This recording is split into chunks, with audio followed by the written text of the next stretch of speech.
Right.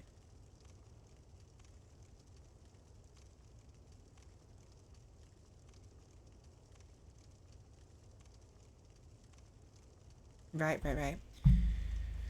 So, if I'd want to get the Slumbering Dragon Crest ring, I'd probably have to go to the depths, or, sorry, the depths into the Gaping Hole. But I need to have the Silver Cat ring, which I believe I have already. I do. But also a lot of HP.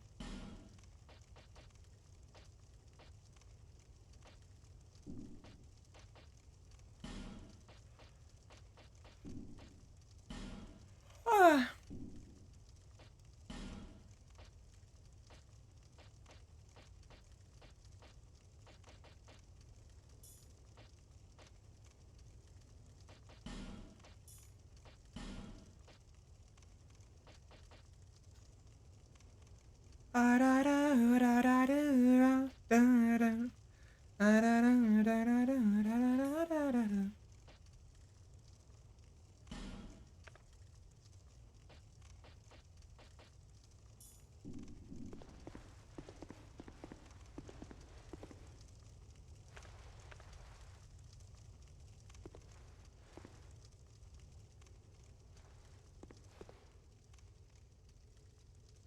See, I know better.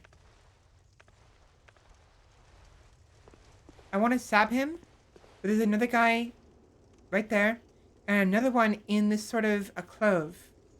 Alcove. A clove. Alcove.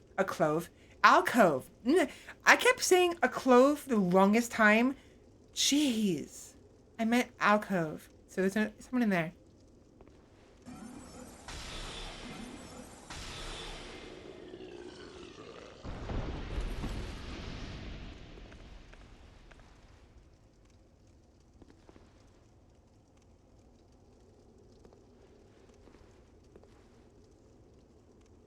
I was positive there is.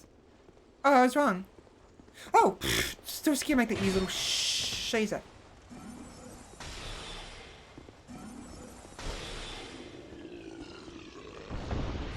I was wrong.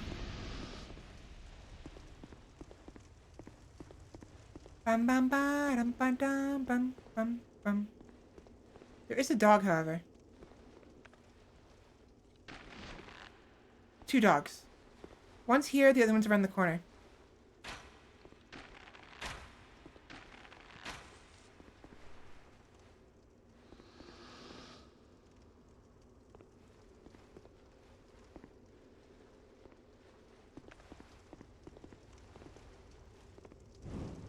Da da da da da da da da da da.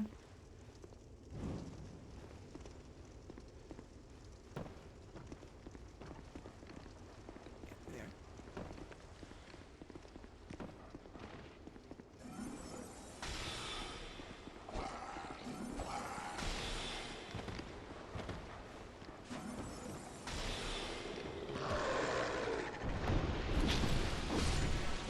Alright, there we go. And the other one was around the corner. We gotta be careful with the dogs because they can swarm you very easily and their movements are super erratic. Dogs? Oh my gosh, bone meal skeletons. Oh, I'm not looking forward to that fight. And some other guys are gonna be a serious problem.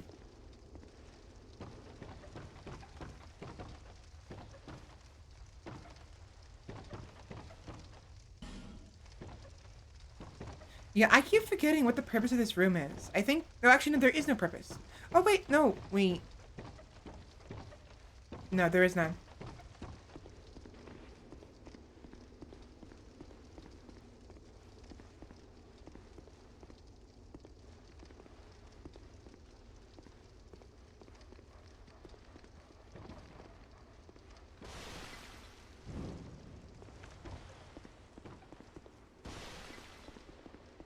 That guy's throwing oil at me.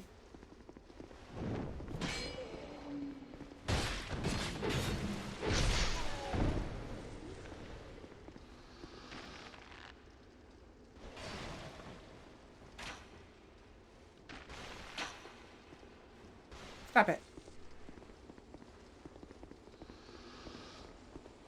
Oh! Ah! No! no, no, no, no! No! You fucker! You fucker! You fucking suck! Suck a dick! Suck a dick! Oh my god!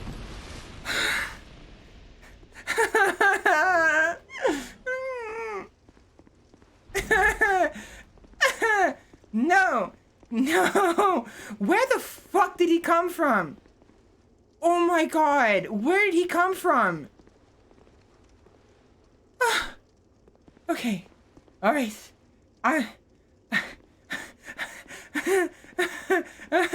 Where did he come from?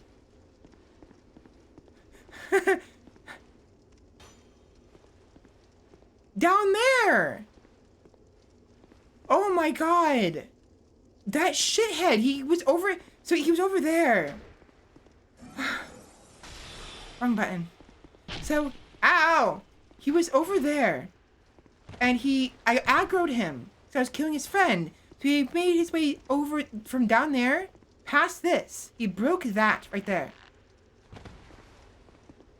He broke that, and then went around. That son of a bitch. Oh my god. Oh my god. God.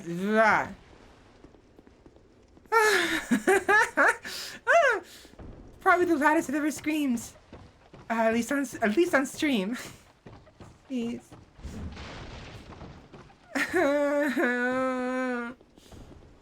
No. No, not acceptable.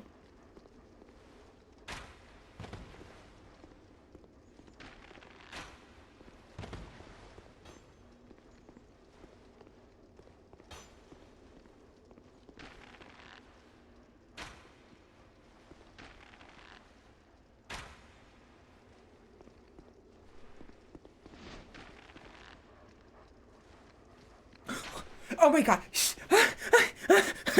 Fuck you. The fucking ghost got me that time. I'm so jumpy. No. I don't want to be jumpy.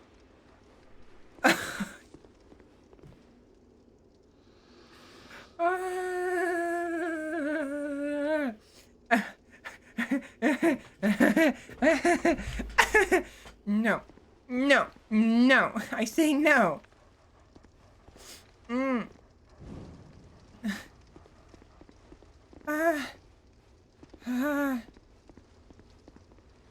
These things.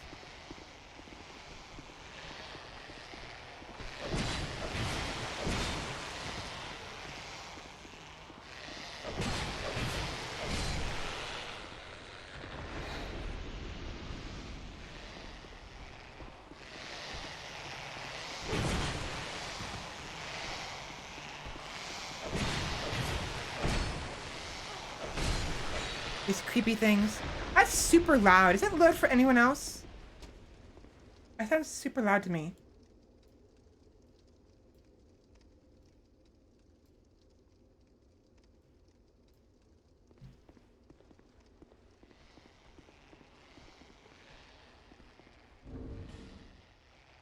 I'm switching up my dagger for my source staff.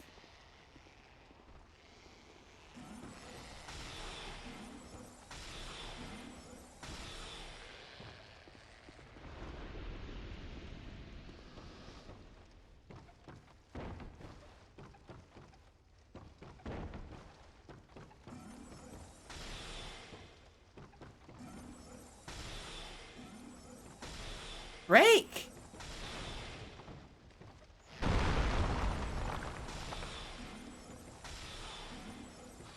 I am not risking with these guys. These guys hit pretty hard, but even worse, they deal bleed damage. And their bleed is lethal. No fucking joke. They are absolutely the worst. Woo! No, no, no, no, no. Here's my dagger. Here's my dagger. Oh, no.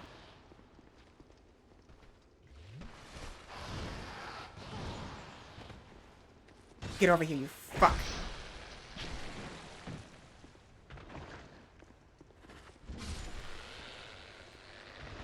Alright.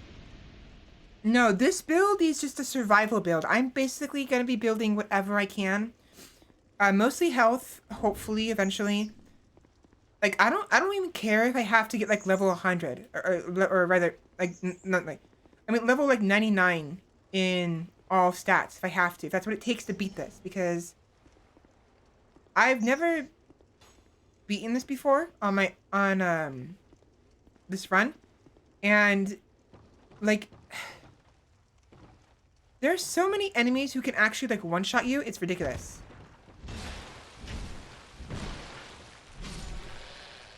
So I'm being very careful.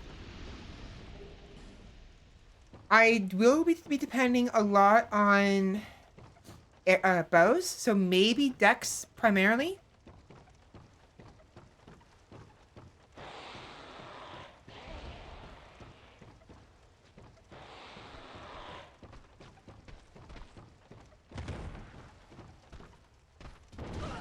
Oh, no, no, no.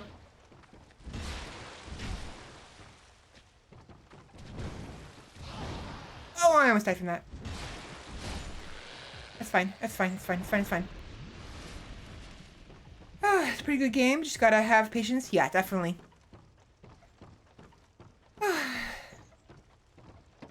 Frightened Valkyrie noises. Shush. Shush your pie hole.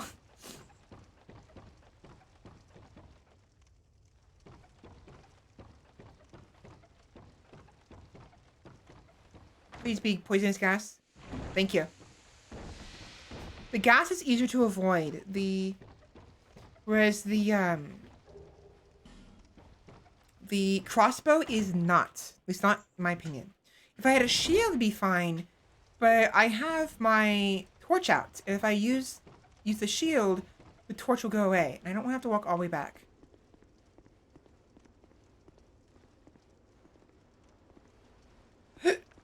Do I have any knives? Come here, fatty. Damn it. Fine. You bastard. I'll come back for... I'll just go back with the fire. I didn't want to, but... I think I actually got most of those... things. So I might be fine. Oh, no, no. There's like one or two more. Yeah. You gotta be careful. The biggest issue with them is their wide swings and their bleed. Their bleed will deal half your health damage. So if they hit you twice, you're insta-killed. Because they can bleed you in 2 hits. And 2 hits will bring you down to half health. The combination will be just insta-death. Oh my gosh! I didn't know I can light this before. Oh, it's so cute. And useful, actually. I was always wondering about that. Like, why is that there? I didn't realize I can light that. Huh. Now, who the fuck is shooting me with arrows?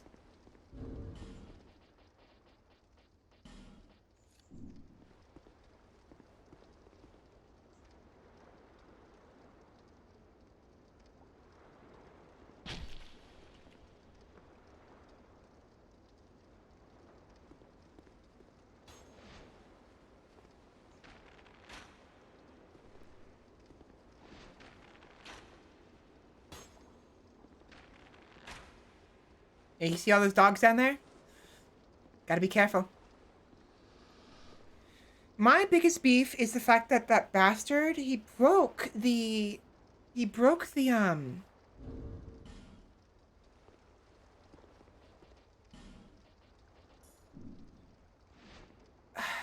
the cart over there.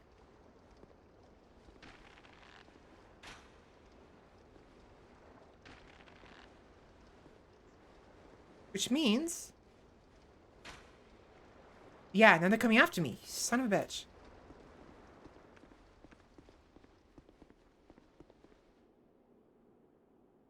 However, the aggro range might just barely be far enough.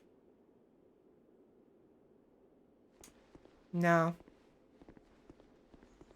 3 angry dogs coming after me.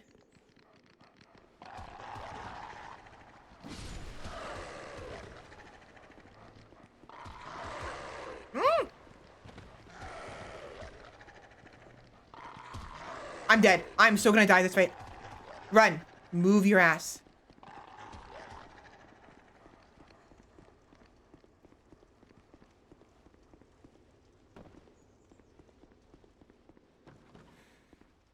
They might catch me around.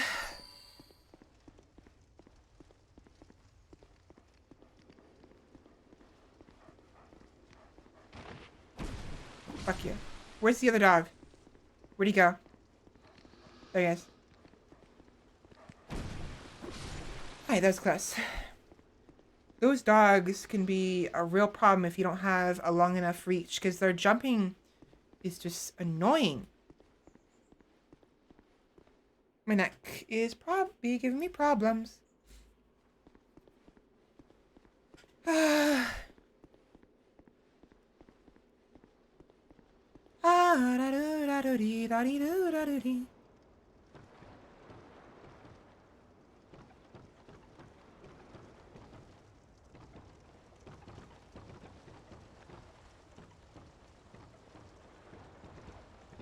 Come on! Now you're there. Fuck you. There's another one up here. Hi! No. Yeah, I have to breathe.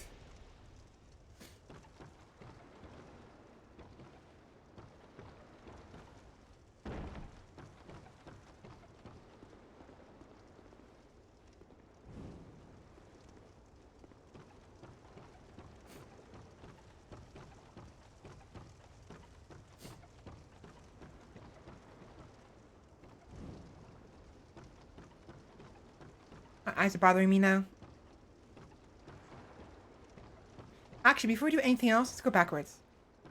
A little bit. Because I want to jump down there. Over there. Actually, we'll do that. We'll do it later. It's fine. We'll do it later.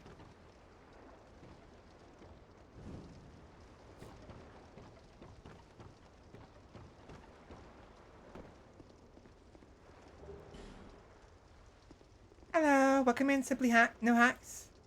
Shall I rise from my wake and watch Dark Souls? Well, yeah. From your sleep. Rise from your sleep. Yes.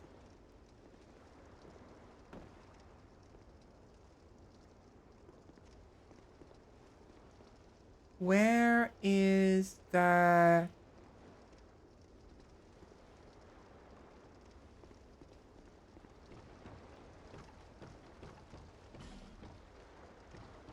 torch?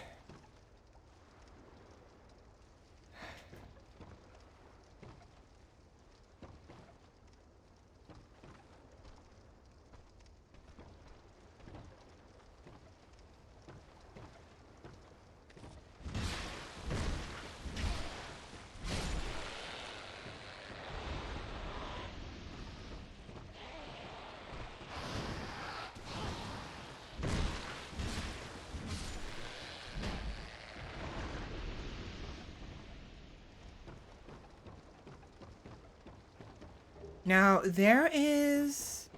I don't get much sleep, but it helps. At least some sleep. Some sleep is better than no sleep, in my opinion.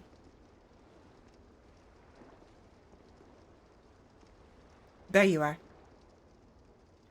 Where are the assassins? There's like assassins in this place at some points. And I really don't want to deal with them. I'm to be honest.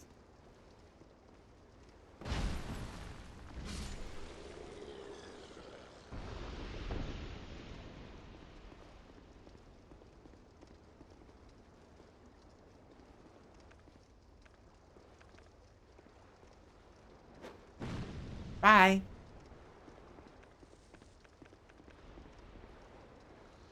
There it is. That's what I was looking for.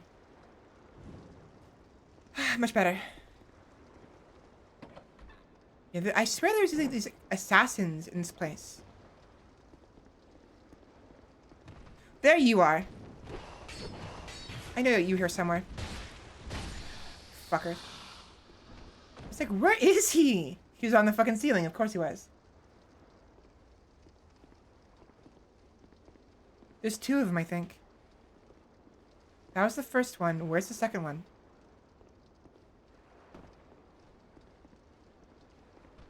Whew! There you are. You little shithead.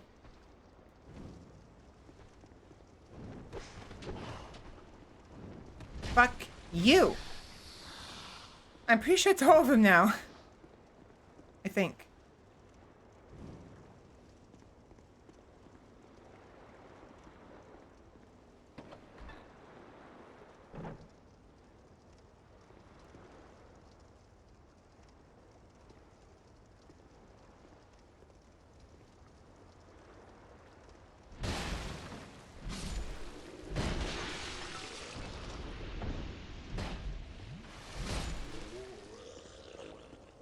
There we go. Close that real quick. Hello, Onelyness. Welcome in. The RB Slump. Thank you very much. How are you doing today? Oh, also, how are you doing today? Simply No Hacks? Simply Lag?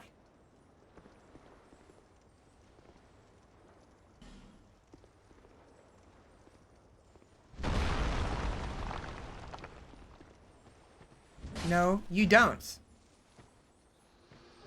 There we go. Oh, that's right. We have to go back for the, I keep forgetting. We have to go back for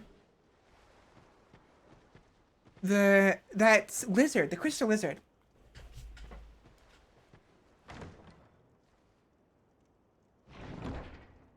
In the, in the, whatchamacallit? Maximum load increase.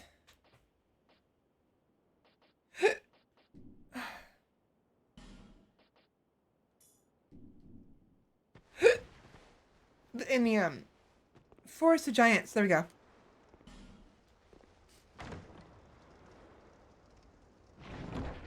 Good, a little better from sleep. How about you? I'm alright. We did some relaxing, you know, just chill. Just got, like, we chatted for a bit for the first half of the stream. And got to, you know, share some of my ramblings. Which was fun. Still a little tired from yesterday. And I have to go back to work tomorrow now that my quarantine is over, which I'm not really looking forward to because I enjoyed doing nothing but stream. But it is what it is. It's fine. I have responsibilities. I'm positive there's one more creature. There it is.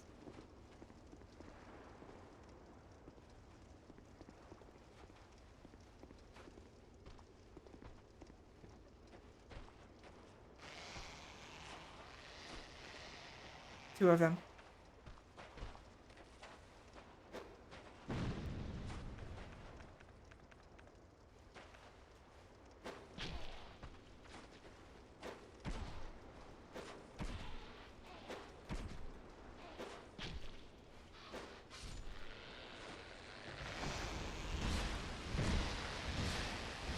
If it's one of them, it's fine. I don't want to deal with two of them at once. That's a recipe for a disaster. You think work will take some stream days? No. Nothing like that. It's just I enjoyed not working. Simple put. A sip of water out of stock? It's on cooldown. Yeah, I don't want to be forced to drink water too often because that's not good. Like, it's good to drink water, but too often, and, you know, it's like, you gotta regulate it.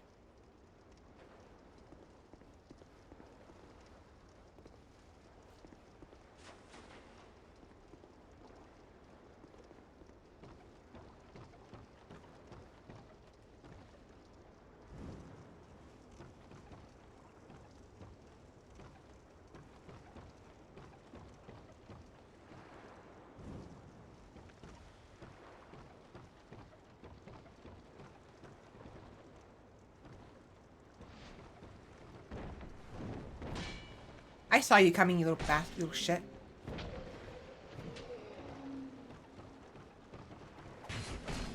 Fuck it.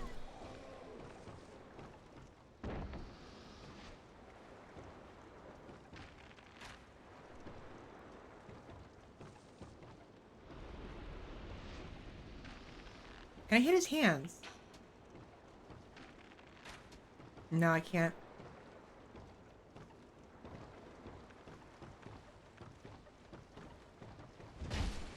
Bye. Adios. I have my kitty and his name is Kitty Bowser. That's cute. Kitty Bowser.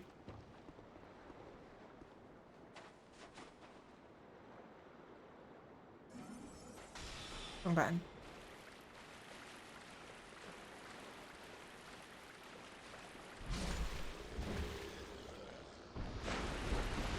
Yeah, the mace is super strong early on.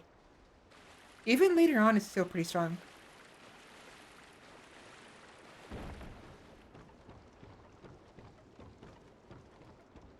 Alright, down this goes.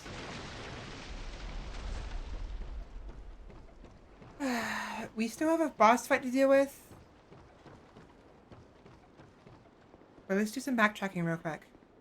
See if we can't get some of the more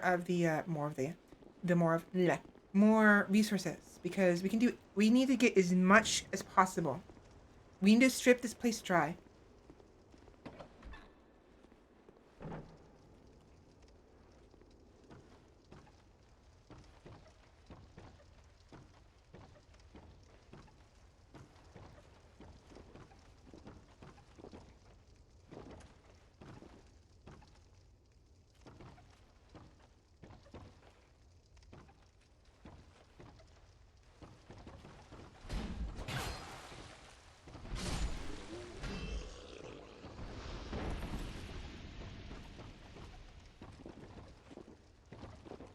I almost attacked you. Hello, Gavlan.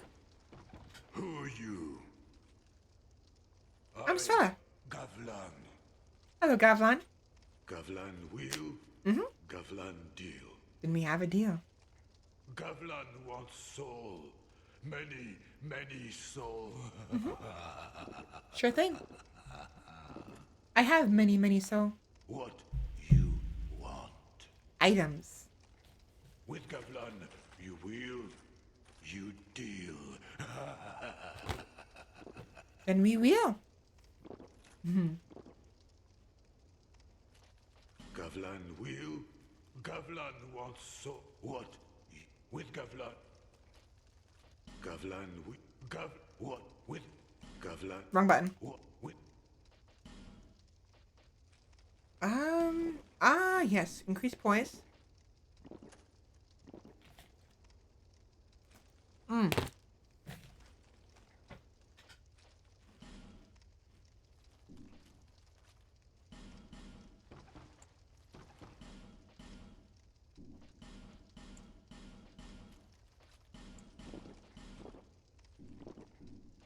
With Gavlan, you deal. Much, much deal. These you take, huh? For you. Thank you.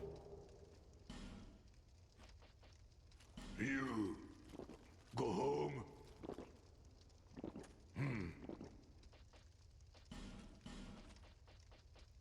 Let's sell him.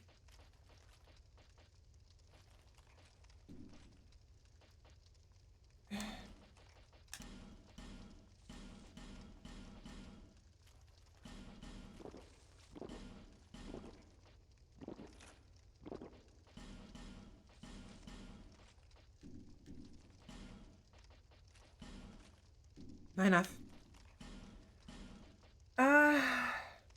Sure, why not?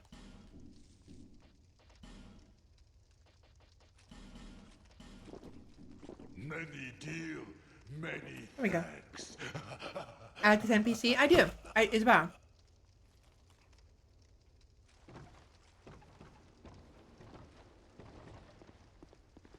There we go. This is why I wanted to go on this side first, because this actually leads to this area here.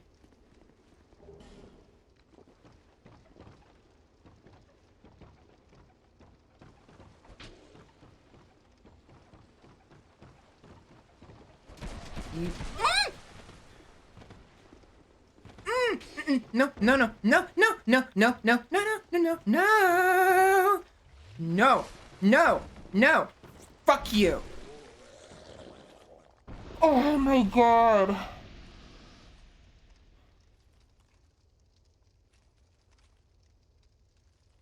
Oh my god. Oh god.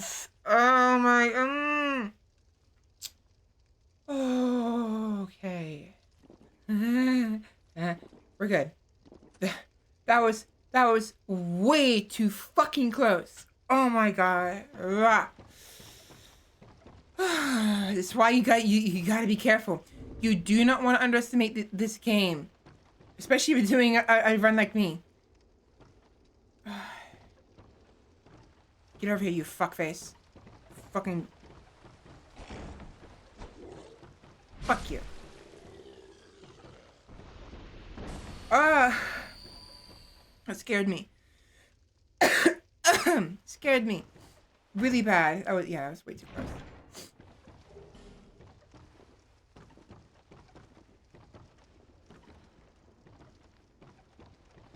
Oh my god.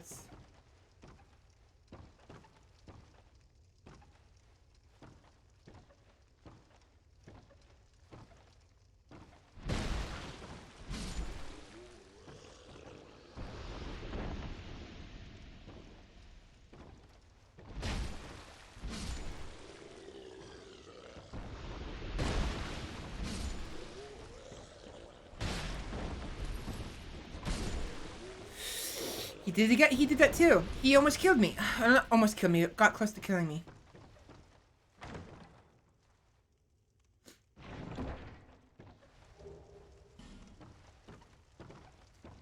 That's kind of terrifying, honestly. That little stab ability, because it stun locks you. It straight up stun locks you, makes it you can't move.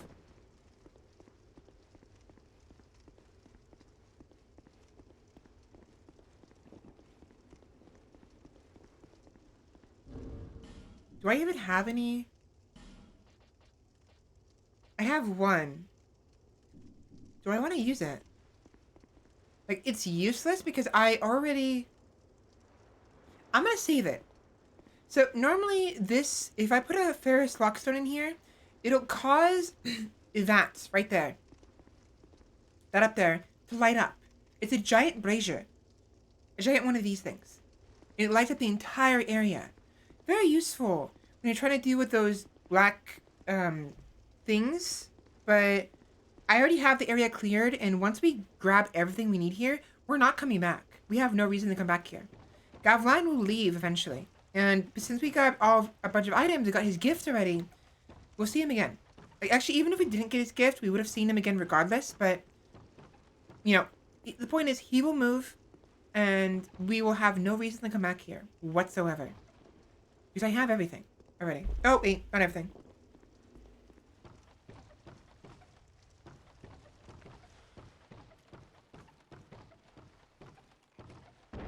Where is it?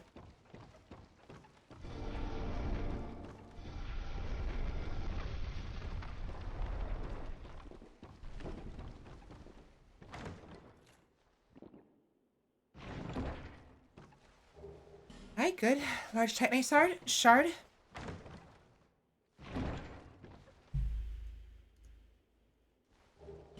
Firebomb.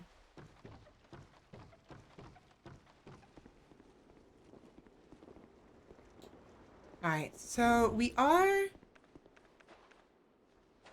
low on durability. So let me go ahead and place down my soapstone. There we go.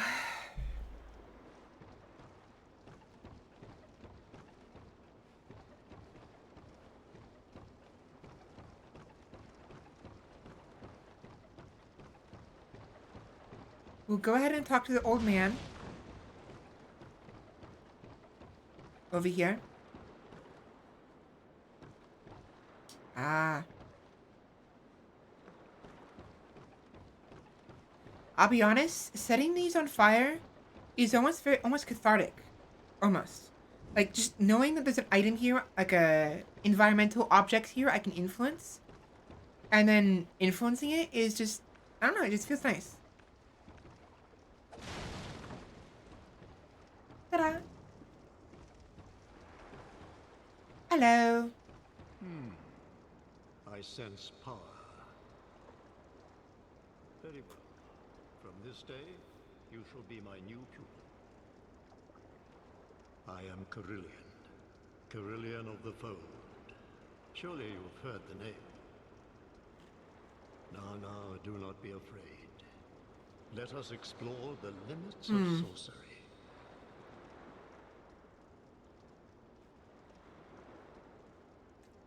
This is one reason why I could come up here, I guess. I was wrong. We do have one reason to come back here, but only for him. Maybe. We can't use his spells, but we could potentially. We could buy amber herbs from him, which increases our spell uses, which can help us if we're not able to get summoned for whatever reason to replenish our soul arrow.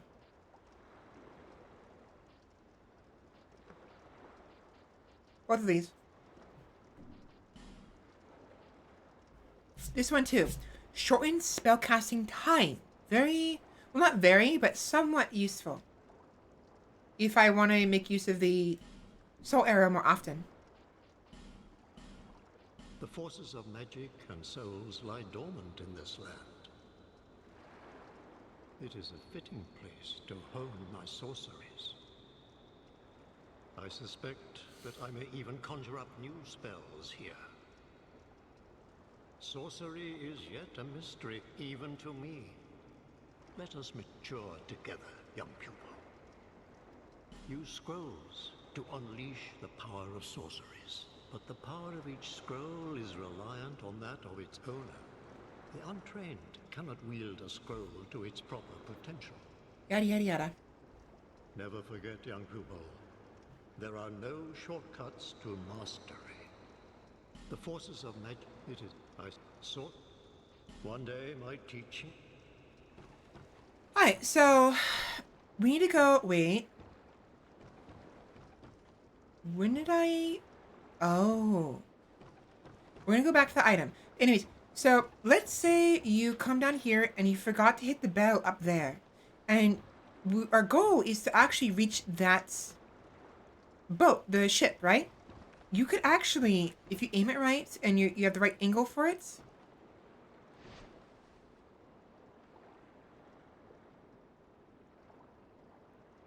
Oh, did they fix that?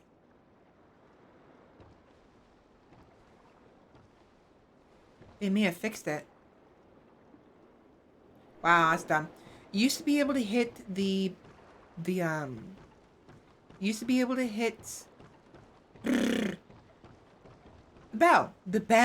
bell from here.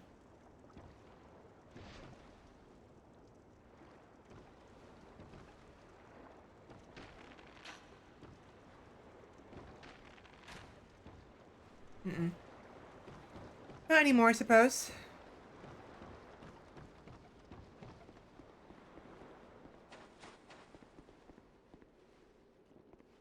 Maybe from here?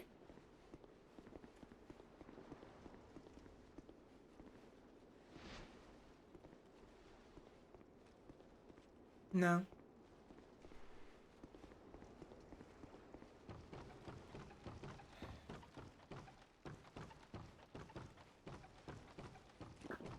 Hello, Goblin. I mean, it's not that big of a deal. I've already cleared out the entire area. There's literally no enemies to be wary of. There it is. That bell right there.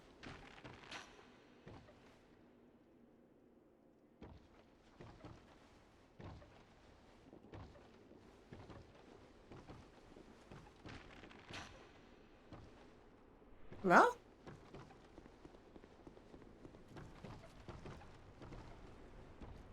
There it is.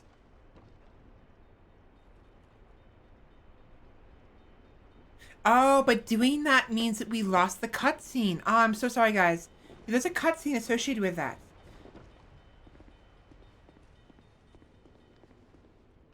I'm sorry about that, guys. Whoops.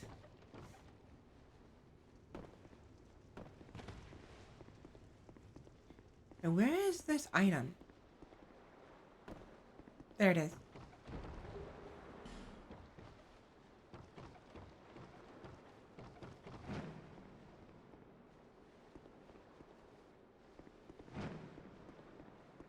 Boat time.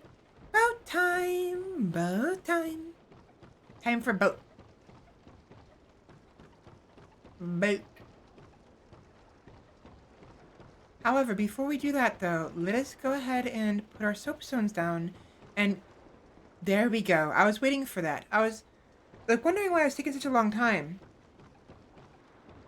Here we go. Probably a bad spot to be getting summoned at, since we're on near the edge of the wharf. Oh well.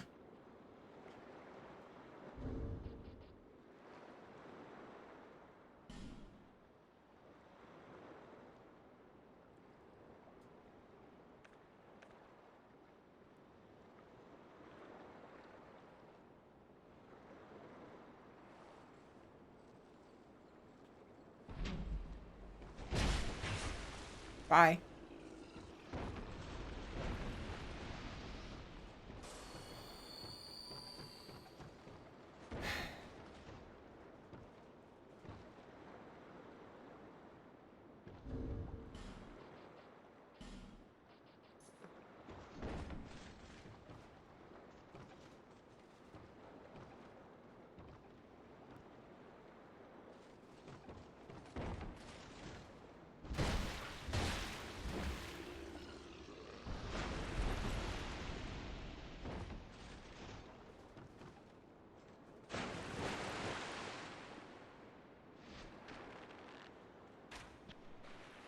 Mhm.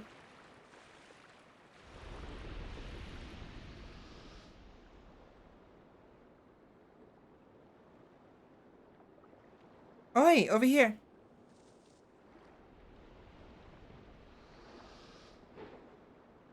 I won't, whatever.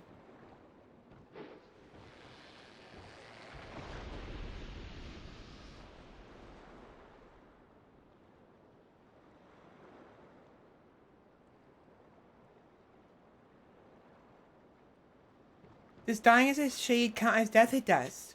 You never know if the host is leading you into an ambush with two... Yeah, true. It does, though. It counts. So if I die as a phantom, I mess well.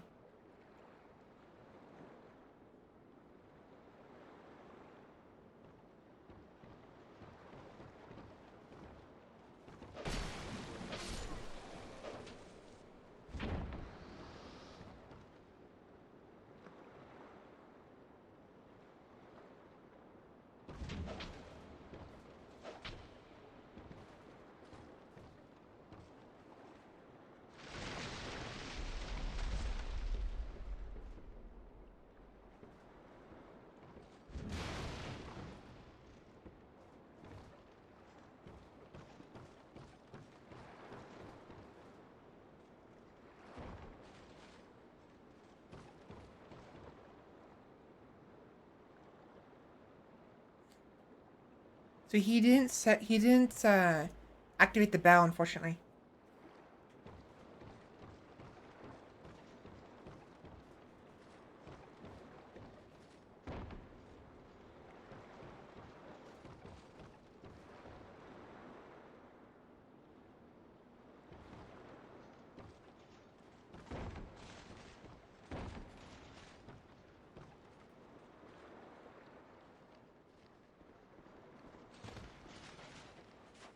It seems the dogs are still alive, too.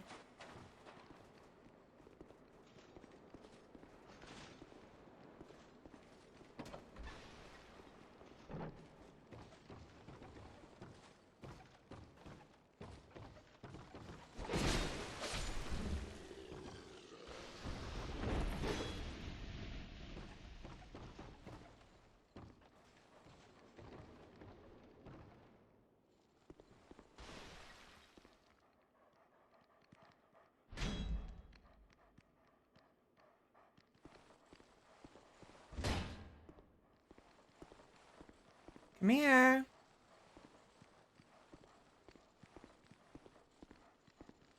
Ah, I can't. So I could probably kill him through the bars if he's touching the bars, but he's not, unfortunately. Whatever. Now again, this is one of the reasons why we're doing the small soapstone. Is because we're only here for a limited amount of time, and that's all we want. We don't want to be here until the boss is killed. That's what happens when you have the big one. 2, we can get the small silky stones, which can be used to trade for items with Pickle Pea and Pumper Up. And if I'm in a pinch, I can also use them to heal myself.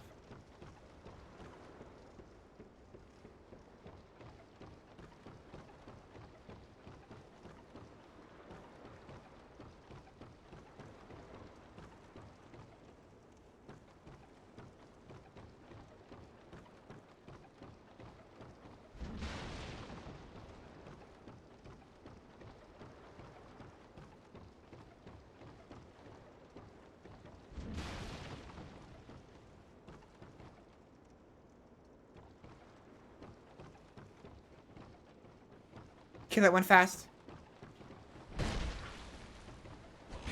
Ouch. Because the other 2 will come after me in a minute.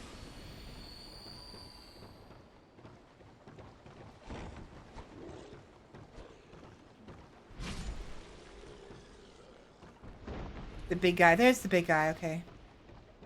That's it. I think. Just him.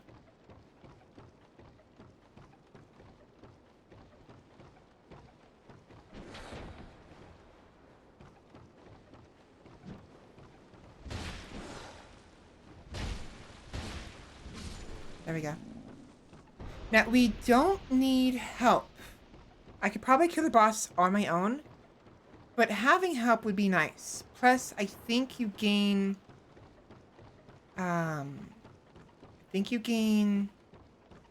like...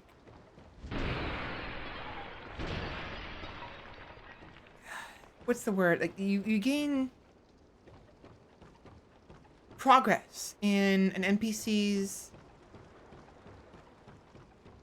questline. I couldn't think of the name. Specifically, Lucatio. Now, the problem with Lucatio is she has a tendency to fall off the edge of the wharf here if you take too long to get to the actual boss fog gates. So I'm hoping that she does not fall down or get stuck in geometry, because she is known to do that, unfortunately.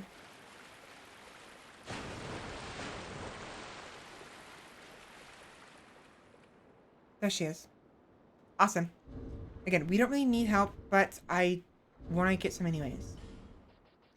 I think I'm going to want electricity. Here you go.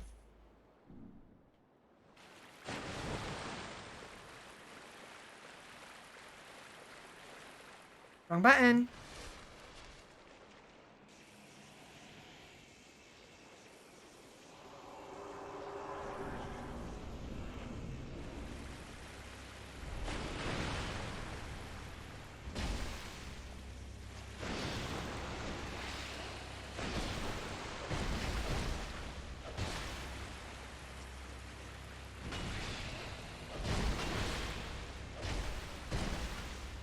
We want to kill him fast because as time goes on,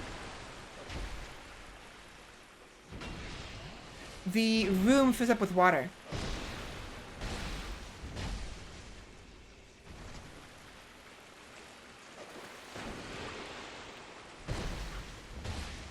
The faster we kill him, the better. Awesome. In fact, you could probably watch it fill with water right now. Look at my boots. You see that? The boots are slowly, becoming submerged in water. It won't go all the way. It won't drown you. It'll go up to maybe your thighs, I think, like mid thigh to almost hip level, but it makes it impossible to roll and run around. You can still roll and run. It's really difficult.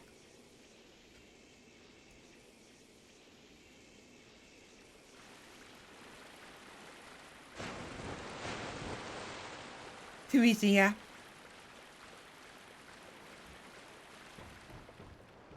So we might come back here for Carlian. Maybe.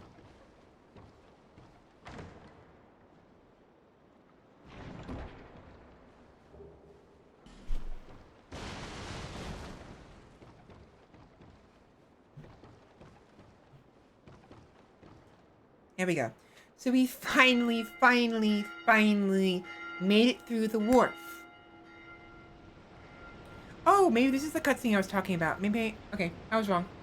But yeah, last time we made it to the wharf, we ended up getting killed by an invader. And this time, just fine. Couple close calls. Way too many close calls. But not the worst.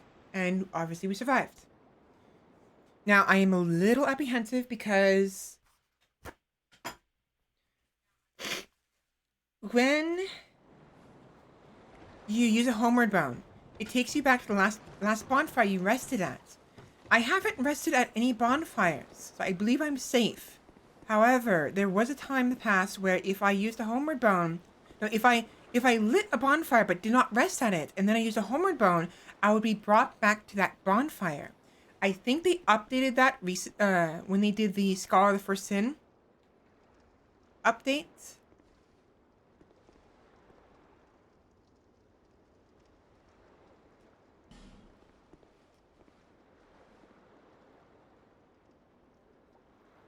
But I should be fine.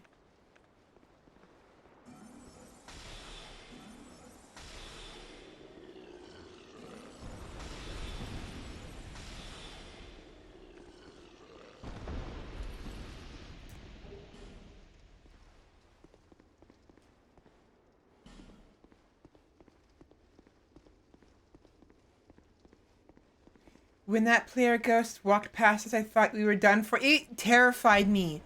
It legit jump scared me. Oh my god.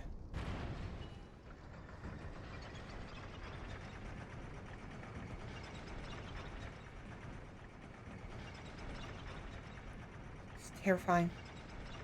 Absolutely mortifying. Absolutely. Yeah. I mean, at the very least, I guess you guys got some content or something. I don't know.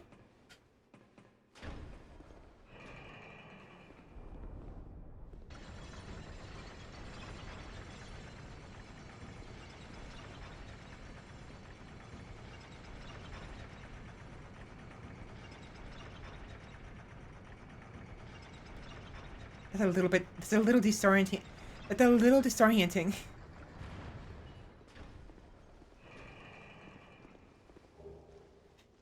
Scimitar.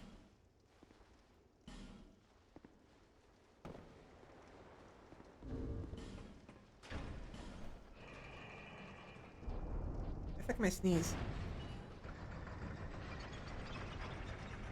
Yeah. I'm good. Never mind. Some good footage. So I need to take a break. It's past lunchtime. I'm hungry. I need to use the restroom.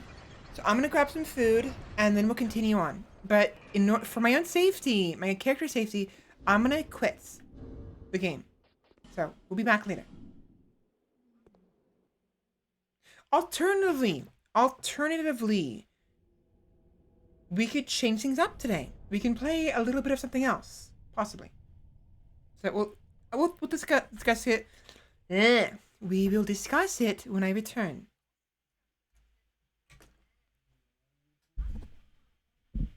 So, anyways, I will be right back. I will be back shortly.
Hi.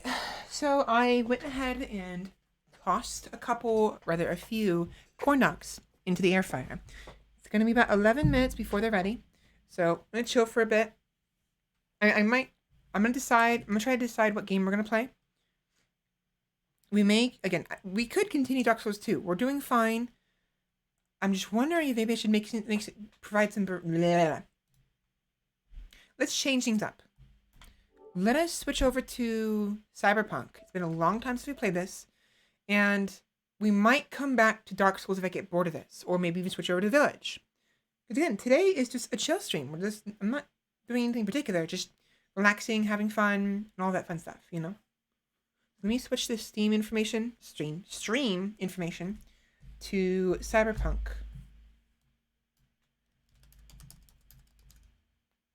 Here we go.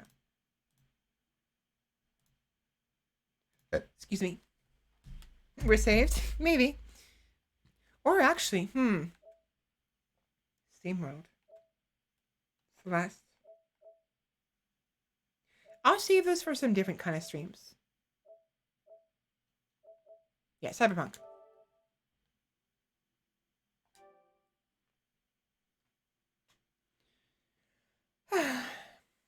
It's been a long time since we played this. Quite a long time. Also, just a reminder.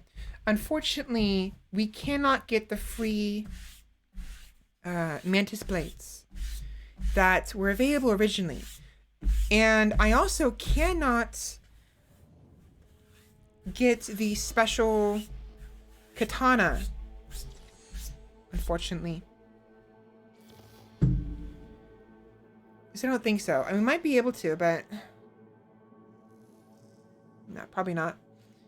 There was a glitch I was trying to do to reach the top of the tower to get to the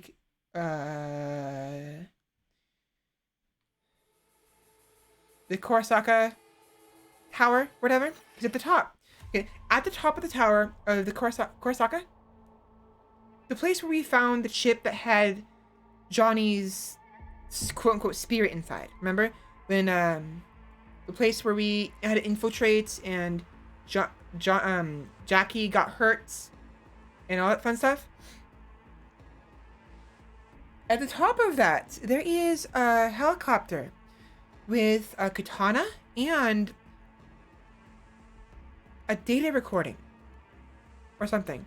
And I kind of really want those, but I'm not really willing to go all that far backwards because we already went through the game pretty far.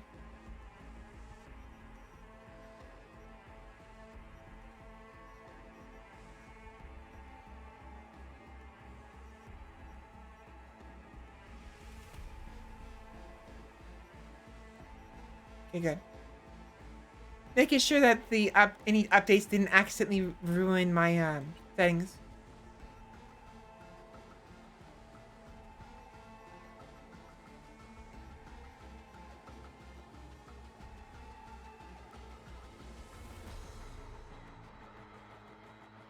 This one.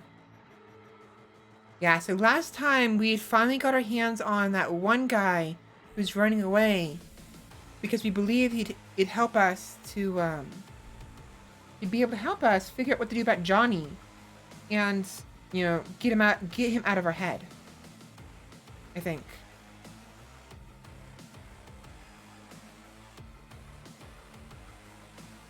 That's not too loud, is it? I hope it's not. I'm testing it on my phone. And it sounds kind of fine. Kind of loud, but kind of fine. Volume is good. Alright. Yeah, no, so if we were to attempt to get the the katana at least, we would have to go all the way back to level 10. The heist. This was before we helped that lady with her clanmates, right? We had to go very, very far back. And I mean, to be fair, 1530.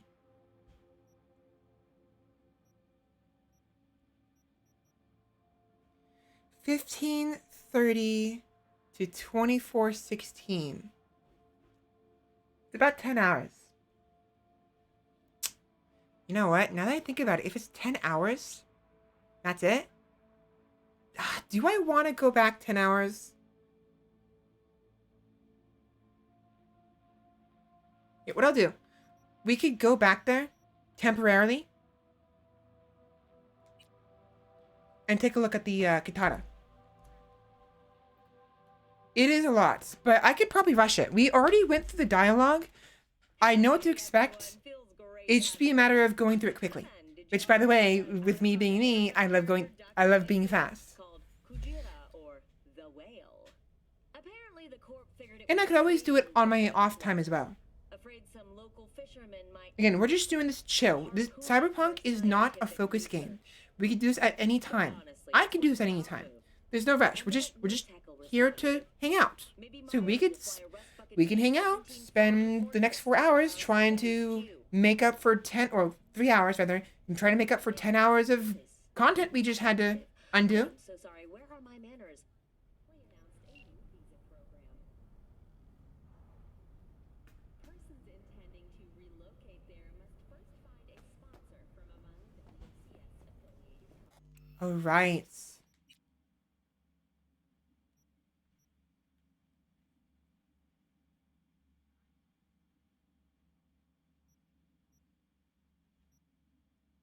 Where is it? Where is it?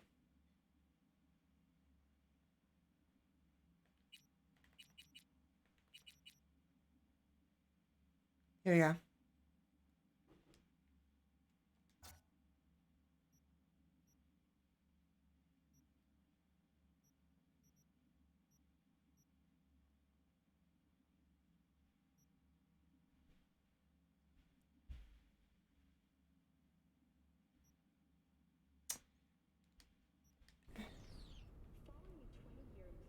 That's what this is.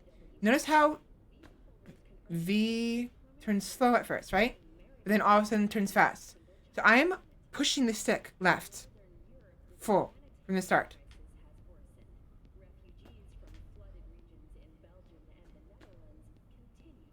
Do you see that sudden increase in speed? I'm pretty sure that's that's what this is.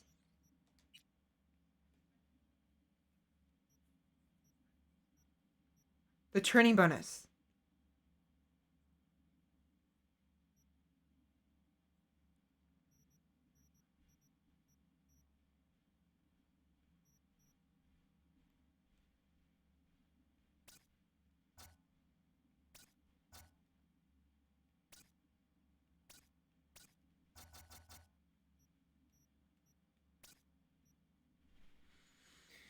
I can't stand the turning speed changing at any point from what I set it as. I never get used to it. I typically agree, but I did sort of that's the thing. I got used to it at some points.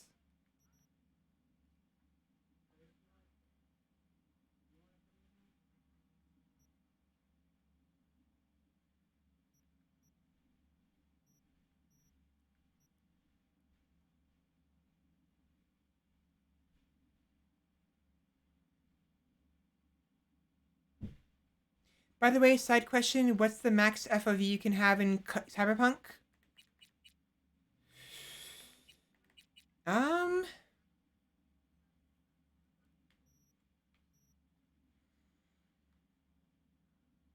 mm,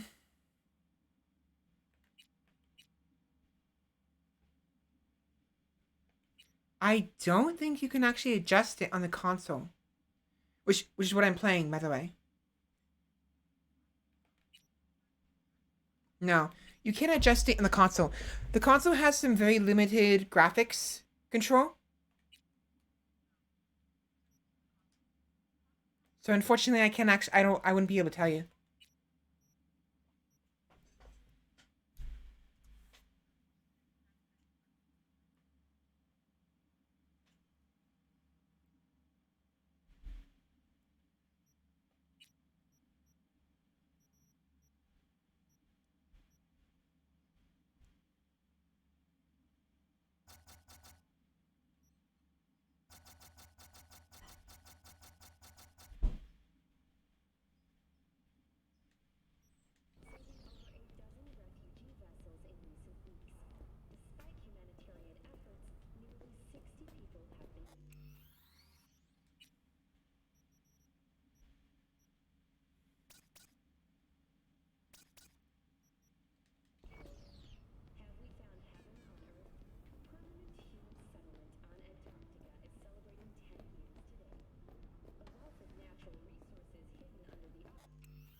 My food's ready. Hold on.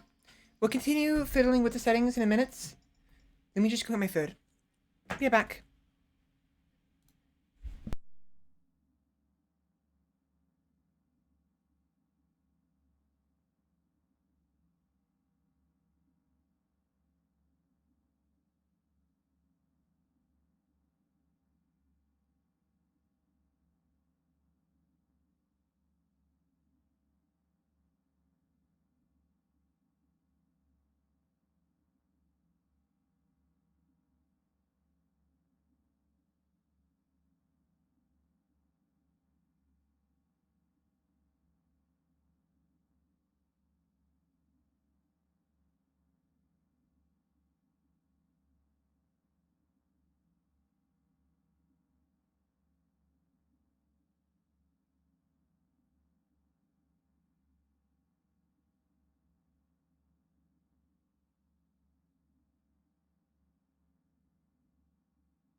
I have returned. Blah blah blah blah blah blah blah blah blah.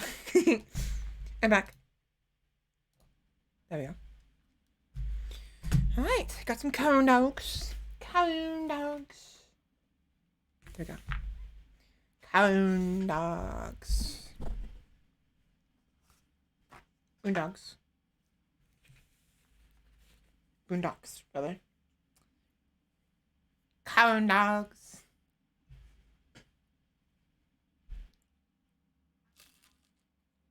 Nom nom. Degradation has occurred as a result. Inhabitants of the South Pole are still renewing life as Antarctica's first dollhouse was recently opened. Appealing to locals and newcomers alike is the astonishingly low crime level. Antarcticans enjoy a murder rate of only 70 per 100.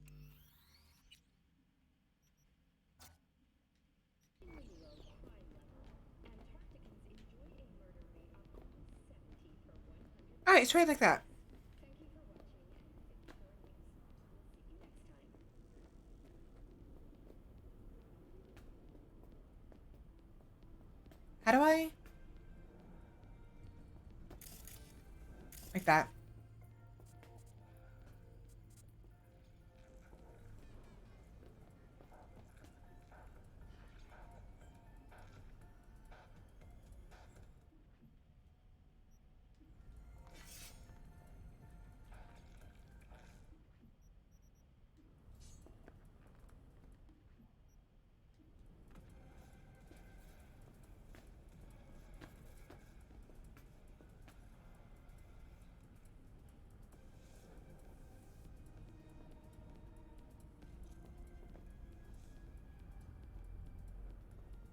Why me? Why do I gotta slot it in? Unlike someone, I haven't run on my tab with Vic.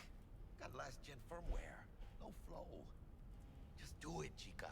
Ain't got all day. Yeah, so what's happening here is they're kind of arguing over who has to stick the robot's control chip into their head. You'd be surprised what people are willing to give up to feel secure.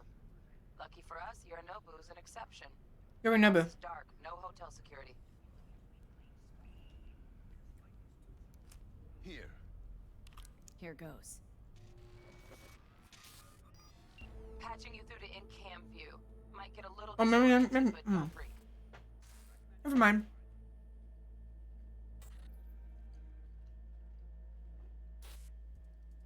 I thought it was about the Got a clear machine. view. You can't just go locking people out of their It Get is. him to the next vent. places of work. Arasaka will cover the cost of any and all penalties assessed. This isn't about the money. It's election season. How do you think this will make me look? People will start saying I've lost control of Watson, district I'm from. A week. That's all we can promise you. We will. Turn it down a little bit. A little too strong. Try, and Better. that is all I can promise you.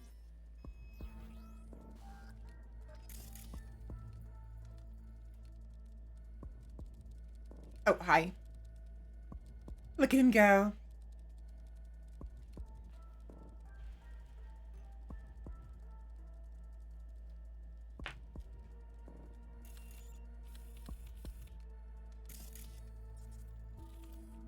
Okay, Flathead's in.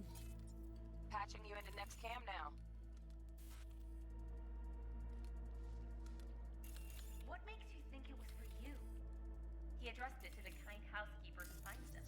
Note inside said, sorry for the mess. There was blood everywhere. But at least he left a tip. Am I the only one that just gets puke and used condoms? Where's the damn justice in it? Bug. Got a hitch. What now? Think he's single? Housekeeping's in my way. Who? Okay, gotta You know. distract her. Good looking. Let's see what's on the subnet. Has that naughty look Alright, in his eye? on it. He's staying in the penthouse. Got a smart room Mean pin. Yorinobu Useful? Arasaka. No, Not like him not in the around least. single. Might wear expensive suits, but he's a biker at heart, always itching for a ride. What would you say to a TV? I'd give say him a keep ride looking. and wipe him out. Terrarium's Honey, got a control stick pin. to wiping that glass. Somehow, huh? I doubt it. They're leaving streaks everywhere. Terrarium's got a temp and air quality controller. Cream, yeah. Stick the flathead on it. Okay, so what's happening here is I'm trying to get the flathead, this robot, to a certain area, the control, the security and camera control center of the Yorinobu's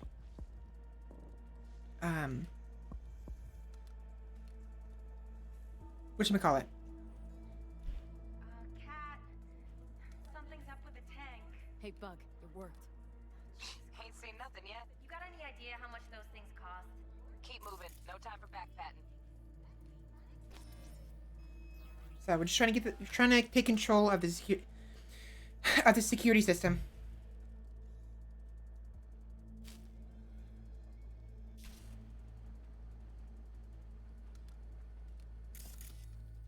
Oh yes.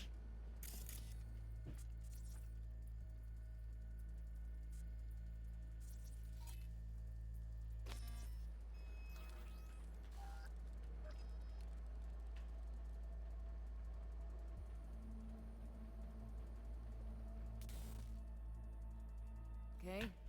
Dweller's just beyond the door. Flathead can jimmy the lock.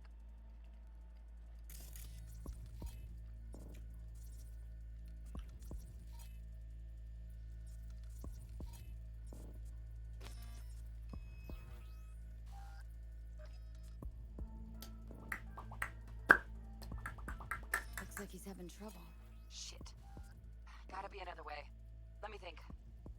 Got another cam other side of the door, but it's disabled. Want me to enable? Yeah, look around for a CCTV port.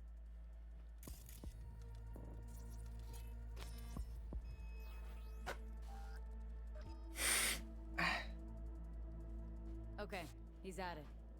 Now toggle over to the other cam. Dweller's inside. Just as planned.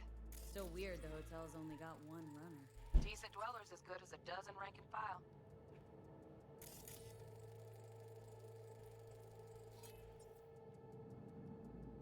Flathead ought to be able to neutralize him.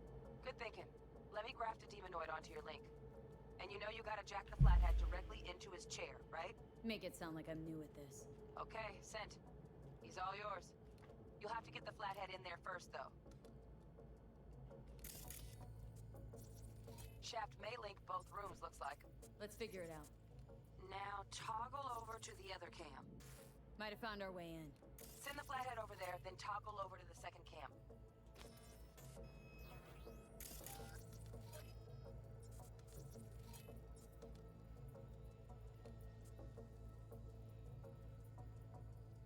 There we go. And we're in business. Jack in.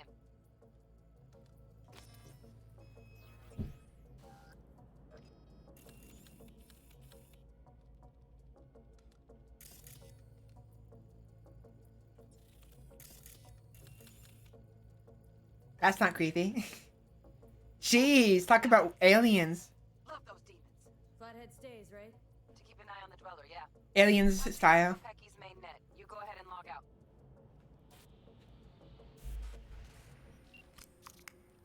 Así es como se hace. How you feeling? Fine. Little dizzy, that's all. Bug, how you doing on time? You there, Bug? Yeah, I'm here. So, listen, ice is thicker than I thought. Piercing it'll take a couple hours. Couple hours?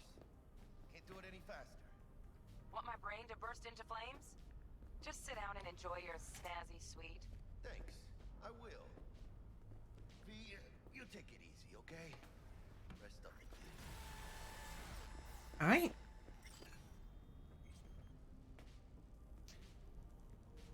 You know, this may not take that long.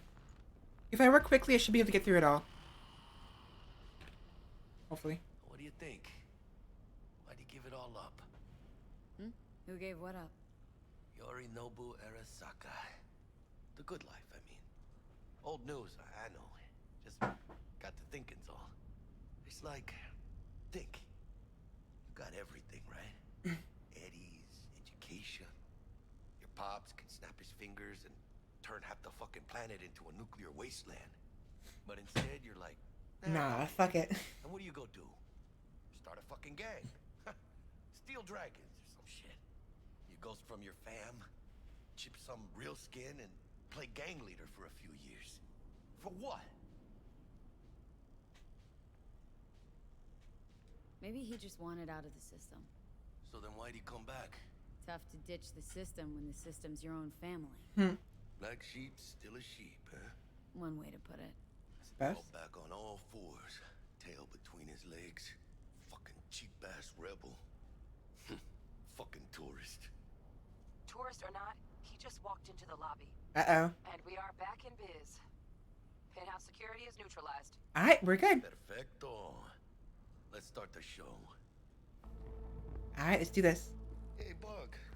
Were you on comms that whole time? 3.5 hours. How about that stick up the ass? Mean the one up mine? Slip of the tongue, you know? I know. Now's your chance to make up to me. This is going pretty smooth, right? Right? Man, this'll Hey, type. when you gonna wave off that dark cloud hanging over your head? I'm telling you, it's downhill from here on in.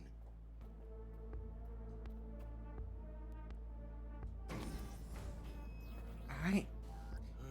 There's the awkward silence. You, wanna hear a joke? Now? Seriously? Okay, so why'd the Rocker Boy's output kick him out of the apartment? Because he wasn't chipping in. I've been desperately wanting to play this, but have been holding off. Is this game fully playable now? Not bad being heir to the Arasaka Empire. Hopefully. Sure as shit better than being a son of Raoul Wells. Guys, focus. The safe. And make it quick. Why? What's the rush? Sigon Yorinobu's gone dark. What is he, a fucking sorcerer? Some kind of dead zone's my guess. Have him back in a sec. And you do your damn job. Looks like Yorinobu left us a parting gift. Ain't much, but it'll have to do. Hey, look, V. Another fucking iguana. Haha. Shit, you're right. Think it's the same one? Nah, no way. Our guy had a second neck. Many folds. Yeah, I'm gonna save the game real quick.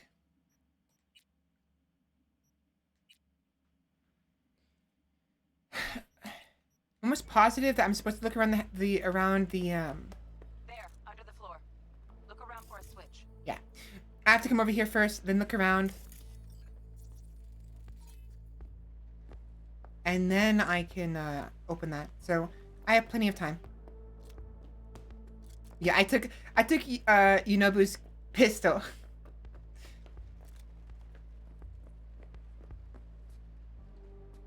And his socks. And his shirt. It's all mine. Now, again, we're here because we want to get the special katana and the...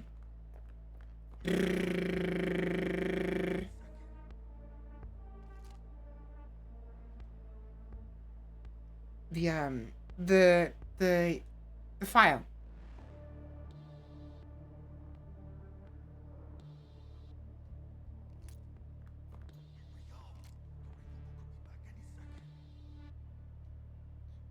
Relic urgent. See, we didn't read some of this stuff because we were in a hurry last time. So probably a good thing we came back. From Anders Hellman to Yorinobu Arasaka. Please forgive me, but the matter is truly urgent. The biochip must be returned to the laboratory immediately. Otherwise, I cannot be held accountable for either its state or functionality. I assume you have been misled, but let me be abundantly clear now. The relic is not ready for use in its current state. I will continue attempting to contact you by any and all means possible. All possible means, rather. I would be happy to explain everything, even over a phone call. Yours sincerely, Anders Hellman. Hellman! From Angelica Milotti. Clouds. To Yorinobu Arasaka.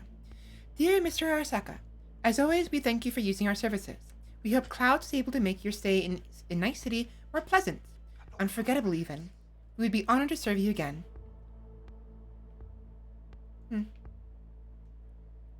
From Ronald Cheever. Following up on our last conversation, we are still very much interested in cooperating.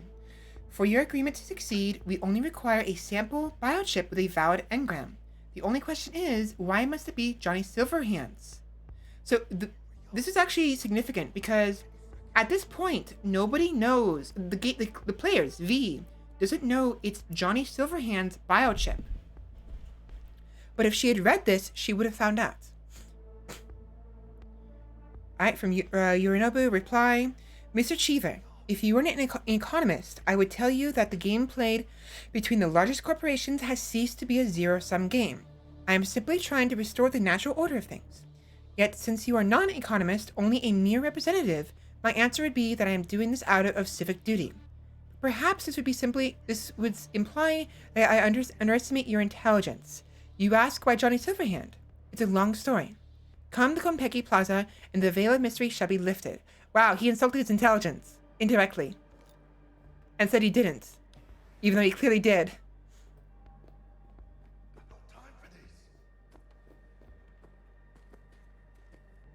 Hair wax. Sure. I'm just gonna take everything he owns. What was that? Check it.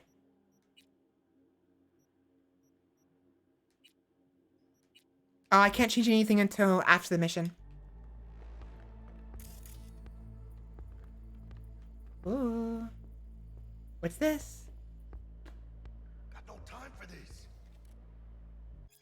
If Militech was behind the assault on Arasaka Tower in 2023, and if there's actual evidence to support that, then why didn't Arasaka return the favor and nuke Militech?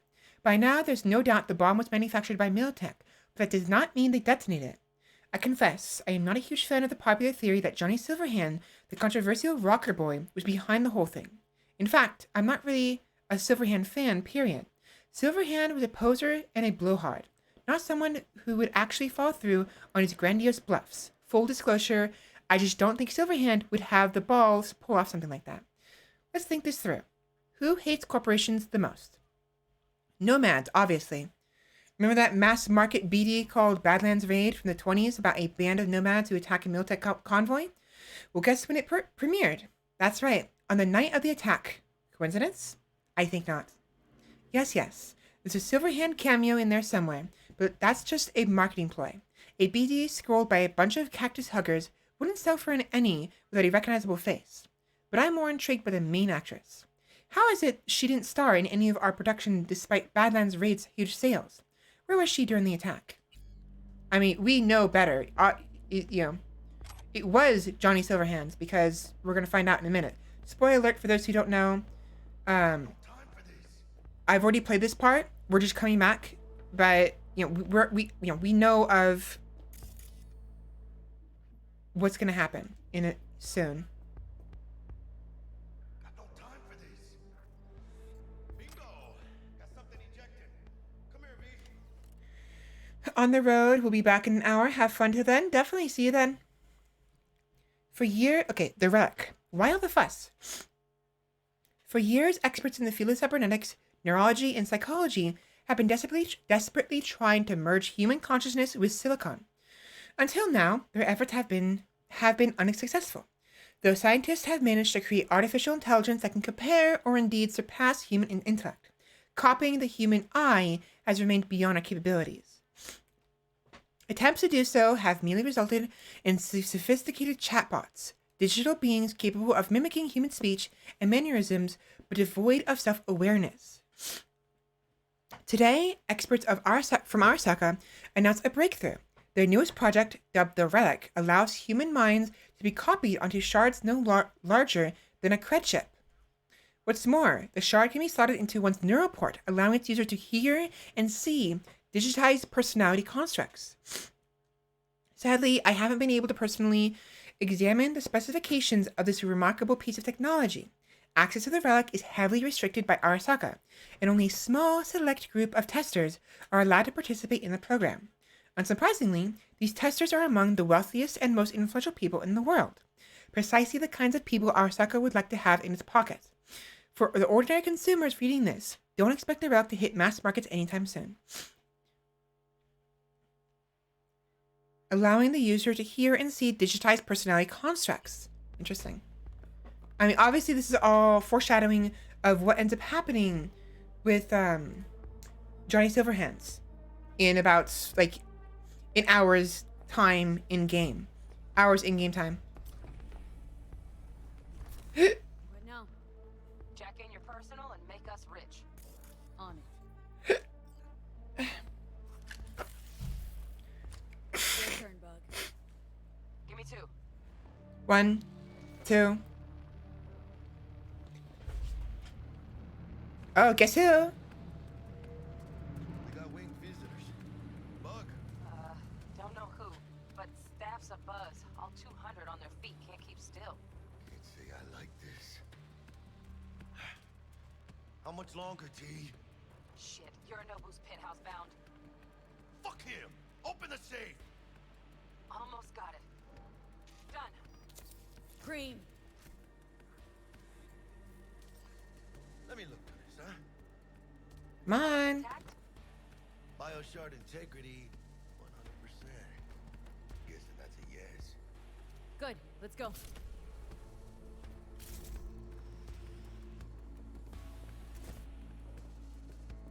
Fuck, too late.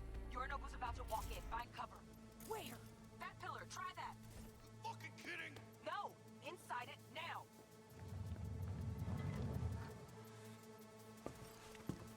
Yes, at this point it's just cutscene, essentially. Our problem, T. I fucking know our problem's still there. Let me think for a sec, okay?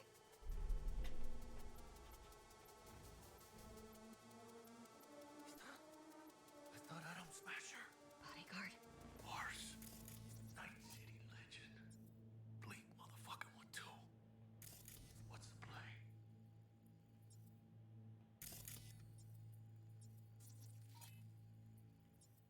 We wait. Are they here yet? They approach from the landing pad. Fuck are they talking about?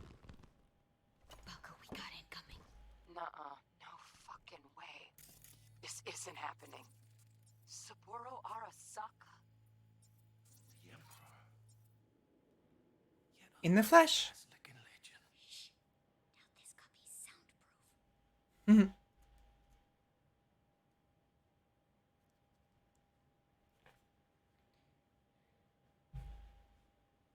I know I'm taking my time right now. We may not be able to get back to where before. But 外してくれ。荒坂様、まだボディチェックが終わっていません。私の息子だ。例のものを回収しましょうか。私がやる。言ってくれ。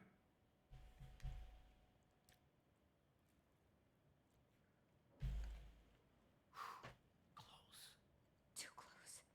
If he'd have sniffed us out. But he did it. どっかやって。Mhm.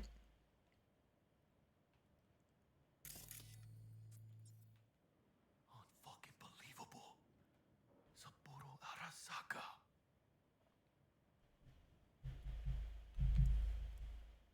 私が気づかないとでも思ったのか。そもそも俺のことを気にしたことなんかないだろう。あんたの問題点はそこだ。世界は自分中心に回ってると思って。 Is that guy rocking a rocket launcher on his shoulder? Oh, he might have been. I wasn't paying attention. どうしてここへ直々に俺に屈辱を合わせ立場を思い知らせるためにか。出る杭が打たれるとよく言うだろう。自分の言葉じゃ何も言えないのか。 Nothing's original. 貴様こそ自分が何をしようとしたか分かっているのか。私たちの功績を野蛮人に渡すなど。私たちの未来を。俺たちの未来。俺たち。なんかの間違いだろ。あんたは自分のことしか考えてない。そしてこの会社のことしか。 That felt good. I just cracked my back. You went. いつかこのような日が来ることは分かっていた。貴様はついに超えてはならない。 It's way too warm. It's way too warm in my room. Yeah, it is. Always good. お前の愚行には目をつぶってきた。だがそれもここまでだ。 Give me a moment. I'm だけは決して許せん。 gonna see if I can open my window. 貴様の母親が A bit more. 息子の不甲斐ない姿を目の当たりにして心を痛めずに済んだ。 I turned the blinds the other way, so they're pointing downwards. Oh shit.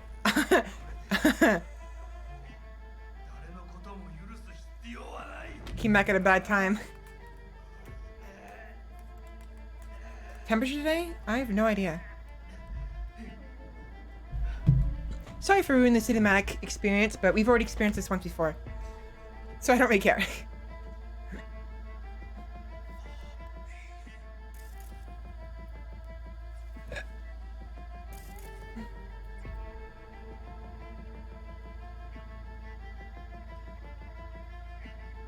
Maybe if you weren't so hot. Oh, fuck you. Fuck you. Thank you. Fuck you.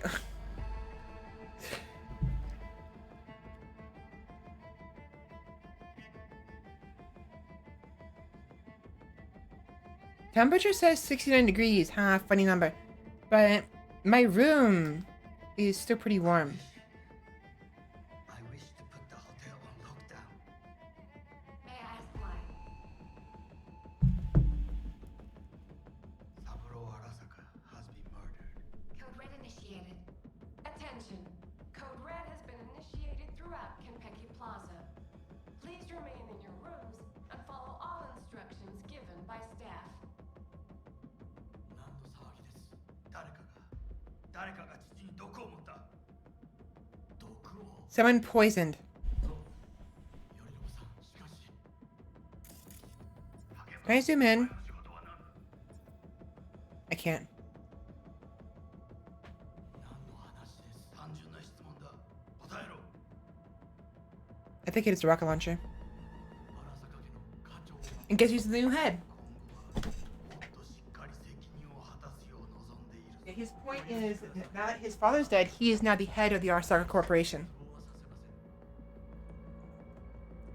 In truth, I'm pretty sure that he knows better. Later on, he ends up helping us, right? The reason for this is because Yorinobu said his father was poisoned, but he could clearly see that the emperor was strangled. What?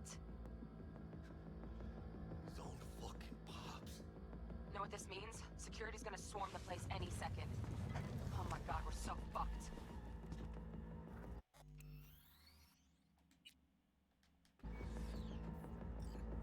Where's Yorinobu? I don't know. I've lost cam links. Whole building's being put on lockdown. Fun times.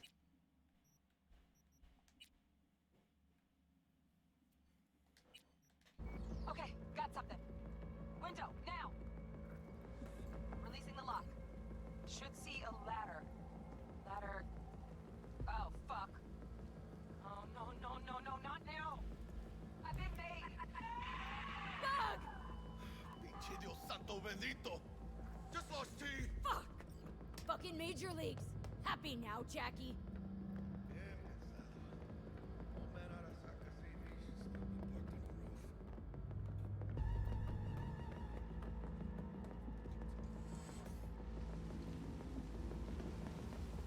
So he mentioned get to the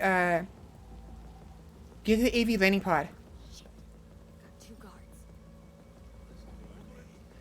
Got any iron?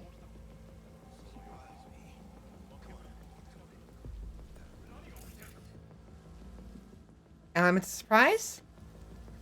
Sounds like fun.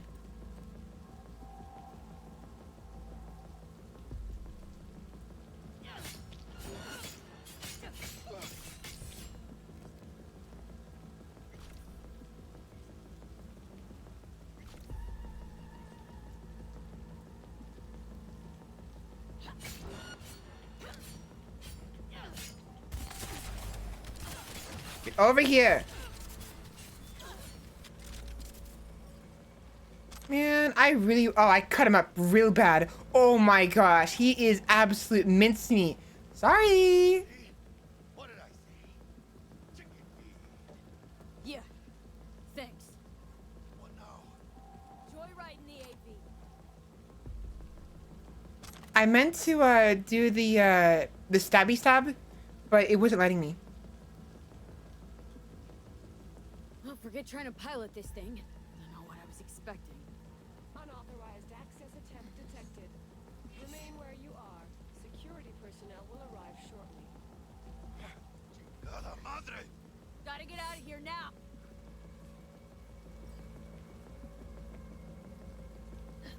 Can I get inside, please? Thank you. Here we go, Satori. And the data bank.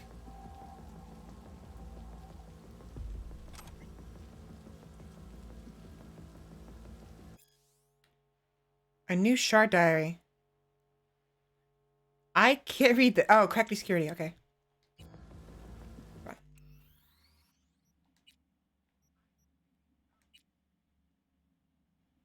I'm gonna start overwriting some of my older saves that I was testing with because I don't want to accidentally save too many times.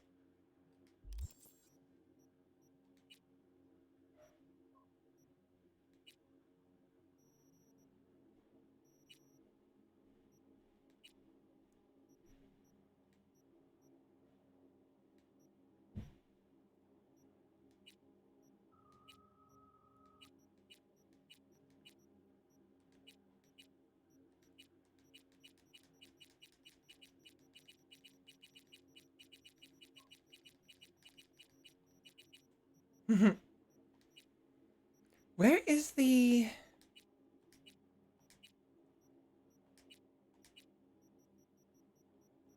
Here we go.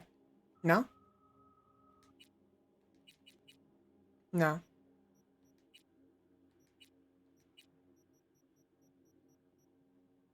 Where is it?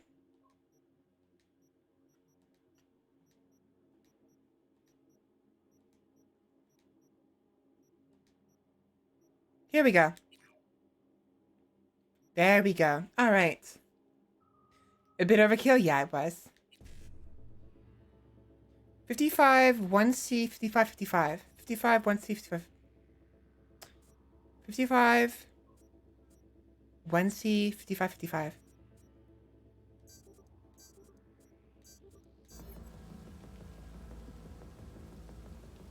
What'd that do for me?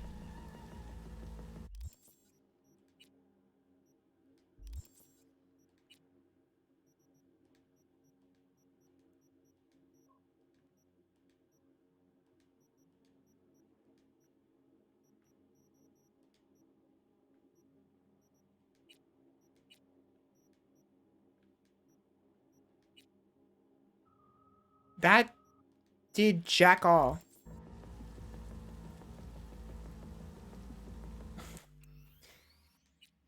What the fuck, game? Alright, hold on. I'm gonna clear all the shards. I'm gonna crack it, and then ideally, no, it won't. It might. It might not. We're gonna try it. I'm gonna try to crack it again after I have cleared out all of the shards. So there's nothing new except the diary. If that makes sense.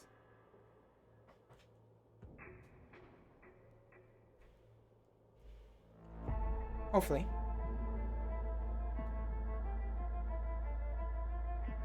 My neck.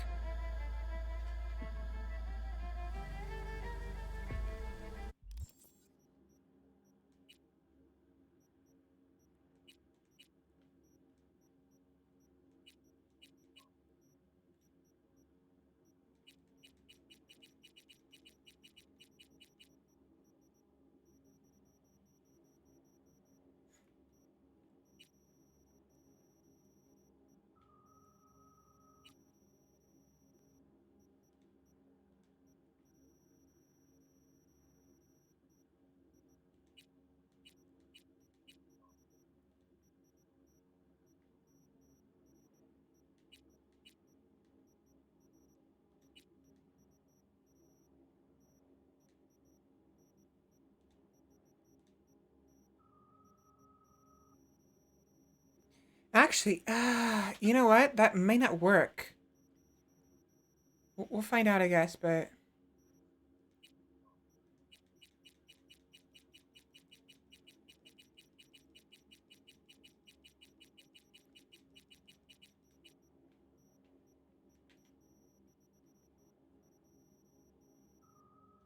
It still says new for some reason.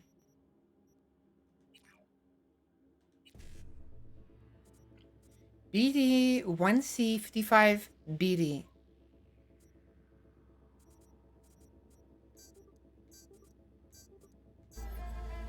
Hello?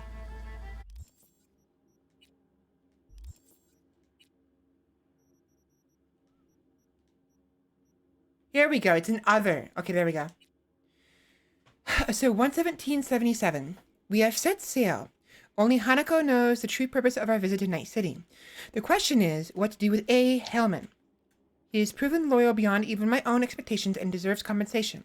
Perhaps he might be interested in the position of director of the Kyoto Institution of Technology. Sweeten the deal by letting him have his own handpicked team.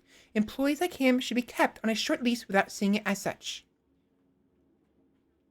Meow. Fuck him in. Meow. Meow. Meow. Welcome in. Welcome back. 11877. Militech have outdone themselves. This is not just a port, but a fortress. But the atoll is of no interest to me. It is what lies in the depths. I know what they hide. We should pay a tribute. 5 shots for every one of ours that lies on the seabed. The only thing that restrains me from giving the order is mercy for the innocents working on the port. I will spare them the panic and anguish with our missiles. So rest well, ye fallen. Ne'er again will ye be awoken with a bang. Please stop.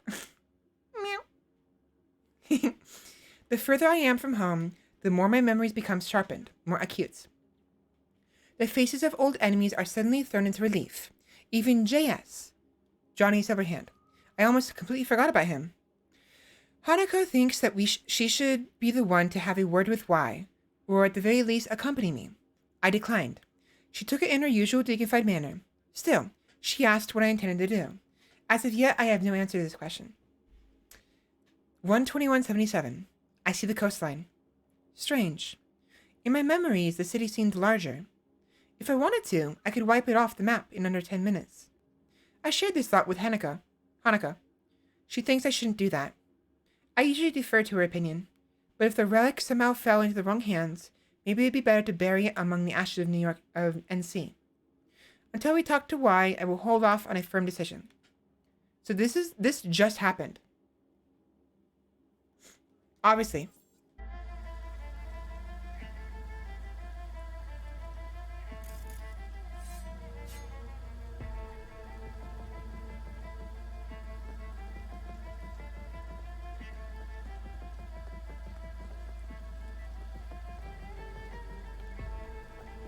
Yeah, it's a pity I don't have double jump because so there is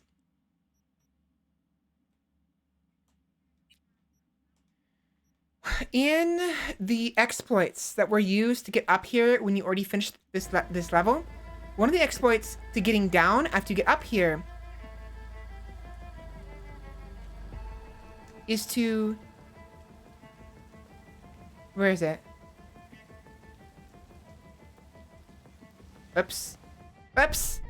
Whoops. Uh-oh. My bad. My bad. I slipped a little bit. The rain was a little too slippy.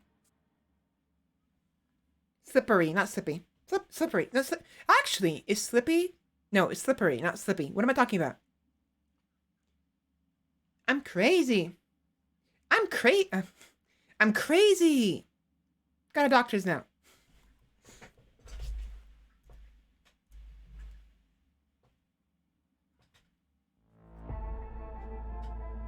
Took a bit of a tumble.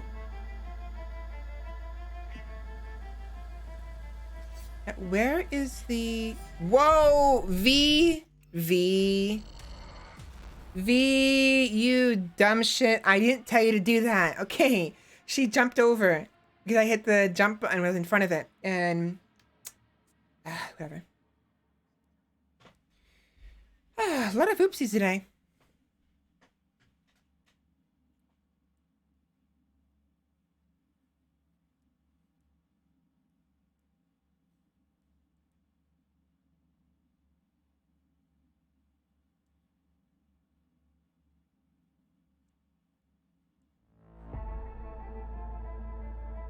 Alright, third time's a charm. This time before jumping, I'm gonna look across the...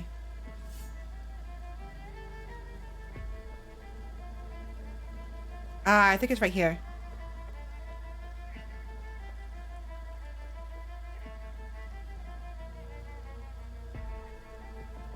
So, you can't see it, but over there...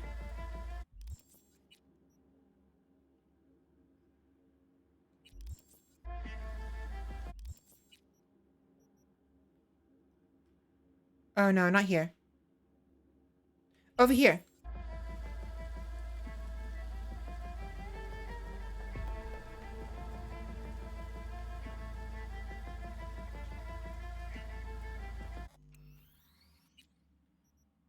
I won't be able to do it because I don't have double jump, but there is a spot of water past this point. And one of the exploits to getting out of this area once you get in here with a glitch later on is to run off the edge with, well, carefully, of course.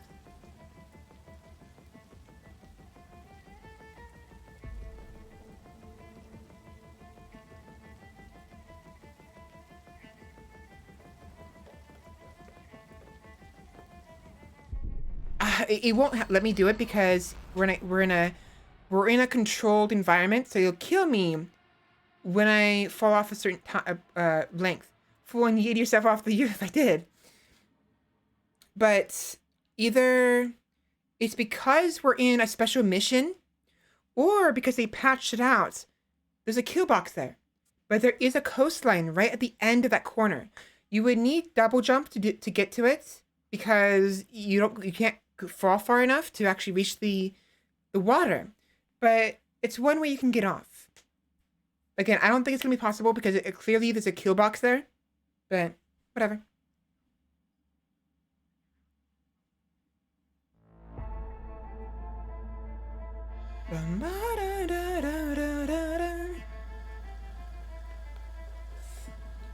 Over there.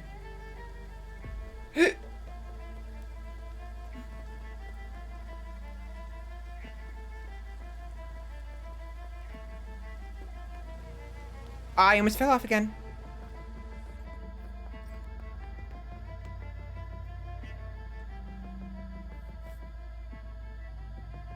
Saburo's dog toy.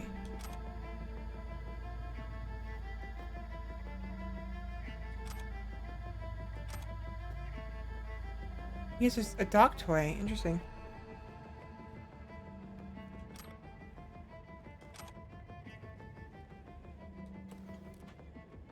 The Flowers of Silence, a biography of Hanako Arasaka. If I had written this biography on the basis of publicly available material, there would be two sides of the story, not to mention the foreword, afterword, and the acknowledgments. Everyone knows that Hanako Arasaka is a very private individual.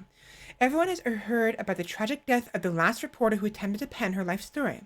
10 shots to the back, suicide, according to the police. That's why, when my publisher asked me to write this book, I had to politely decline. Then, when I saw the advance they were offering me, I started to reconsider. And finally, when I discovered that Arasaka's PR department had given its stamp of approval to interview numerous members of Hanako's entourage, I was on the next flight to Tokyo. Soon enough, however, I lost my original enthusiasm. The people Arasaka sent me to be interviewed repeated the same answers to all questions, clearly memorized by heart. After a month's worth of research, all I had was, Hanako Arasaka is the daughter of Saburo Arasaka from his third wife. Michiko, I assume they had a last name. She was born in 1999, so she's a boomer, I'm kidding, in Tokyo, and has only left the city 5 times in her life. Living a cloistered lifestyle, she never fulfilled any important role in the family business. She's very close to Yorinobu Arasaka, the black sheep in the family. I was ready to give up when the archives of a local TV station I found a recording of the opening. I was ready to give up when, in the archives of a local TV station, I found a recording of the opening of an Arasaka branch in Fukuoka. Fukuoka. Yeah, I'm saying that right. Graced by the presence of none other than Hanako herself. She played the piano. Debussy's Reverie. Why that piece? Why play a dreamy, introspective song while surrounded by stoic Japanese businessmen? Her golden fingers caressed the keys. I was mesmerized. Tears rolled down my cheeks as I listened. That's when I knew I had to finish this book. I had to meet this enigmatic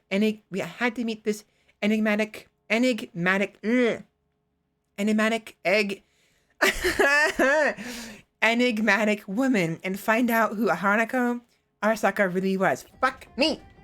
I can't speak! I'm supposed to be doing the one thing I'm supposed to depend on. The one thing I'm supposed to be doing. And I can't do it. I can't. What is... I couldn't say enigmatic. I can't say enigmatic. There we go.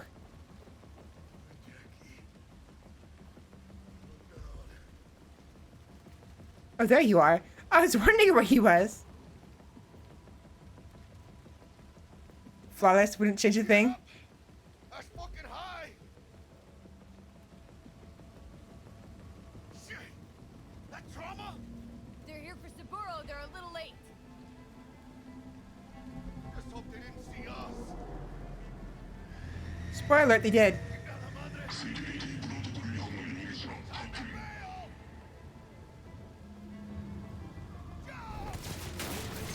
Whee! Bum bum ba dum ba dum ba dum bum bum ba dum bum ba bum bum ba dum ba dum. And we're back here with a broken. Oh shit! Ugh, close one. The relic! Madres! Ah,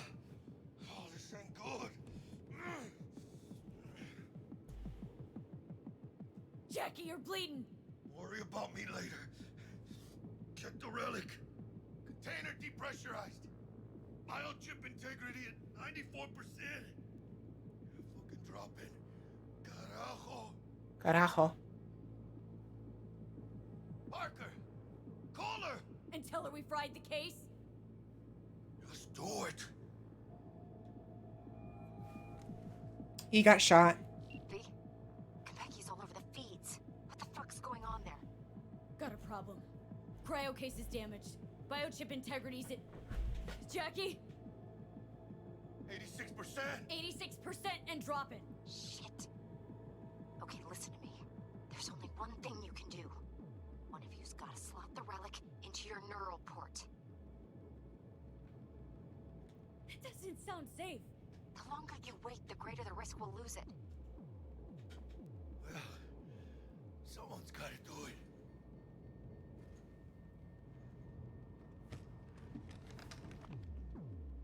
En el nombre del Padre, del Hijo y del Espíritu Santo. Amen. I didn't register it last time, but he's religious. I definitely see Jackie being religious, though. You okay? No. I guess. Don't feel any different. Once you're back, we'll take out the relic and run a full brain scan and sweep. But you two need to get the fuck out of there first. We're working on it. Dell, we'll be there in a couple. Be ready. Got it? Certainly, Mr. Wells. Better be fucking certain. We gotta somehow reach the lobby. Only chance to hit the garage. And we best be quick. Ahora sí. Gray. I'm at the crouch. He injected himself with one of those pick-me-ups.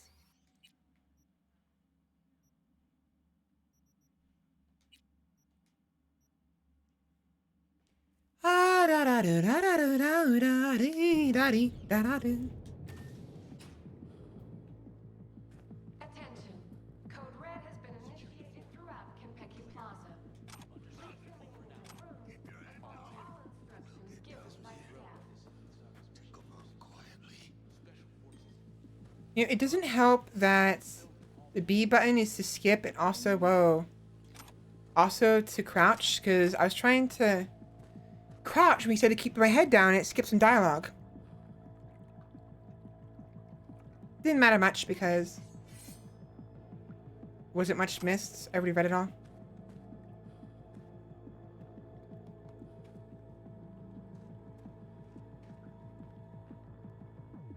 I'm just taking everything at this point.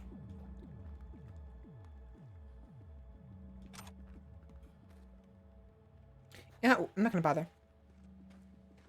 I don't drink beer or alcohol, so all this is kind of trash to me. And it's not like that it's trash, like alcohol is trash. It's just, it's useless to me. You know, like I don't need it.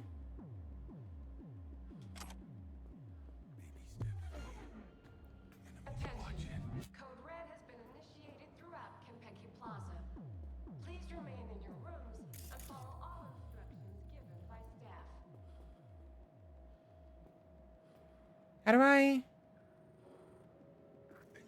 Located the dweller and a combat bot, flathead model.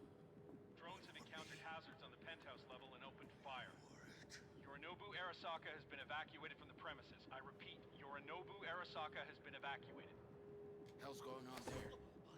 Doesn't sound good.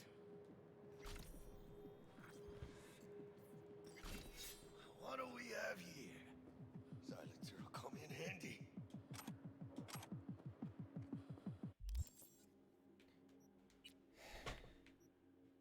How do I? Ah, yes, here we go.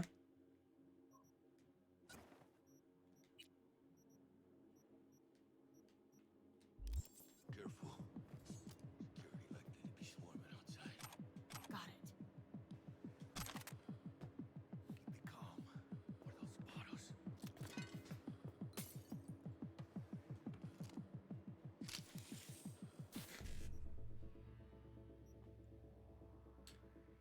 Alright, so 55, 1C, 1C, BD. Can I do that? 55, 1C, 1C, no. 55, 1C, 1C. There's no BD. BD, BD, 55, 55. It won't work. I can only choose one. If one of these was BD, it'd be easier, because 55, go down. 1C, go right or left. 1C, go up or down. There's no BD.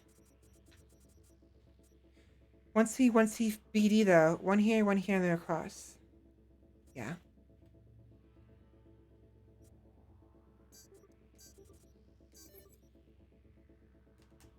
Darn shame.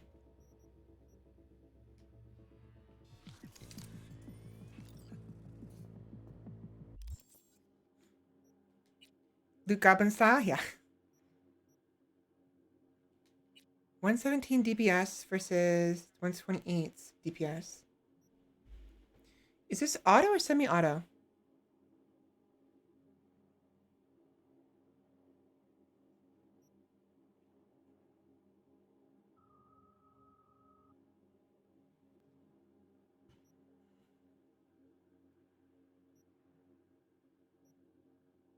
I assume they're auto.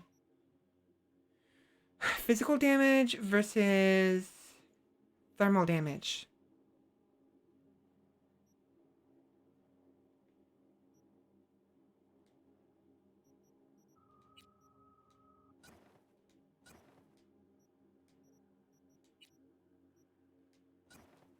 Oh, there's two of them. Okay, I had two silencers.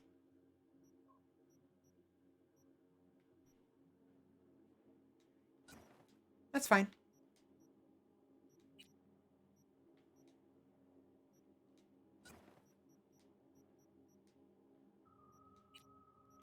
Before we do anything else, let's take a look at this katana.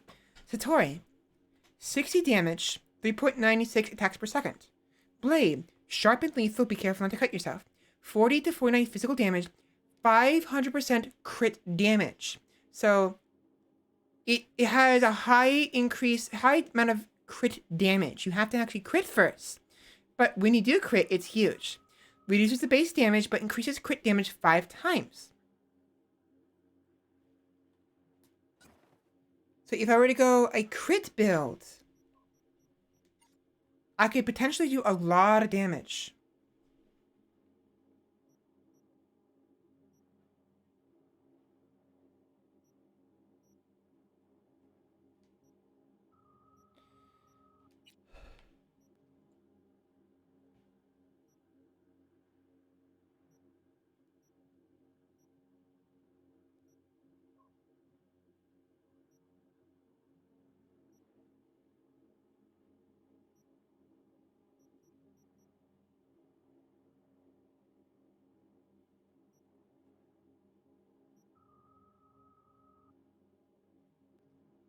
Level 10 for reflexes, which I could probably get. I have 3 perk points, but I don't want to spend them all in one spot just yet.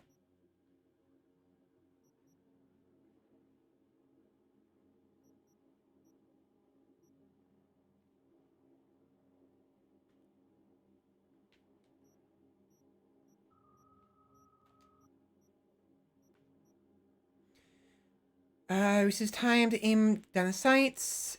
Increases rifle and submachine while aiming down. Blah. Quick melee attacks with rifles and submachine guns do 50% more damage. Damage with rifles and submachine guns increased. Crit chance with rifles and submachine guns. Or damage with rifles and submachine guns. Enemies health about 50%.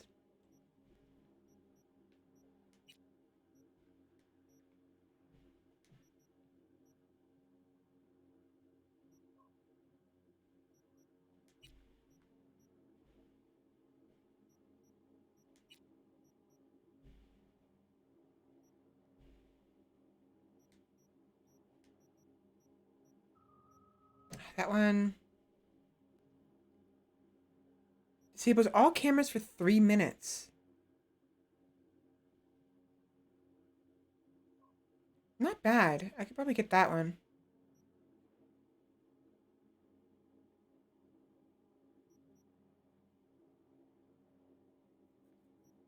3 full minutes with no cameras.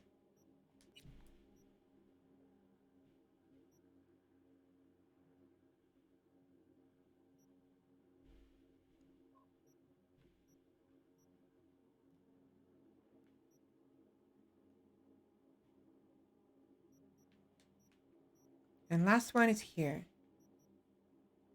So, crit chance by 50% while sneaking. Allows you to throw knives. I've heard this bugged. I don't know if they ever fixed that. 50% more damage to human enemies.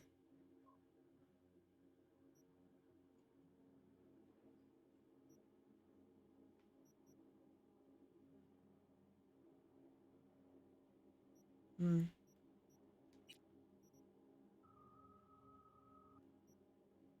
After defeating an enemy, gain cold blood for 10 seconds, increase movement speed by 2%, stacks up to 1 times.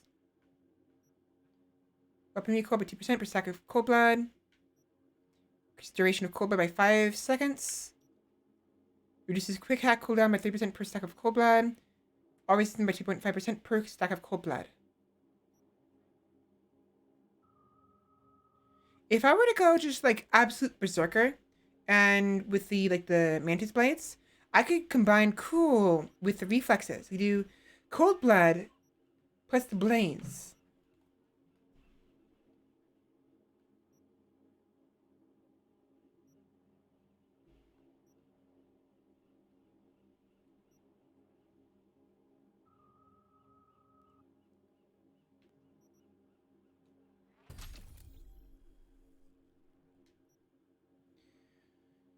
Let's see. Increases your passive evasion from enemy attacks by 1%. Increases crit chance by 1%. Increases damage from mantis blades by 3.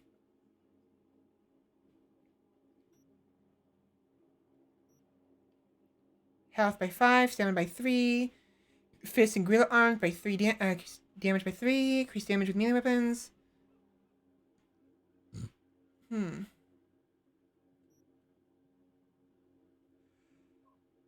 Okay.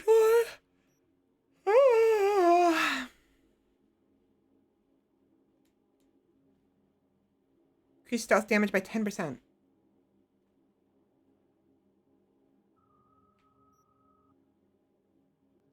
I'm fine with this.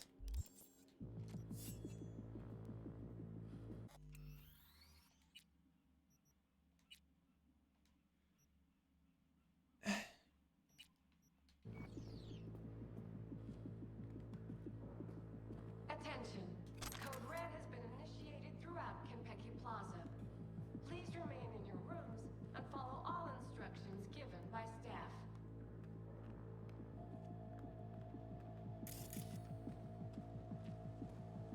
Stress ball.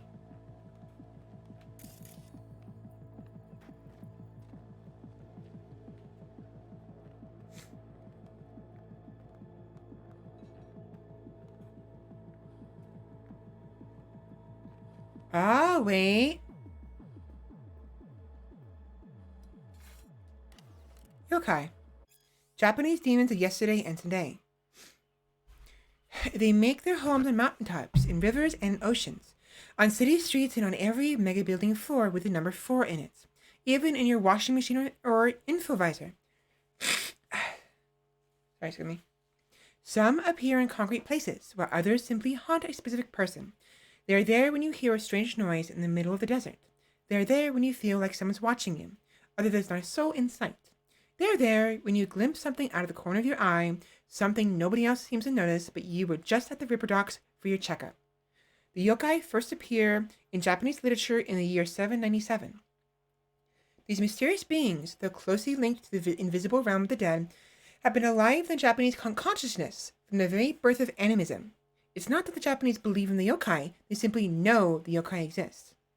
In addition to phantoms, ogres, and other mysterious phenomena, the yokai also include a group of shape-shifting demons called obake or bakemana. We talked about it earlier. The bakemano are said to sometimes take the form of a faceless person, a one-eyed scarecrow, or an animal. It's said that when a cat reaches a certain age, it becomes a bakeneko. These yokai are able to walk on their 2 hind legs, speak and dance, assume human form, or even devour their owners and take their place. The bakeneko sometimes visit people in their sleep, or even wake the dead. All they have to do is hop over a corpse to bring it suddenly back to life. However, the demons are capable of much, much more. One should exercise extreme caution around a double-tailed cat. This is a Nekomata, a yokai with shamanic and necromantic capabilities, able to place curses on people and control the dead. In its human form, a Nekomata resembles an old woman, often one addicted to some substance or other and with an eerie disturbing air about her. Other stuff. However, let me assure American readers of this book, today the most likely place you'll find a Bakaneko is in the form of lucky Maneki Neko figurines. After all, real cats are on an even rarer sight these days than your average yokai. Okay. My eyes are bothering me.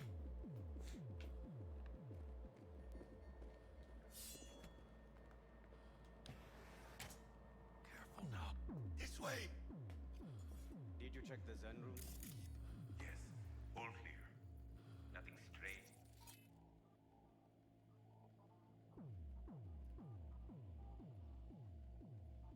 Shouting.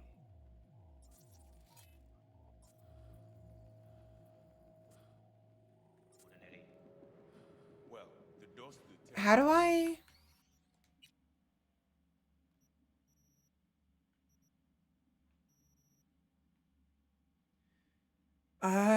what is the control scheme?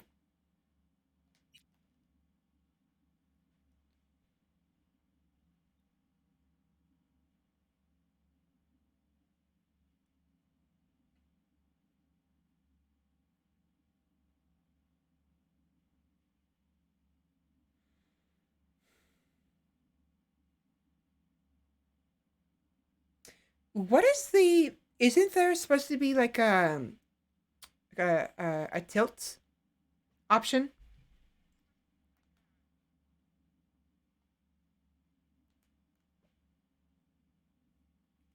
Cyberpunk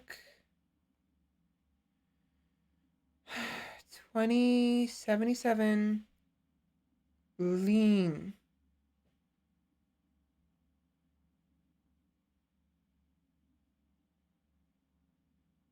Ah, okay. Is that not something you just tilt the control for? damaged. Then take another look. Attention. Code Red has been initiated throughout Kenpeki Plaza. Please remain in your rooms and follow all instructions given by staff.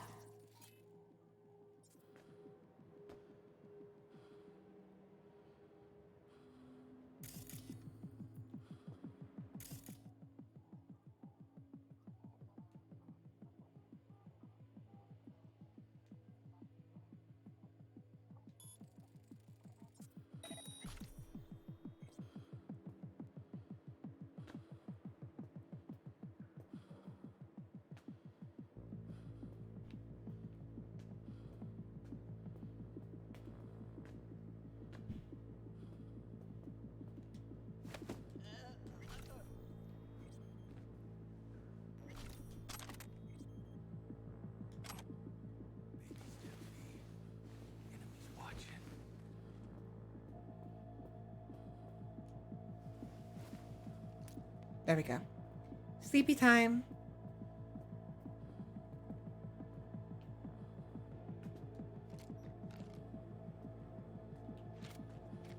Wow, I am not liking the design of this weapon. Not horrible, but not a fan.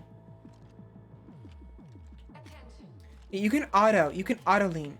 But you have to be on cover. Please remain in your rooms and follow all instructions given by staff. BD1C.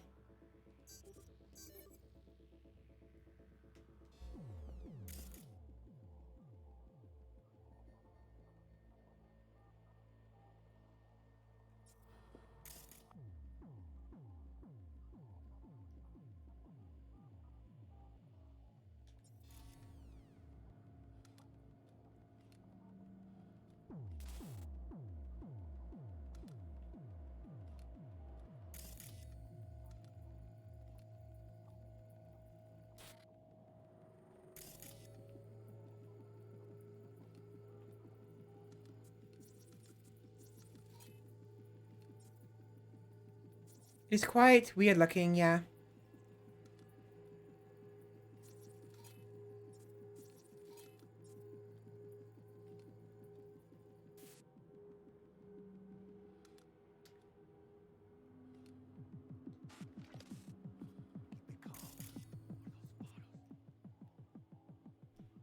There's only 3 cameras.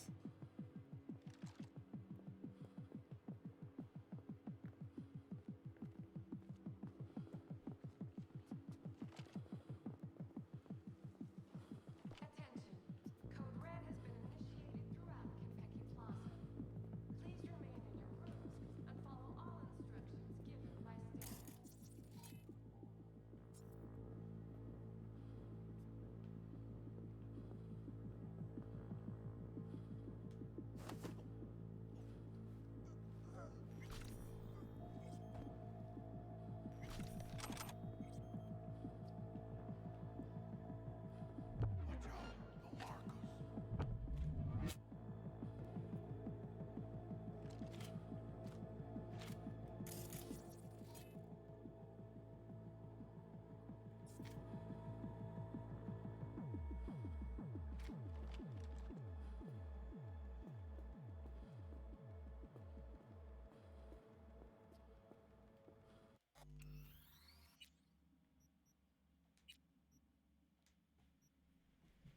I'm gonna try something.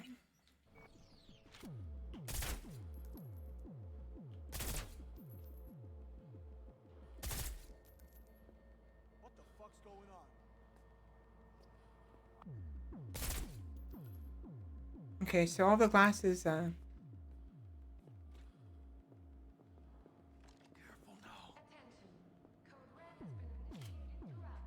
threat. all of the glass is bulletproof. I thought maybe I could break through it. I thought I remember being able to do that at some point, but I guess not.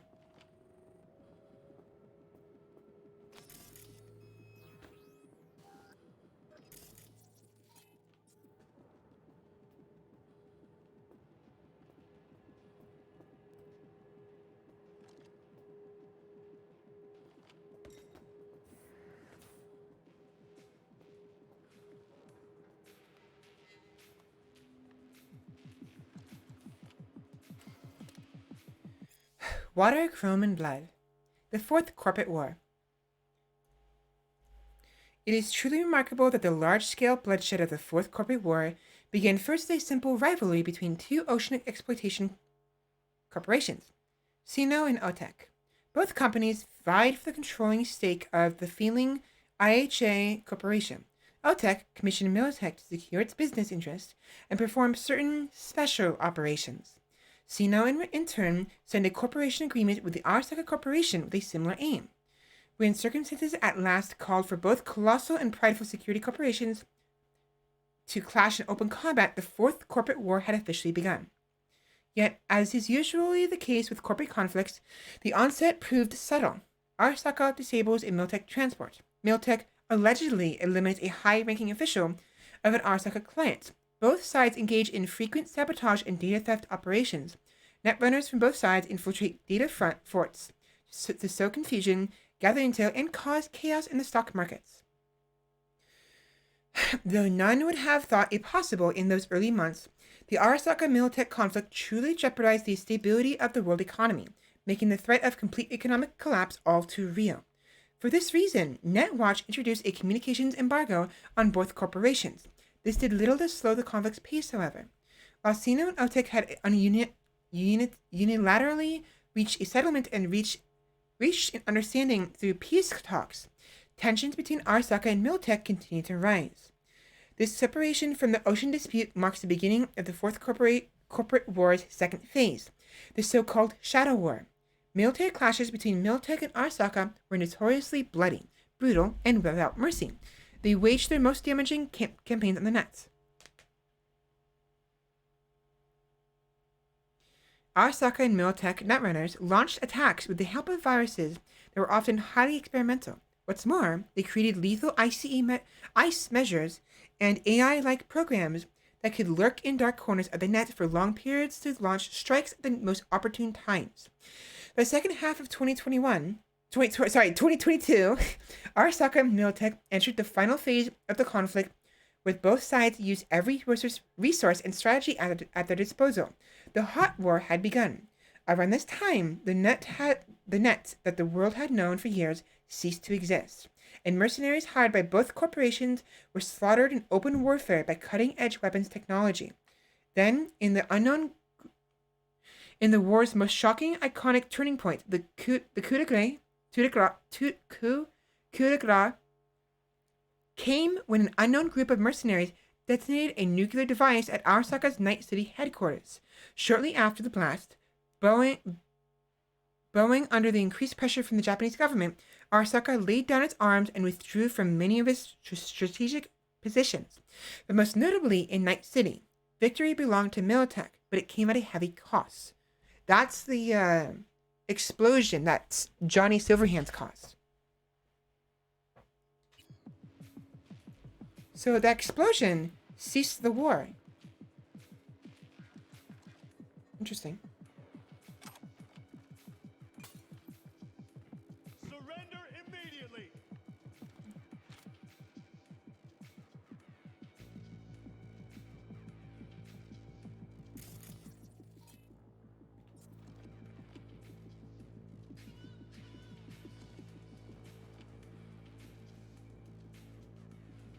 Attention. Code Red has been initiated throughout Kentucky Plaza. Please remain in your rooms and follow all instructions given by staff.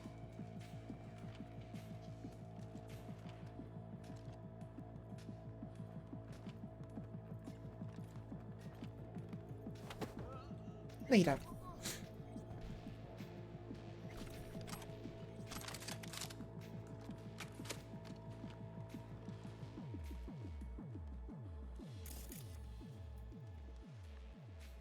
I'm making the check.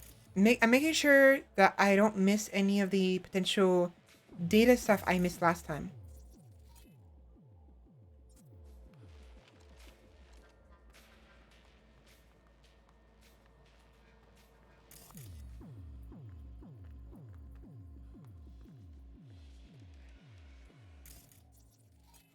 I can hack the coffee machine.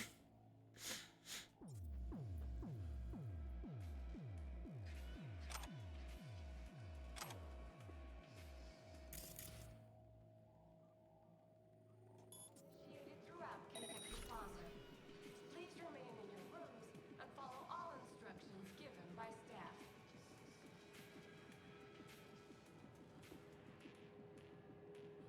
That's annoying. I was hoping that if I hit the distract button, something would happen. But no, doesn't work. Oh, hi.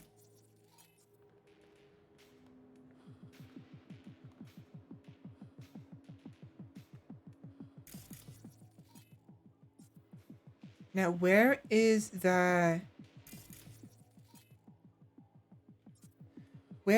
camera? Be on high alert. She's here somewhere. Sorry, what? Oh, they found the body. God damn it.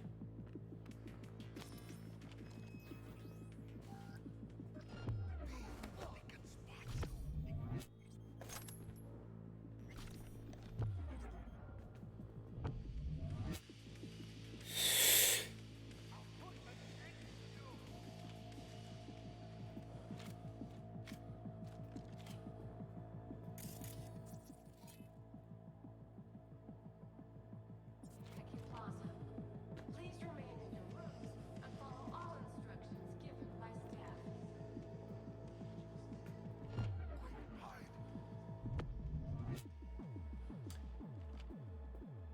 Those two are gonna be a problem. I have to kill him.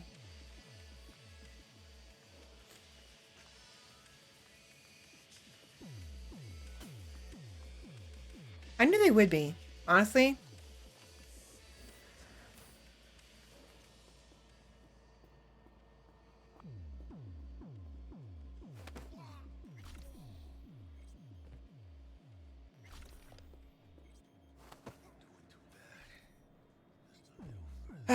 Does that give us free coffee if we do? That's what I was hoping, or like, at the very least cause the coffee machine to like overflow or something. Unfortunately, we got nothing. Nothing happened. How the fuck? Hello? Were you just there the entire time? Wait. Was that person there the entire time and I didn't even notice it? Him? I mean? Wait. What? Where the fuck did you come from? Hello? Was he there before? Okay. That's fine, I guess. I guess I missed him. My eyes are bothering me. I know this is stuffy too.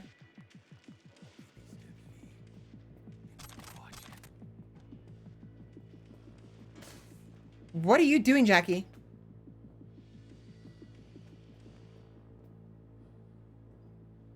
There it is.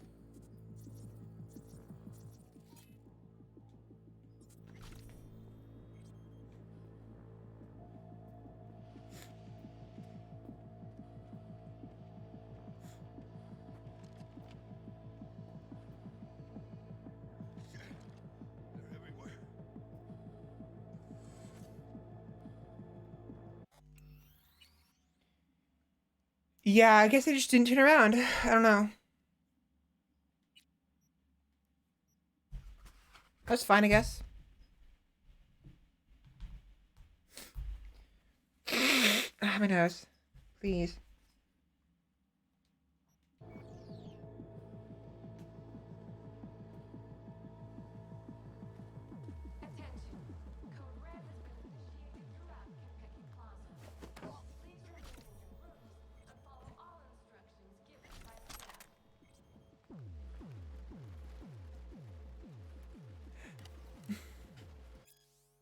California After Dusk. The Life of Richard Knight. Richard Knight was a pessimist. Even in the late 80s, when the economy seemed headed for endless growth and a nuclear threat for the ash heap of history, Knight saw the United States as hurtling towards collapse. Richard Knight was an optimist. He deeply believed the world could change for the better, and that he was the one to do it. Richard Knight was a realist. Aware he couldn't change the face of the world all at once, he decided to start small, for him at least, by constructing the ideal city. His utopian metropolis was to be called Coronado City. It would stand as a metaphorical city on a hill, a shining example to the rest of the world. Richard Knight was doomed to fail, not because his vision was inherently impossible to realize, but because many important, powerful people wished to make it so. Richard Knight was murdered. The city whose foundations he laid was finished after his death, but his utopian dream soon became a dystopian nightmare. Even the original name was lost. In honor of the city's tragically deceased founder, Coronado City was re-christened Night City. Ironically, the name fits. If anything, the city is a cat. Sleepy during the day, it comes frantically alive at night, and it loves to toy with its prey. Just like me.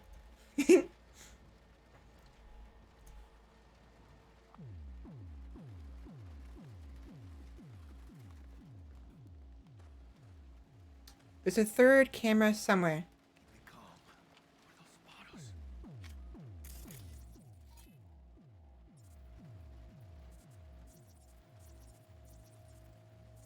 Question is, where is it?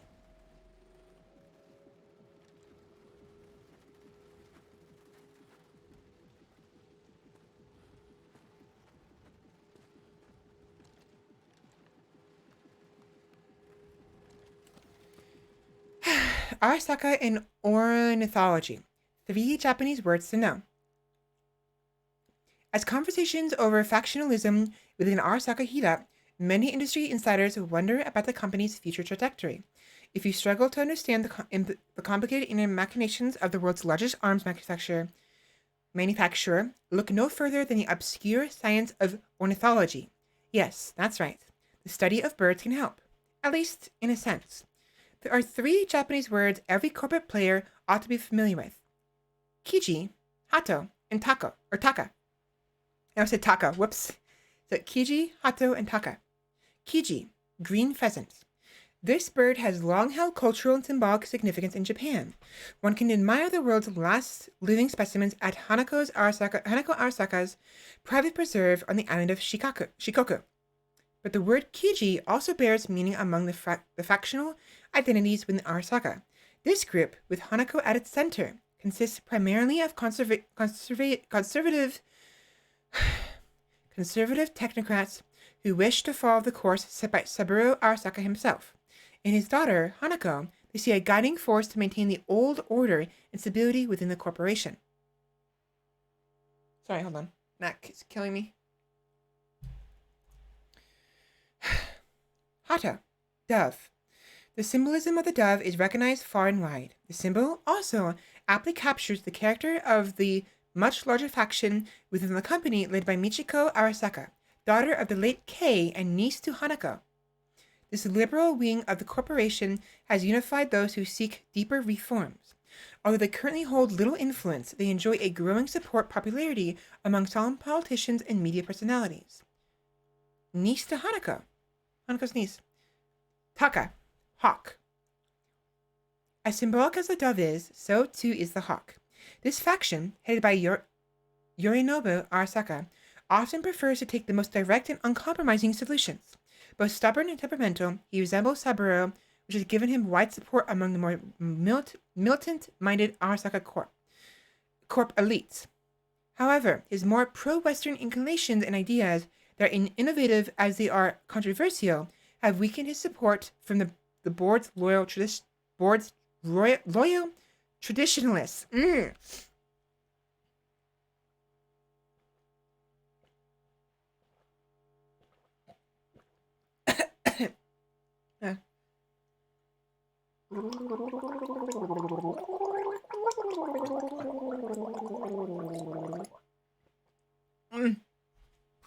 I almost swallowed that wrong. Excuse me. My neck is such a pain in the neck.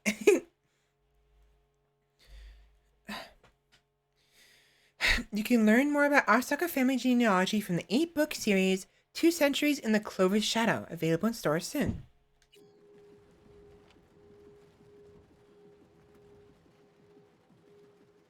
Now, where's that last camera?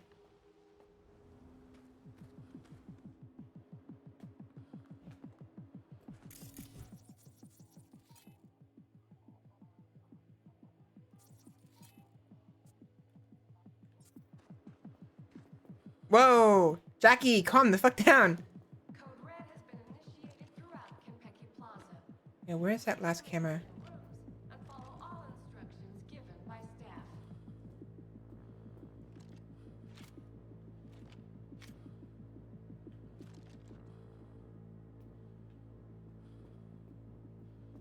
I want that.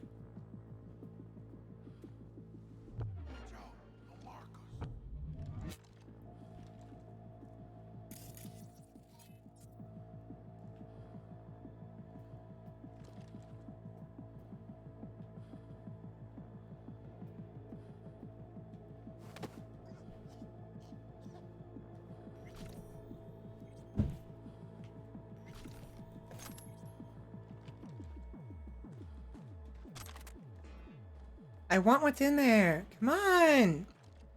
Let me in. Let me in. I'm doing okay. I'm just, choking on water. 555555551C.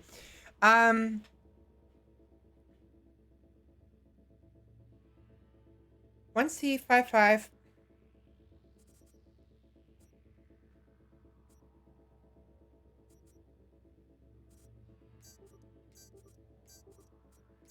Got them all 3 of them. How about that? I love that. Attention. Christmas tree attack. What's this? Complete a breach protocol with a minimum of 3 demons uploaded. Ooh. Why did I never get that before? Initiated throughout Kenpeki Plaza. Please remain in your rooms and follow all instructions. I think I should have gotten that previously. I'm sure I've done that before. An achievement of everything. Well done. Thank you. I'm waiting for them to calm down because they've been alerted.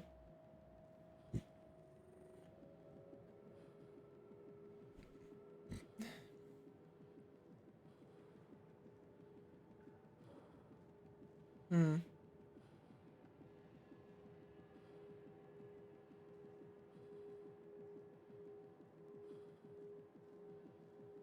And once they calm down, I'm gonna go ahead and just take them out. But I want what's in there. Careful now.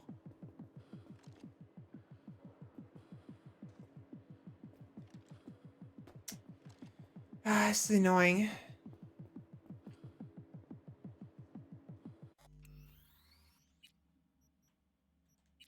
If I have to, I'll take him out the old-fashioned way, if it's absolutely necessary. But we'll see.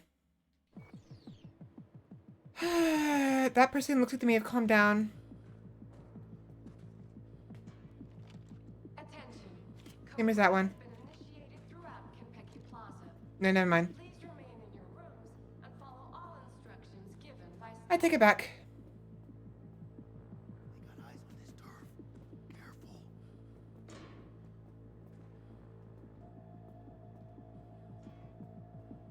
There it is.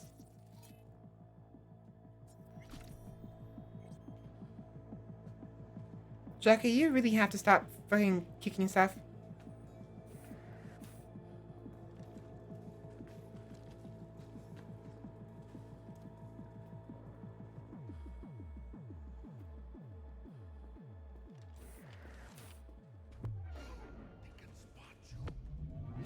You don't. Jackie, grab him! Grab him!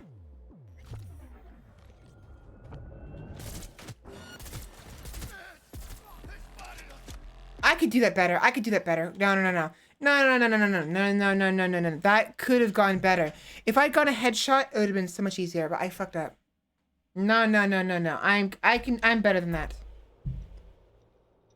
I don't know why I didn't aim for the head to begin with.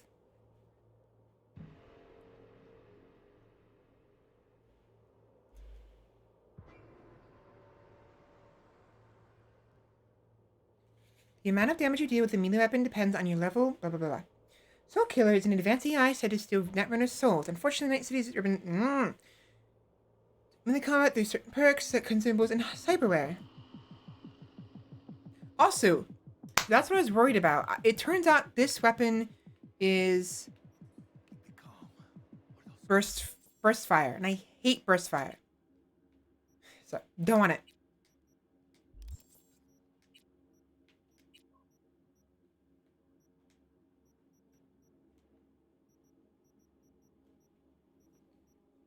Let's do probably something. Yeah. See, 120, 120, 120, 124. Physical and electrical.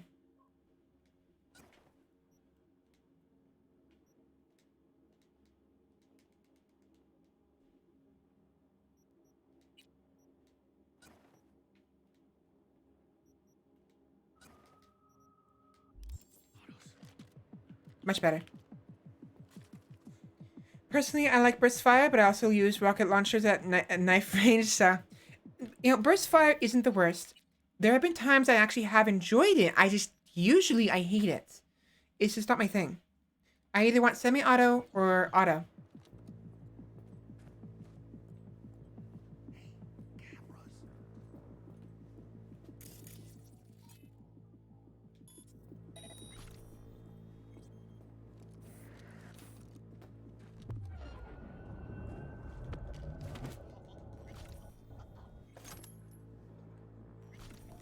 Don't do it. Don't do it. There we go. There we go. We are in business, baby. We are in business. That's how you do it. You know, I keep seeing these sodas, and now I kind of want a soda.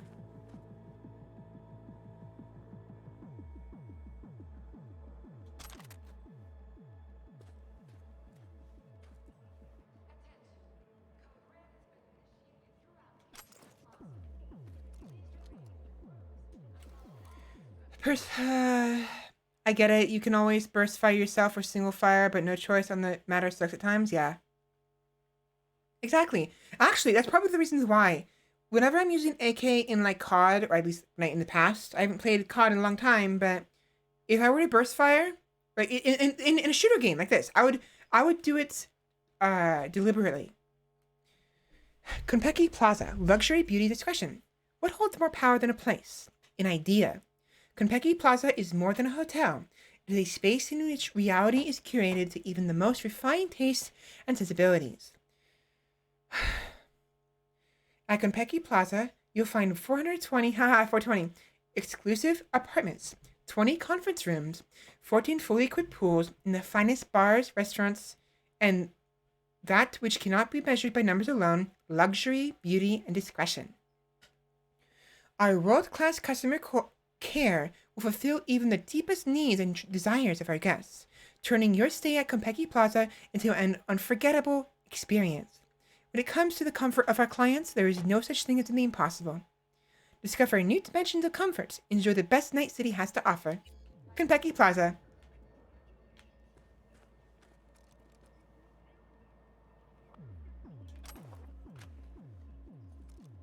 Yeah, now I want a Pepsi. I haven't had soda in a long time. I really ever... Cheese knives. I really ever consume soda. And I kind of want one now. In fact, it is past my third break, so let me go take a quick break. I will go get some soda, wash my face, and we'll come back and continue. Yeah, give me... I have to use the restroom regardless, so... Yeah, I just... Yeah, I'll be right back.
Ah, wow, wow, wow, wow. Ah, da, dee, da, doo. I'm back. So as I was in the bathroom, I realized something. So when I initially um, fucked up that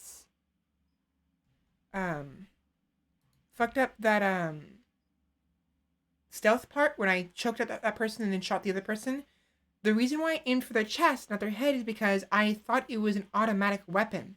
And automatic weapons, when you fire them and you keep the trigger down, they tend to recoil upwards. That's why I was aiming for his head, but with the idea that it was an automatic weapon, so it would recoil up towards his head for me. I would get some shots in his head, up his neck, and then hit his head. But I didn't realize it was a burst fire. Welcome back. Thank you. Welcome, champion. I am back. This goes without saying these days. Good luck in the statistically the most dangerous place in the home. I suppose you could definitely drown yourself. You can slip and fall. Actually, I did that once. Actually, that was pretty bad. Yeah, I remember when I was a kid. After a shower or a bath or something like that, I slipped in the bath and hit my inner thigh on the rim. Excuse me, of the bathtub because we have like this. I've always had like these baths with showers built into them, so it's a mix of between a bath and shower.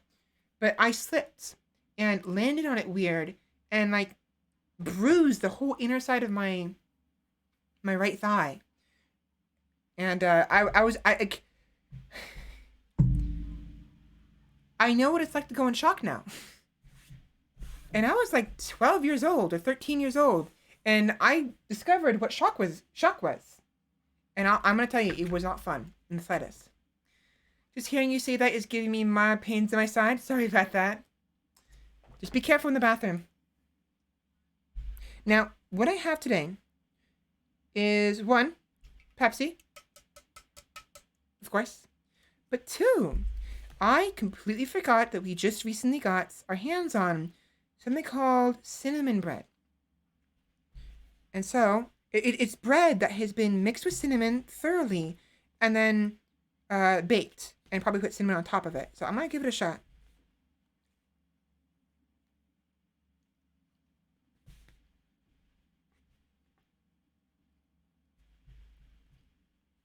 A little dry.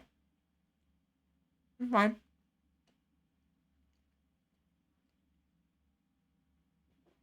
I think a little water can't help.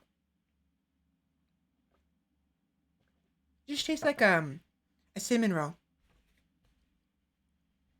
but without the frosting.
Sorry, friend. I need to test something out.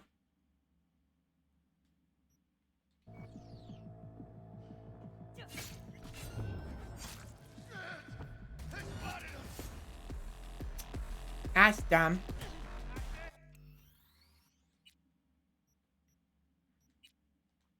I think it's because there was one to the right. If this guy was alone and I killed him, it would have been fine. Because there's multiples of them. Reason of being SOL. I think it was the last one. I was wrong. I was wrong. No. Nom nom nom. I'm gonna fool my mouth. I'm gonna spit. I'm not sure that sort of takedown just. Yeah. I kind of wish they did more with the Mantis blades.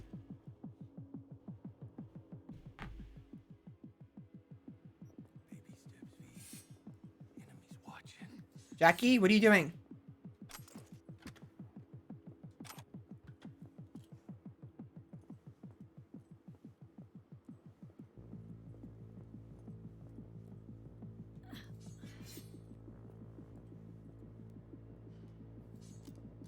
Status report.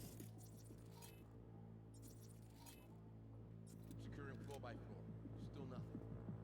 Same here. Shut the elevator down just in case. Keep looking. Elevator's being watched too. Gotta take them out. Hello? Where are you?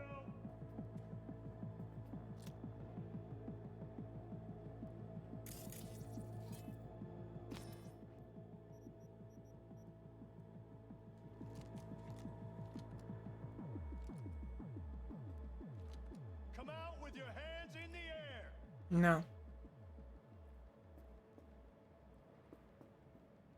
Attention. Code Red has been initiated throughout Kentucky Plaza. Please remain in your rooms and follow all instructions given by staff. Surrender immediately.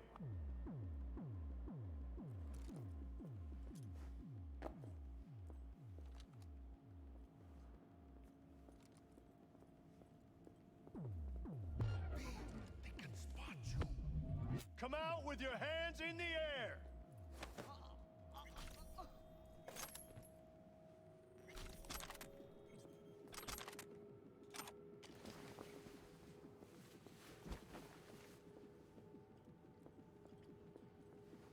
I'll piss on your grave when this is over.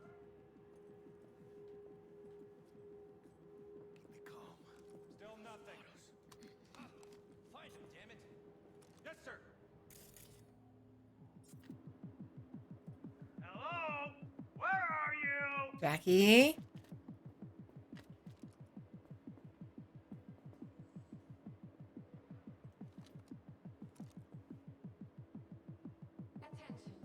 Code Red has been initiated throughout. That's This is over. that's the one that caught us earlier. Woo!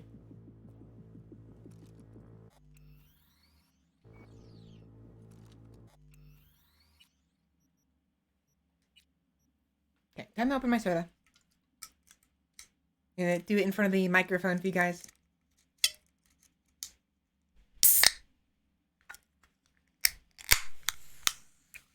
There we go. Wonder, can you hear that? Probably not. It's been a long time since I had a Pepsi. It's yummy.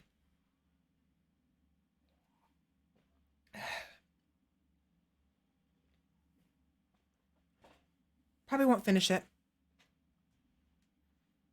That's fine. Excuse me. I could hear that fizz and everything. Satisfying.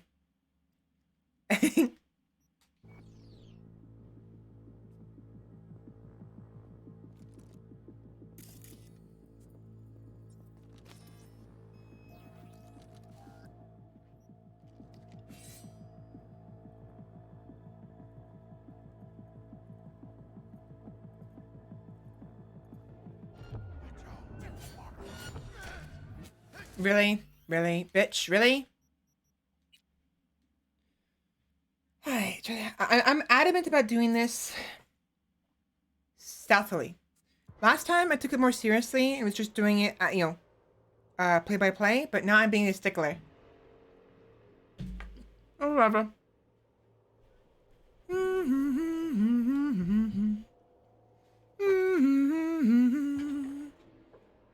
Excuse me. Excuse me. Burping and hiccups, not fun.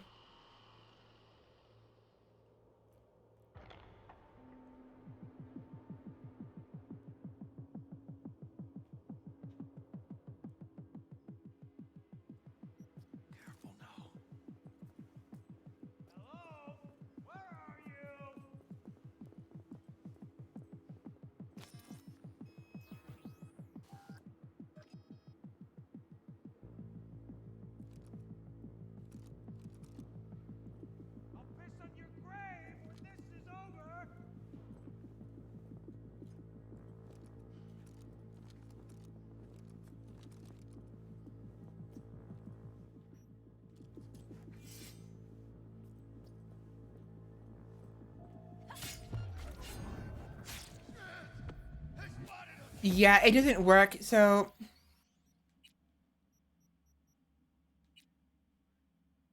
That's a bit nonsense, to be honest. I swear, before you could do that. You could basically stealth kill them, essentially. And it would, yeah, it wouldn't be proper. It wouldn't be a quote-unquote stealth kill, but it would kill them instantly. And that's dumb. Whatever.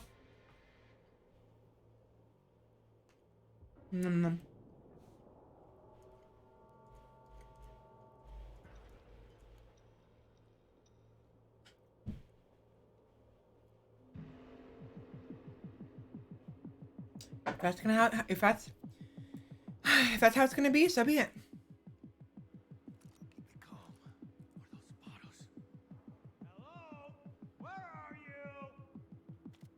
Over here, numbnuts.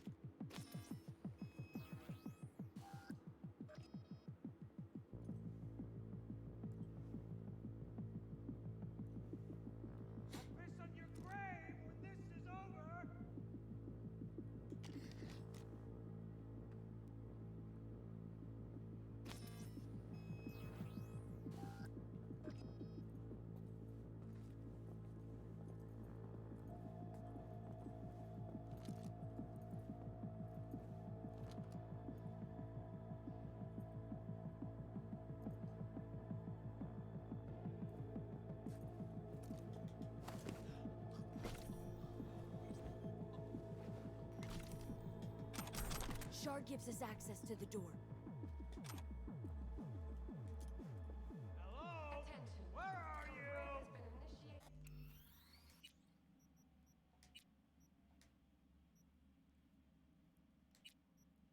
Throughout Kentucky Plaza. Please remain in your rooms and follow all instructions given by staff.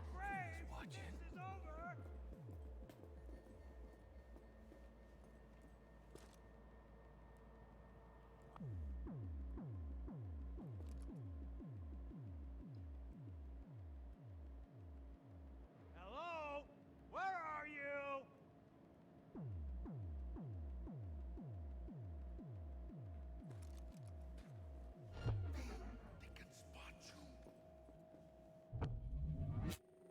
God damn it. I'll piss on your grave when this is over.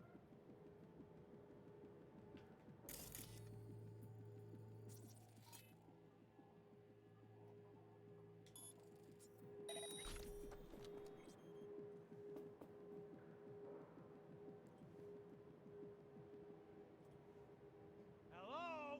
Where are you?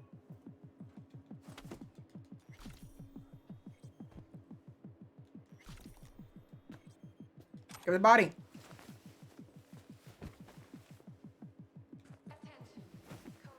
Ain't nowhere to hide, so just come out.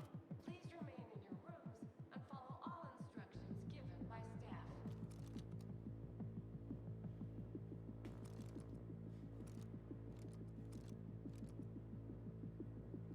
Be on high alert. She's here somewhere. How do you know it's a she? I mean, I'm the problem with that, but how do you know it's a she?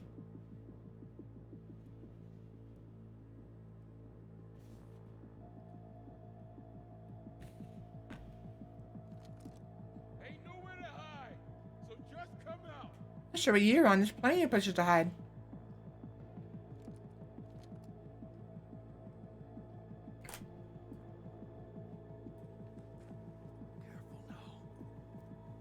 Be on high alert.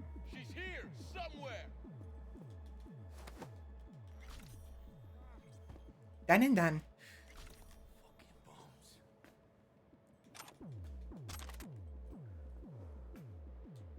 Kentucky Plaza. Yeah, we already had this already.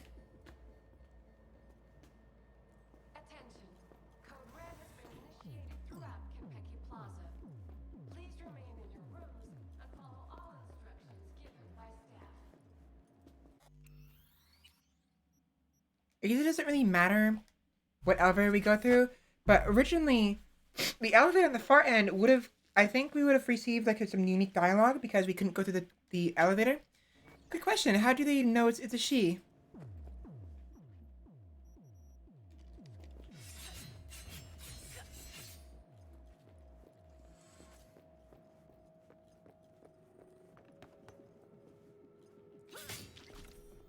Oops. Sorry. I mean, I don't mind bloodshed, but they're just doing their jobs. You know, if I have to kill them, so be it. Later on, I'll be a little more uncaring, but for now, I just feel like I want to care.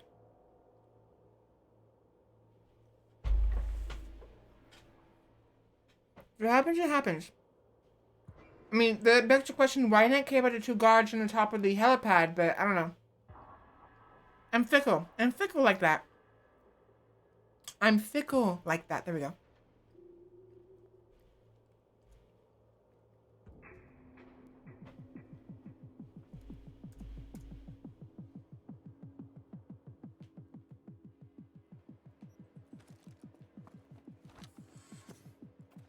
Oh.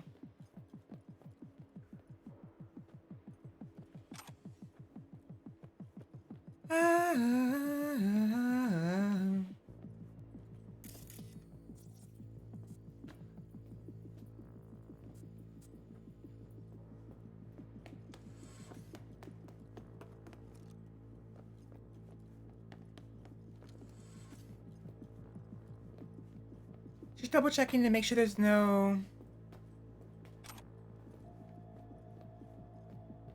data stuff I missed.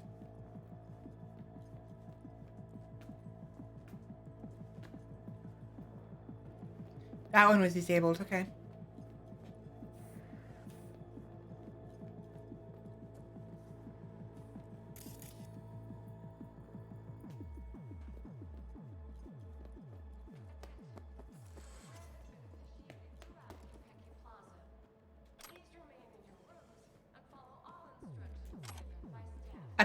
A tofu, tuna, and pineapple pizza. I'll buy it and sell it to somebody. I'm not a fan of pineapple.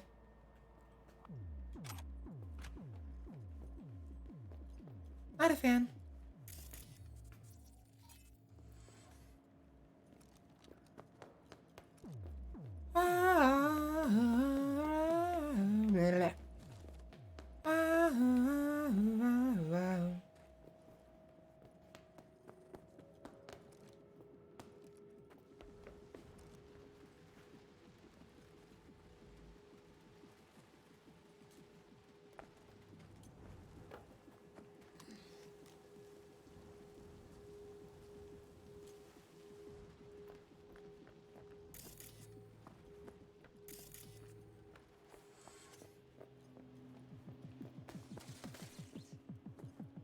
That's actually surprised me a little bit. Attention. Code Red has been initiated throughout Kentucky Plaza. How do I get inside this? Like, seriously.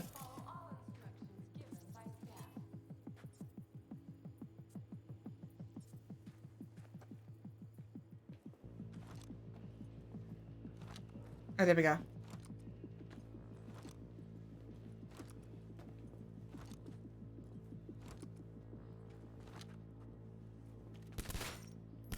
Some pretty quiet glass.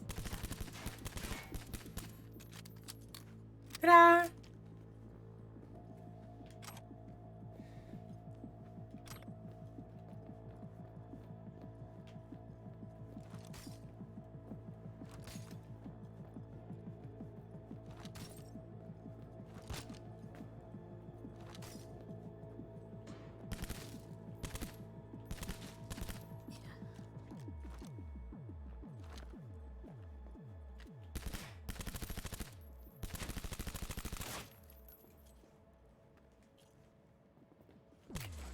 Attention. Code Red has been initiated throughout Kentucky Plaza. Please remain in your rooms and follow all instructions given by staff.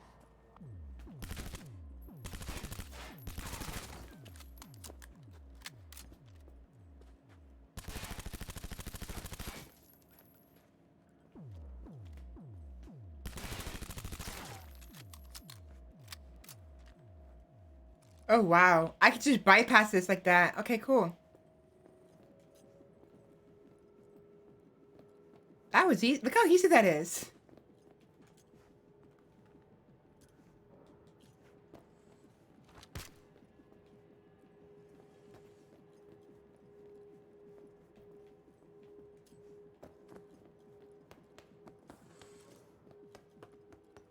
Was there any other rooms I couldn't... Right, this one. No, this one's fine. This one? This one.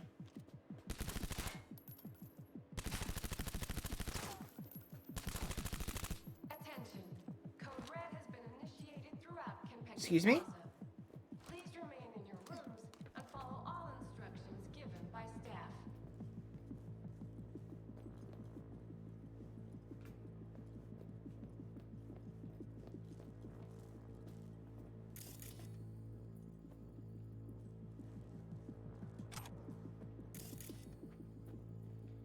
I swear there was something green in here, but I don't see it anymore. Did I shoot it by accident? I might have shot it by accident. Damn it.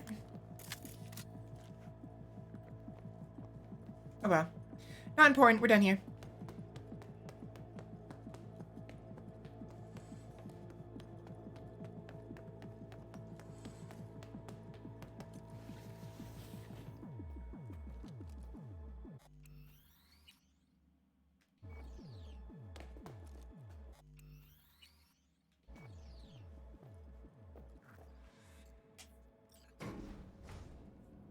Didn't even break a sweat, yeah. What?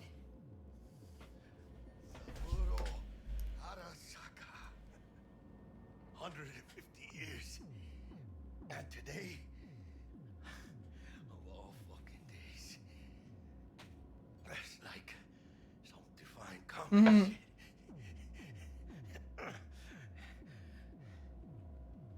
Save your strength, Jackie.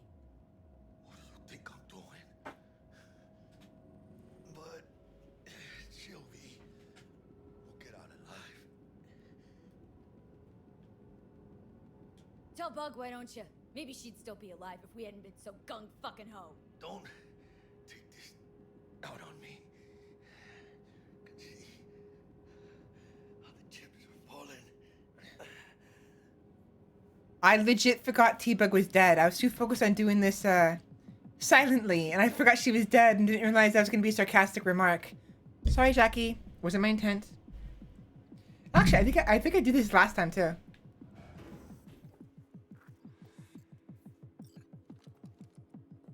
Baby steps, V. Enemies watch it.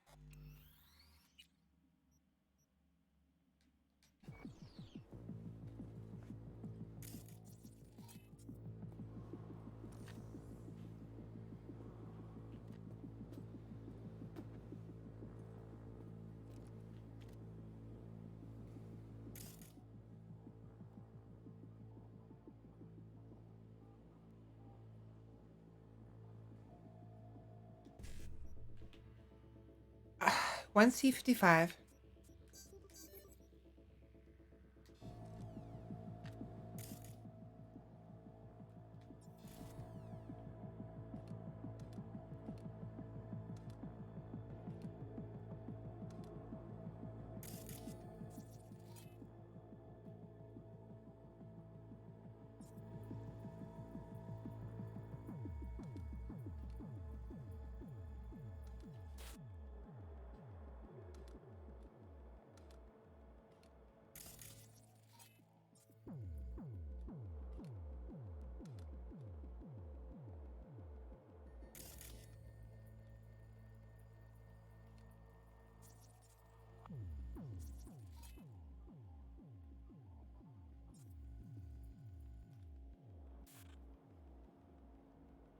That's Jackie. Be careful with that.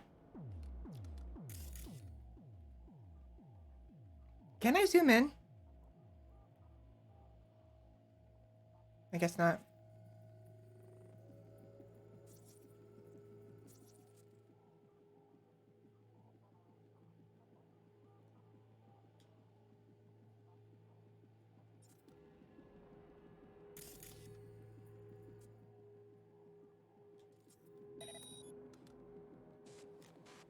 They got eyes on this turf. Careful.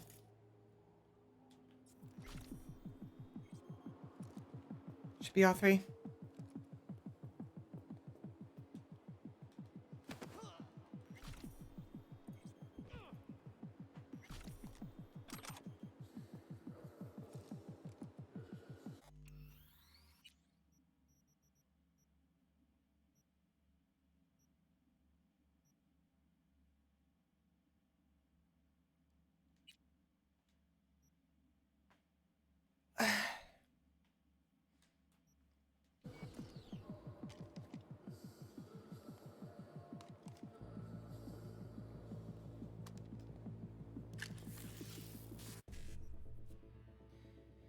E9 1C, BD E9 E55, 55 55 or 55 E9 E9 1C. I think. So 55 E9 E9 E9 or 1C. 55 E9 E9 1C. Bingo.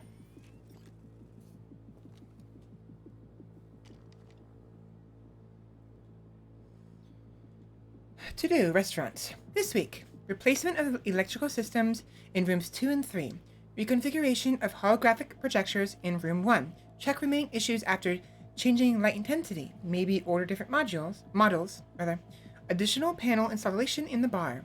Inform painting team. Thenard blue is not the same as Turnbull blue. Dock the new paints from the team's pay and fire fiddly. Warn Konpeki administration that we need another week to finish up.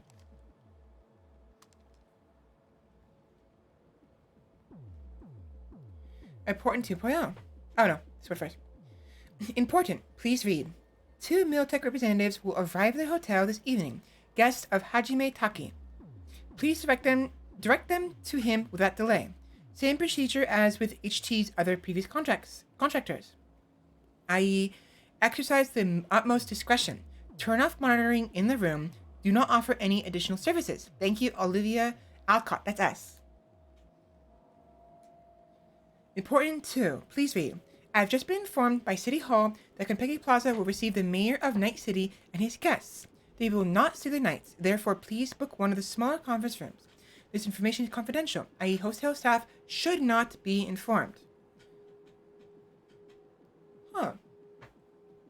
The mayor of Night City.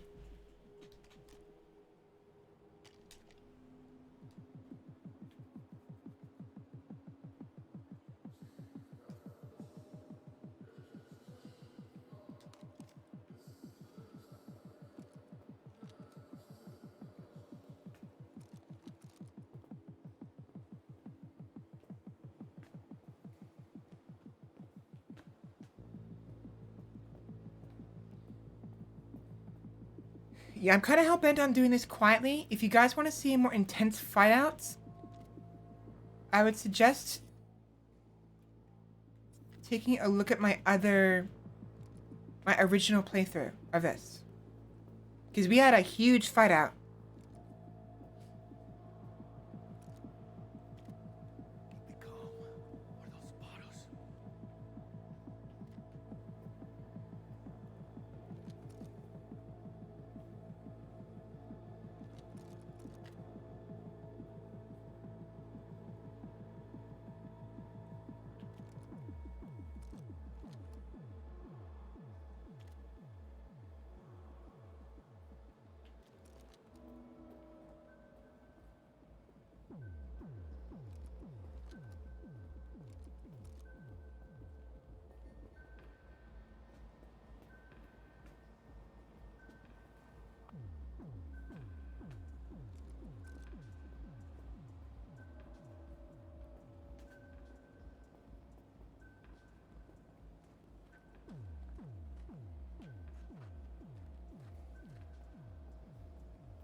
I was hoping to get back there and see if I could steal any creds. Never mind. I missed something though. The Fall of Etemenanki. The Fall of Etemenanki. Manuscript found behind the Totentanz. All ye mighty look in despair, for here lived the city. In the far-off land of Chenier, where once was lake tamed and wrought. To build a temple among the narrow streets where the howl of crazed pirates rose. From their skiff and the shadow of the ziggurat fell across the sands. Look in despair, for here rose the tower, sung as tongues blah. The song.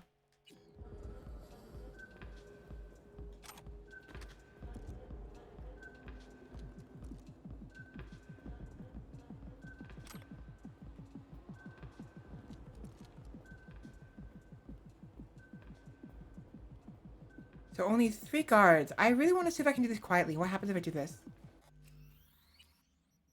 I liked the initial shootout we did. It was fun.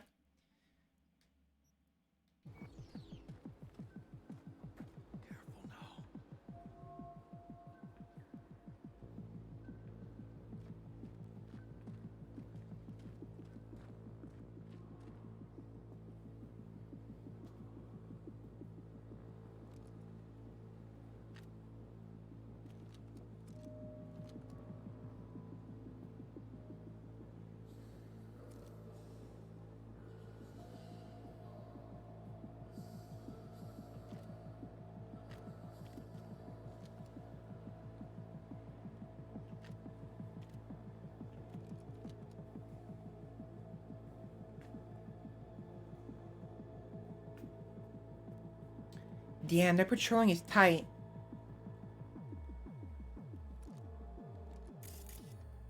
Is there any distraction I can do to get them to turn around? I wonder.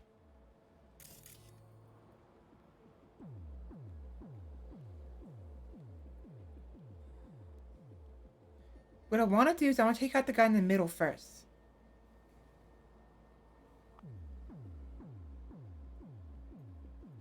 So I need both of them to turn left.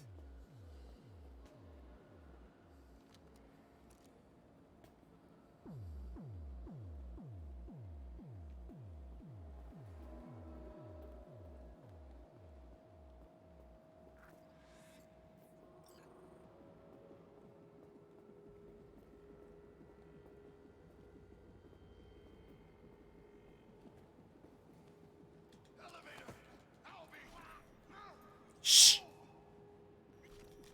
Stop yelling, Jackie.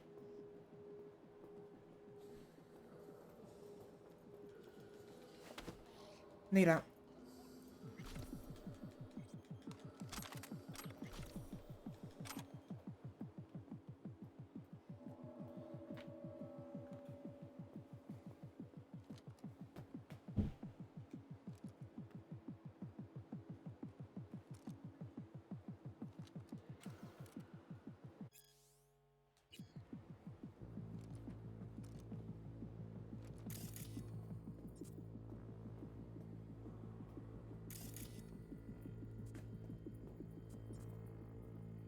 What is this? Ah, it's just whatever.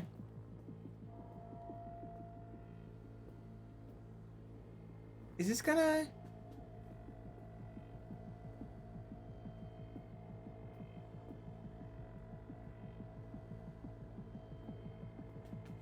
Oh, I just can't go this way. Period. Okay. It's fine. We managed to do this quietly. We do this very quietly. Where's the fucking elevator? Right here.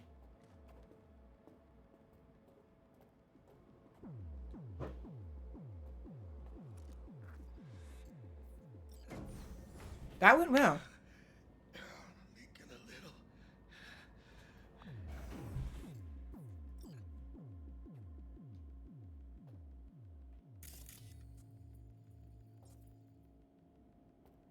She attacked me! Where'd that I advise that you waste no time in entering the vehicle. Time to go. Well, that was fine. Man, that was pretty good. Delamine had to... How's our ride looking? Tip-top, though alas, we are being pursued. What did I say? Activated. Please remain calm. Roadblock ahead. I Thanks for it.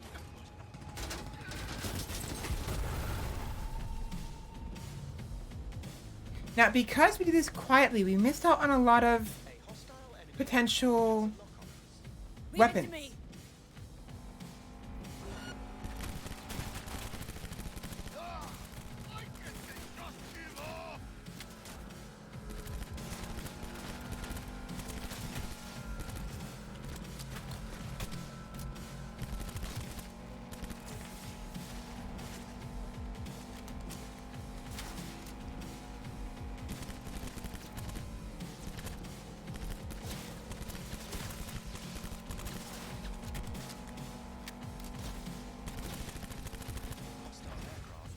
Done and done.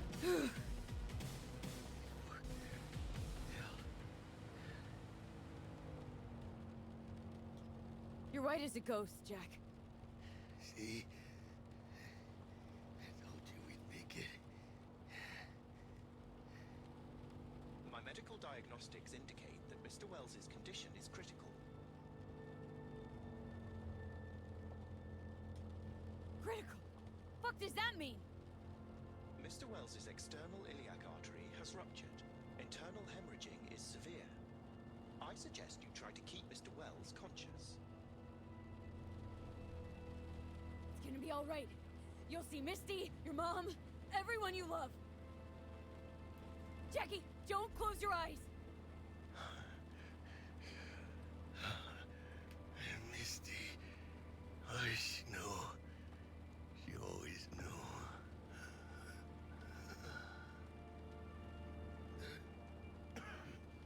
Biochip. Hold on to it. For me.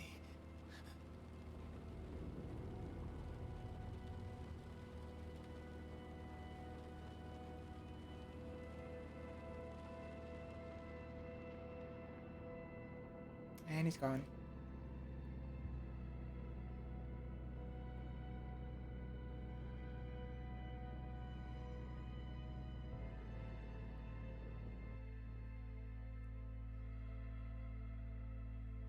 I still feel like the shootout we had last time was a lot more impactful.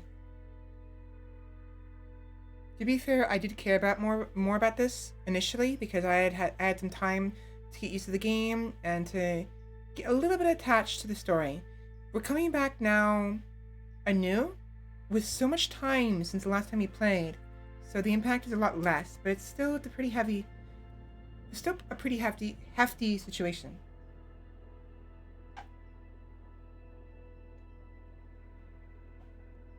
Mr. Wells has passed. Where shall I take his remains?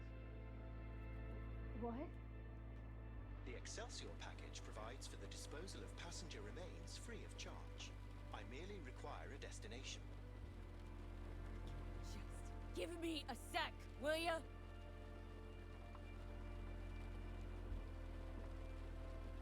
I do wonder if maybe the removal of the chip may have finished him off. Where shall I take them?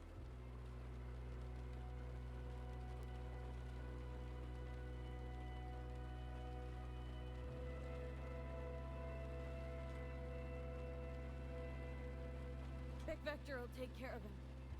His family shouldn't see him like this. Of course. Understood. Mr. Deshawn awaits you in room number 204.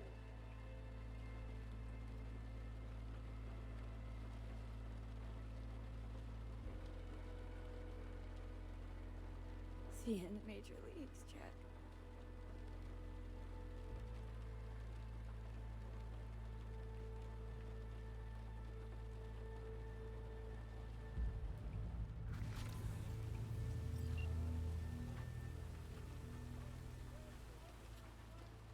Man, that car is fucked up. Almost as fucked up as Jackie.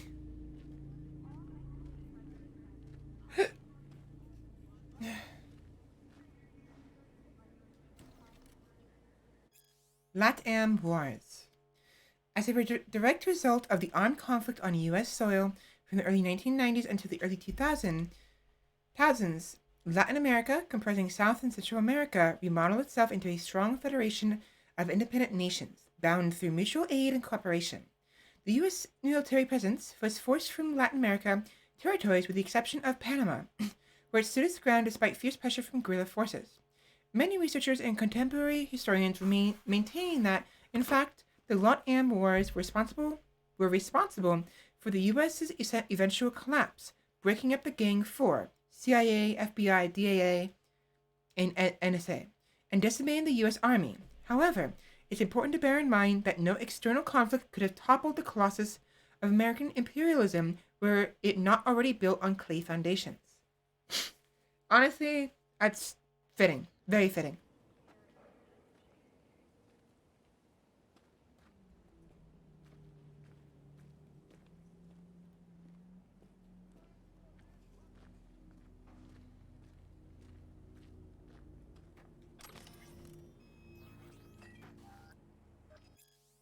protein farms are currently the source of most meat and meat substitute products in Night City.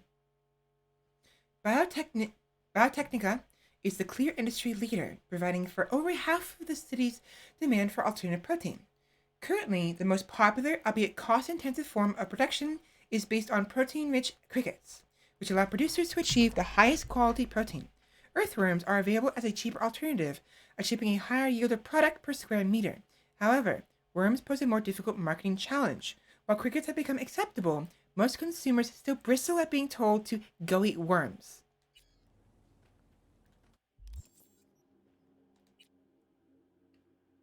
Oh, I have too much stuff on me. That's why. That's why I'm having a hard time moving. Because I was giving my weapons back. Right. I forgot.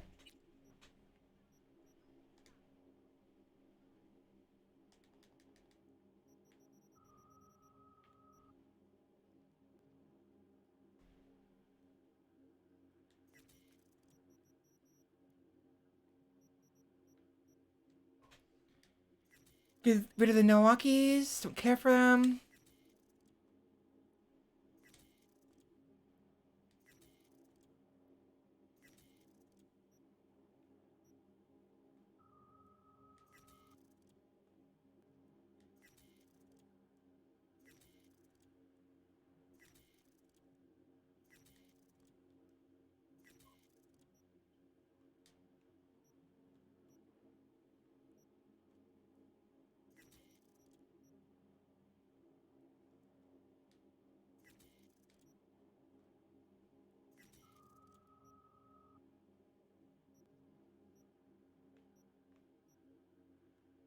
I believe it's the copperheads that I like.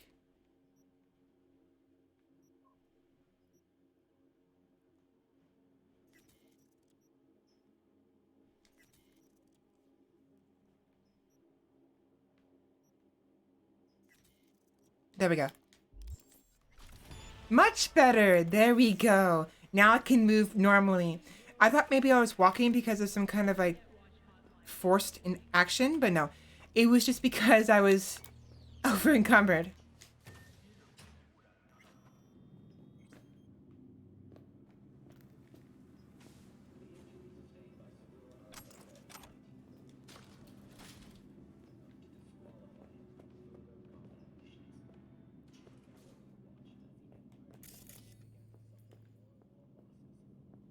What is this? What is this? Oh. Don't know.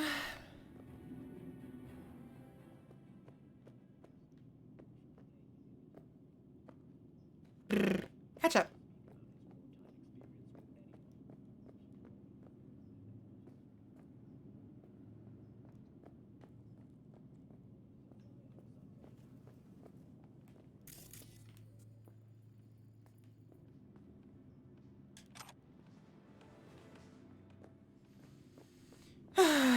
We are about half an hour away. I do apologize for not talking very much.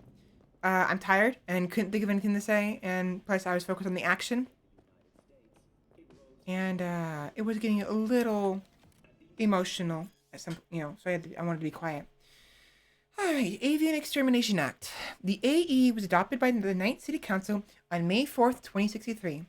Purpose: in the face of increasingly frequent and deadly zoonotic disease outbreaks, the City Council decided that the most effective method for reducing the risk of infection among residents is via the extermination of all avian life within 18 miles of city limits. See Figure 1. The extermination process would begin on May 7th, 2063, once the call and selection of tenders for the contract have been completed. See Annex 2. So they just killed off a bunch of birds.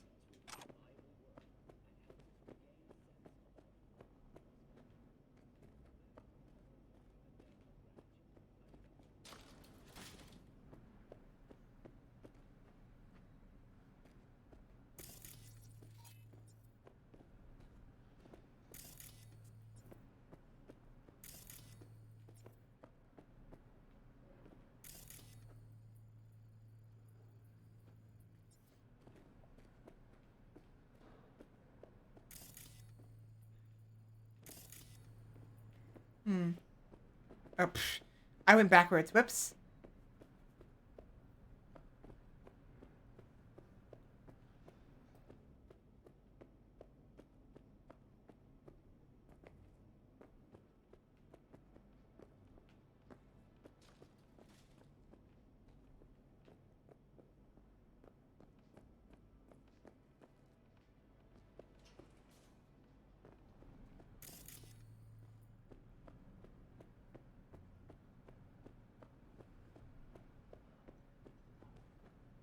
Where's this? Yeah, I'm just really tired right now. Let the game talk for me. Let me. He waiting.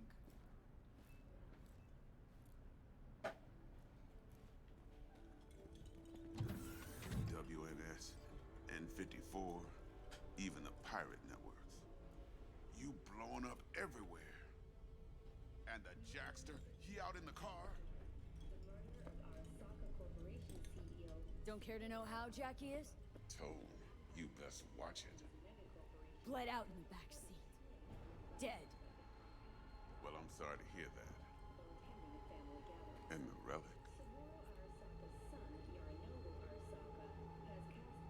Got it right here. I was afraid of that. What? Saburo Arasaka. Dead. You got any notion of the shit you pulled me into? You off the fucking Emperor! I did not. Majesty! Anyone with so much as a pinky toe dipped in this mess is as good as dead!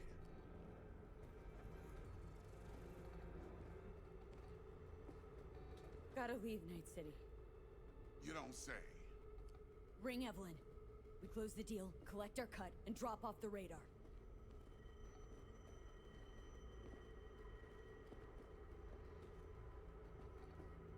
Alright, settle down. Gotta be tactical about this. Parker, Eddie's. Then we leave the city limits behind. But first, your face. Got blood all over it. No fucking shit. Bathroom's there. Go get yourself cleaned up.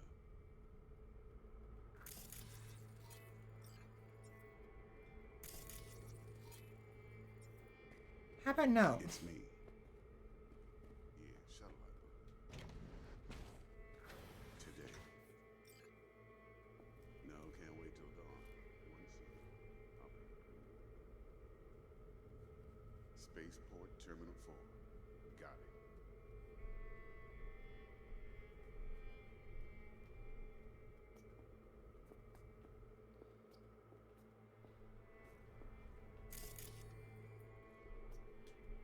Not used to the controls anymore. Oh, that's not fun.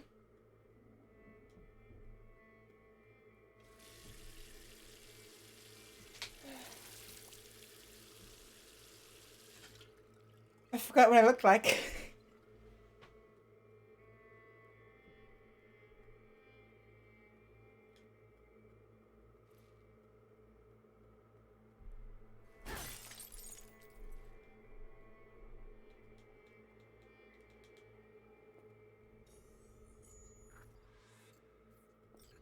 Alright then.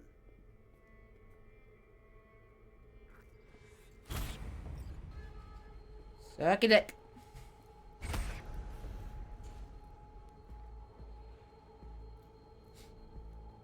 Can't risk it, V. Remember our first convo? Seems I've chosen the quiet life after all. No blaze of glory for me. I didn't get the chance to respond, you fucker.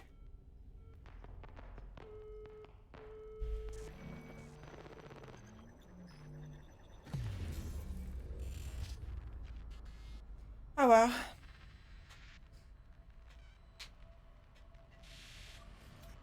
Roll credits. Yeah, we're half an hour. We're 20 minutes in. 20 minutes left. I'm gonna have to end it at some point. We are fair bit behind. We end up losing out on some weapons because we took the quiet way out. There was the situation with the robots that we had last time. And it dropped a lot of weapons and stuff. We didn't get this time because of it.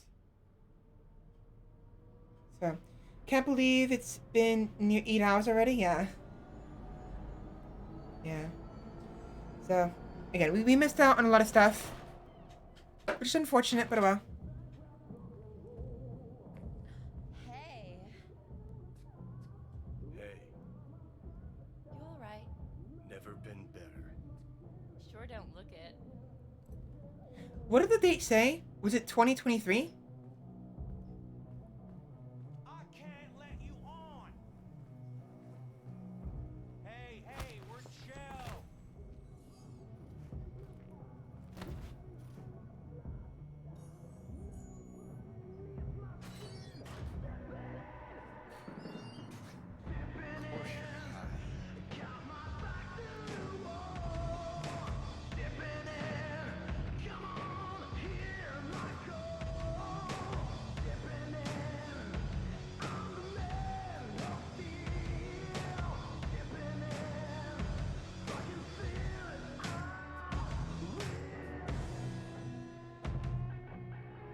I wonder what happens if we wait for them to finish the song. Is that an option? I wonder.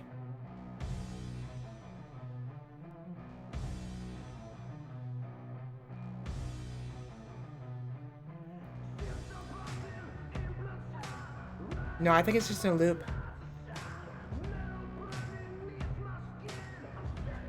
Hard to say. No, it's in a loop.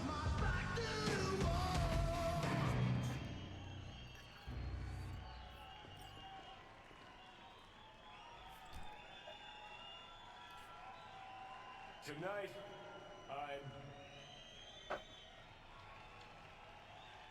I'm here to say goodbye to all of you.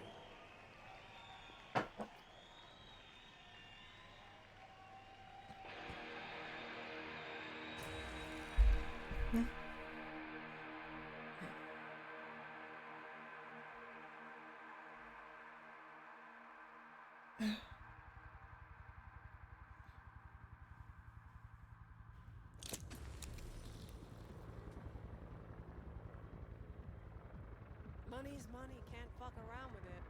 Speaking. You're wasting your lives following us around like dogs. What crawled up your ass? Nice. Then we can talk. How much do you want for it? Okay. I want it today. Great. Johnny, wait up.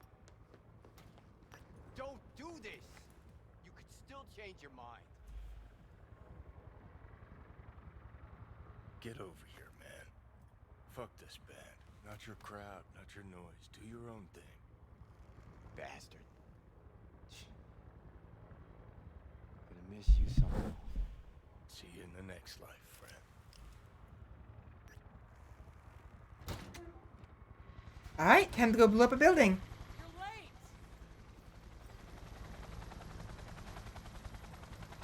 Love it when you're mad. Gets my southern blood pumping. Get in, or I change my mind. Silverhand. Hey, Shaden. Get us in the air. Here, put this on, and it stays on. Got it?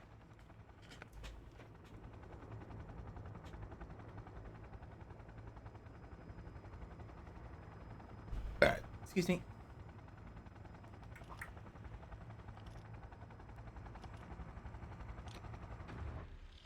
Just chucks it. We'll probably end up finishing this segment, the flashback segment, the memory segment, and then have to end it there.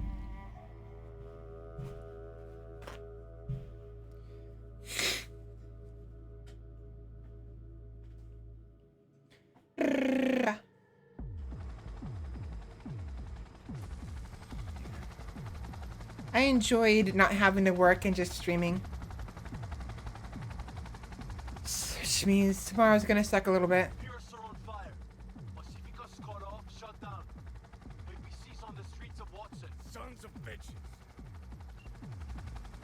Skull cracking out there. That us? Johnny's idea. Wayland's drawing Arasaka's attention away from the tower. Collateral damage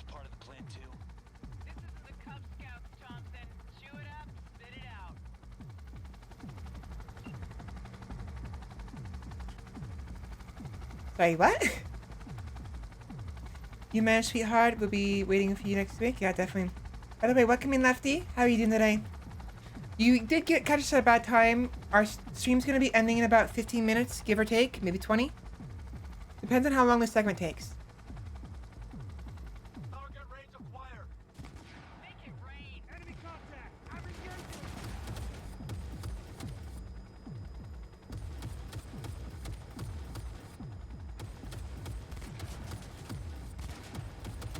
You're still shit at firing, you know that?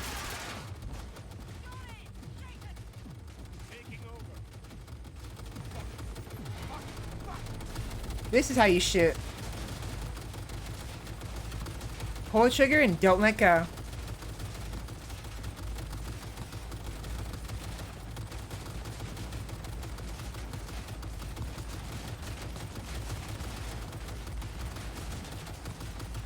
Stop it.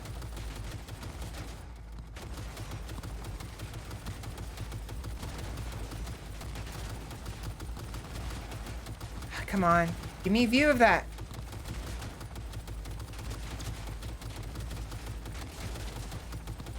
Stop it. Fuck off.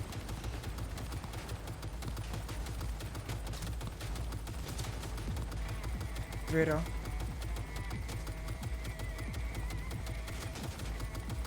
Ouch. Brutalized. My internet quality is making the stream last for another hour anyway, so it's all good. Okay.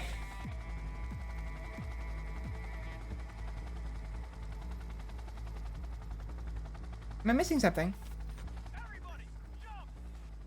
No. Murphy. Another access point. Get moving. Johnny, remember the plan? Get the payload on the elevator, arm it, let gravity do its thing. Explosion rocks the foundation, tower crumbles, chaos, screaming roll credits. Exit window's gonna be tight. Jacking in. This gun? Grass green. Birds fly. Cats eat bats. Rats shit gnats. Mainframe's not your playground, Murphy. Come on. This gun is actually pretty nice. Broadcast it across all frequencies and let's get moving. Sheesh. Who wrote this manifesto? Really need me to answer that question? Jesus, Johnny. You've gone off the deep end. That's coming from a chair jock. Come on. Get ready. I love the way it reloads.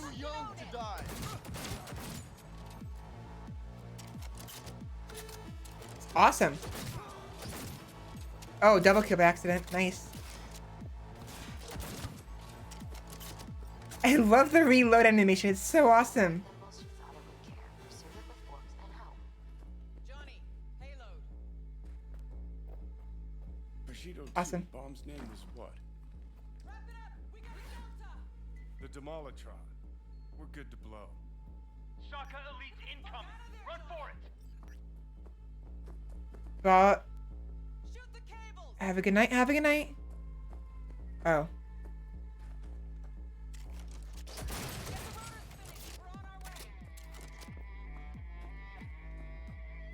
Not done yet. Still need to feed this to their subnet. Fucking knew it!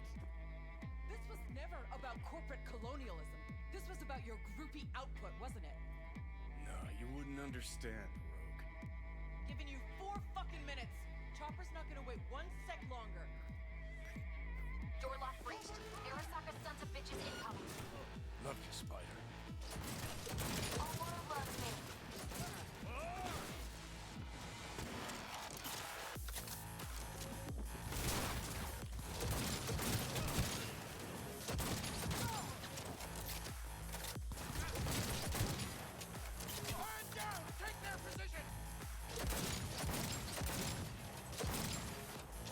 Good. Thank you.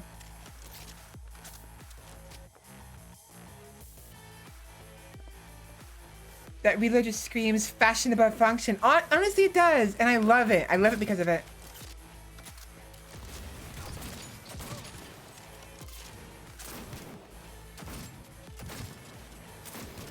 Also, that... Look at that. He sets his enemies on fire when he does his look at that. Look at that.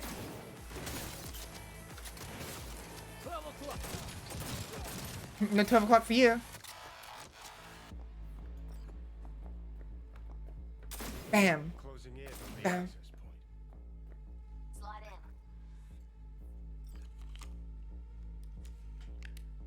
Sweet icebreaker. Foreign, right? Just wonder if we know anyone who could switch the subnet protocol. Hilarious. You gonna help or not? Do spiders spin webs? It's time we caught some flies. Thanks, Murph. Now, just for good measure. Holy cyber cow. We're on TV. Take a look. Return now to Arasaka Tower. Its evacuation ongoing after an unidentified terrorist organization released a manifesto threatening violence. The terrorists stating their desire to, quote-unquote, topple a monument to corporate colonialism. Night City's mayor, Imbole Ebunike, has issued a statement declaring that he will bring the full force of the law to bear in response to any act of terrorism. Going now to our reporter on the scene at Arasaka Tower. Hopefully he can shed some light on the situation as events unfold. All set. Now get out of there. They're moving up. Hit the roof quick.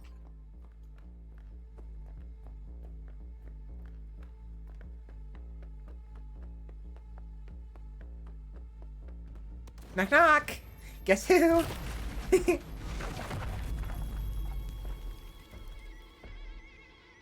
That's the guy we.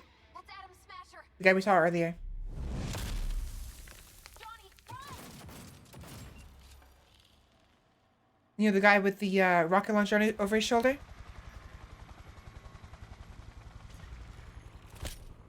Murphy? Door's sealed, but it won't hold for long. Run, Johnny. Like the wind.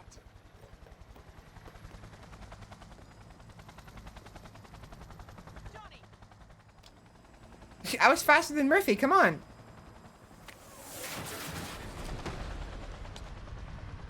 And there goes the chopper.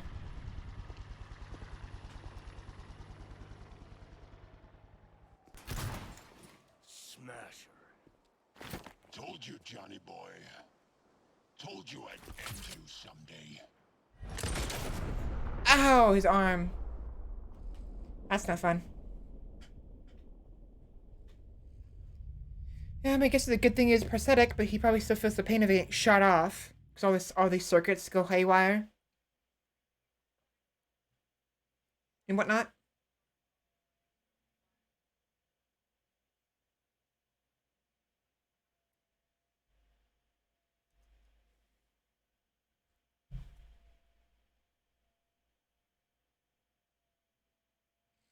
Yeah, I'm blinking a lot because my eyes hurt. They've been bothering me all day.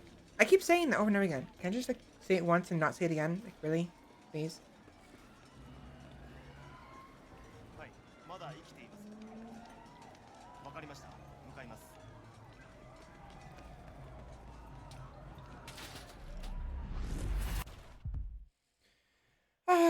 I'm exhausted.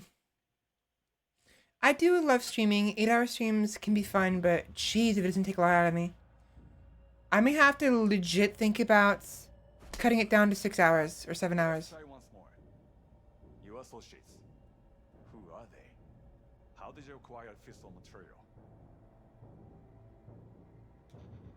Gonna give good cop over there a chance to say something? Come on. Fact, haha. Thankfully you can rest them very soon, yeah. Which terrorist organization do you belong to? How did you acquire fissile material?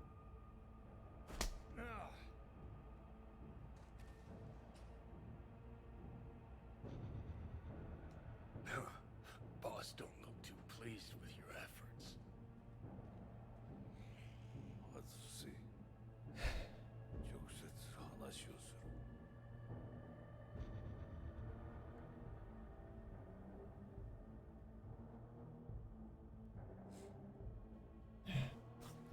Yeah, I won't be able to finish the rest of the soda. I'm gonna have to stop from... Damn. Done and gone. There's the... There goes the... Died in that tower.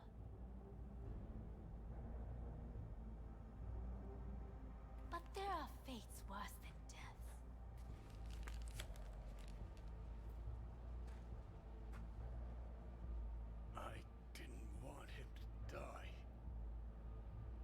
なぜこのようなことを。 Why did you do this? To bring an end to the madness you wreak.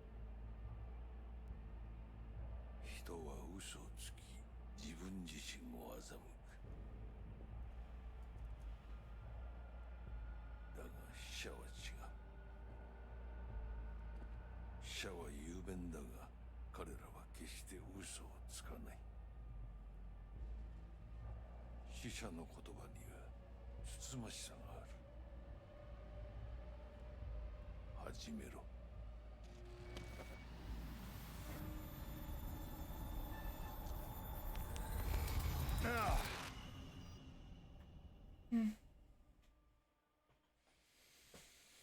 Oh boy.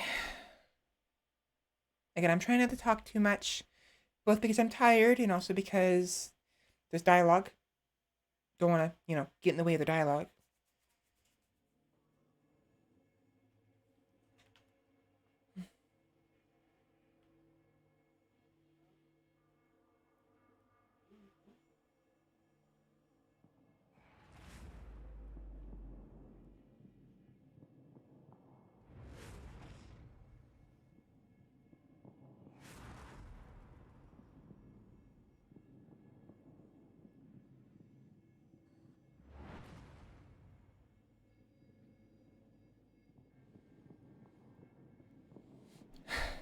Hello. Yo. What's up, buddy? And you? Who are you? I'm Svela. Nice to meet you.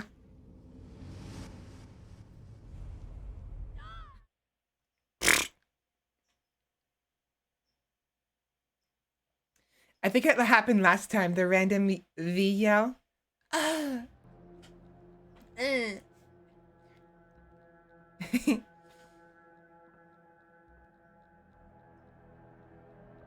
Yeah, I really don't want to go to work tomorrow.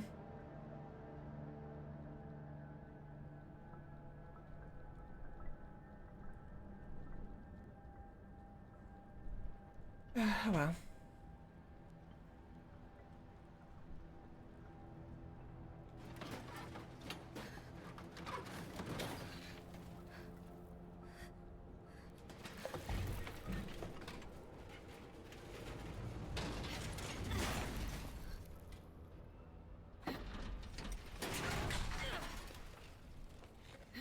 Thanks for that, you fat bastard, throwing me in the junk heap. Fucking pile of trash.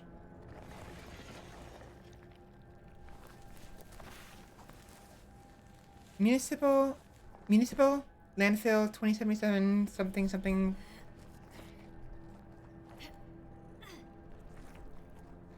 quite a shame I won't be able to kill the fat bastard myself. Spoiler alert, by the way. Again, we've already played this once before. This isn't new. This is all the same.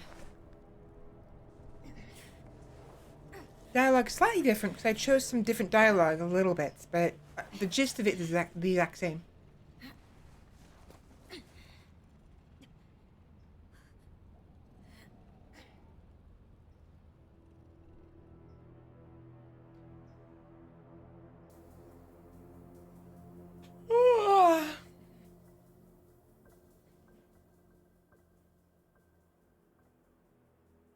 Kind of wish I could play this with mouse and keyboard, honestly.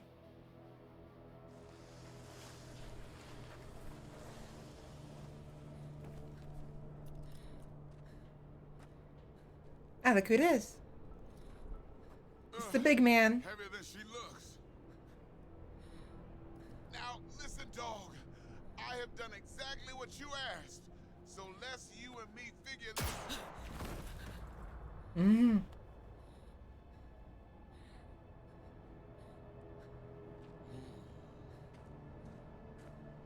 荒坂様、お父様の殺害犯を見つけました。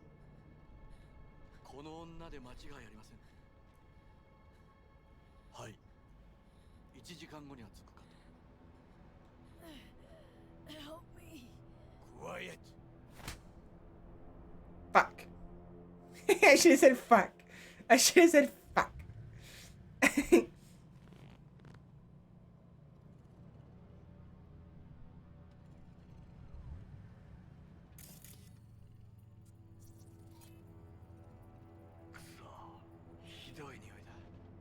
I feel like shit.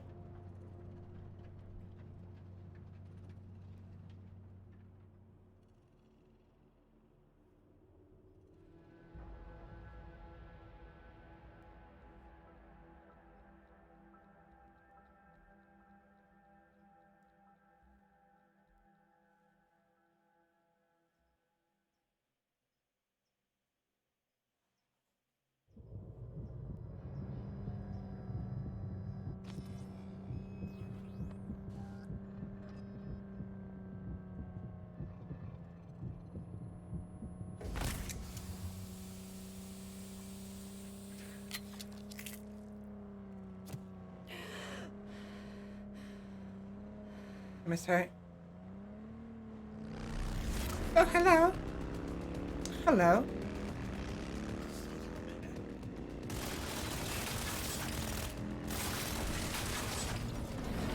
Bye. All right, we're in business.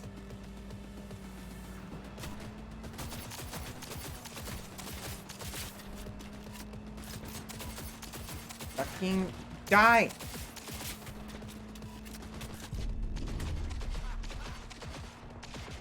Fucking blow up already.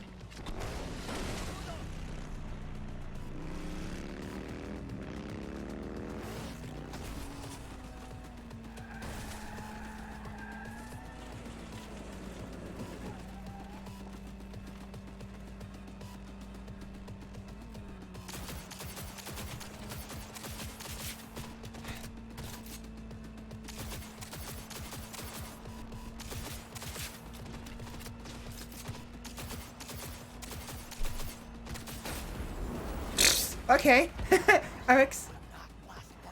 Another one? Ah, he's got mantis blades.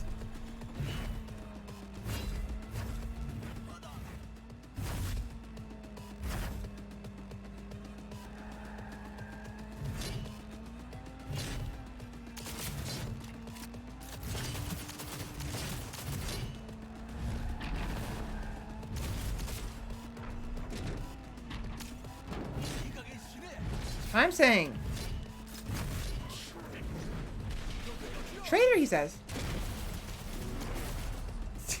What happens if you let that orange bar expire before you make a choice? I don't know.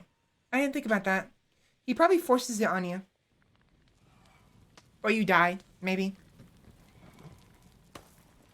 Yeah, I clipped through the door.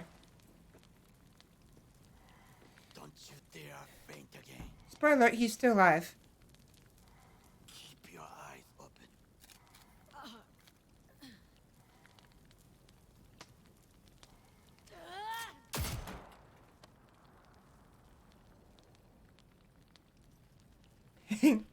We both could use medical attention. Do you know a Reaper Doc whom you can trust?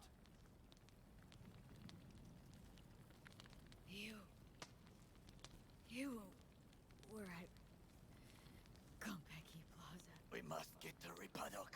Quickly. Did well. Do not waste time. Victor will fix us up. We have to get there somehow. Call someone. Anyone.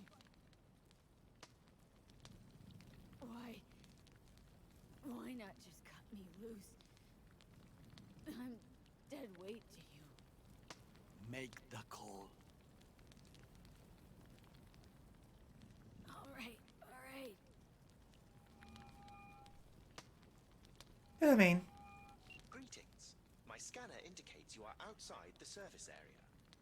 Just come pick me up.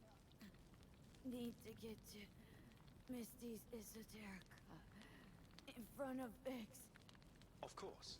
A vehicle is en route. It should arrive in less than 20 minutes. What are you doing? Hey!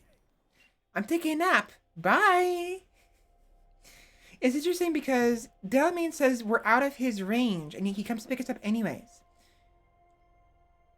Delamain's supposed to be an artificial intelligence. I think he's aware of what's going on and is willingly going against the rules to help us out. The I don't know why. link is damaged. Please proceed to insert the jack below the ear, though not too deep. There should be auxiliary neurosockets between her lymph nodes, beneath the SCM muscle. If I hit that vein by mistake, she will die. Indeed, as she will if you do nothing. I think I have the socket. Now proceed to connect. Connecting me to Delamain. I guess her sockets were damaged or something. So they had to basically insert the connection into her skin directly. Where other, as you said, neurosockets are located, like emergency ones. Because you only really need like 1 or 2 sockets. You don't really need like a bunch of them. But I guess they have emergency ones for surgical purposes. Located like, beneath the skin, like beneath the muscle. Like auxiliary ports, essentially. I cannot hold it.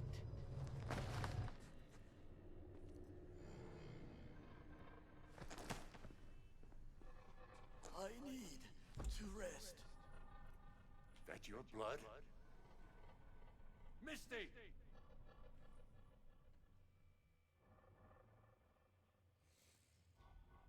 Once we get through this section, we'll like a point where it makes sense to. It's neurogenic shock. She's dying. Gotta cut my way through the occipital bone. No other way. There is risk of... I know what I'm doing. Delamain must still be connected to V somehow. Partially. Or just the general observation from Delamain. Because Delamain has some connected... Not connected. I think they have... Delamain can see the surrounding area around the car. And the car is still there, I think.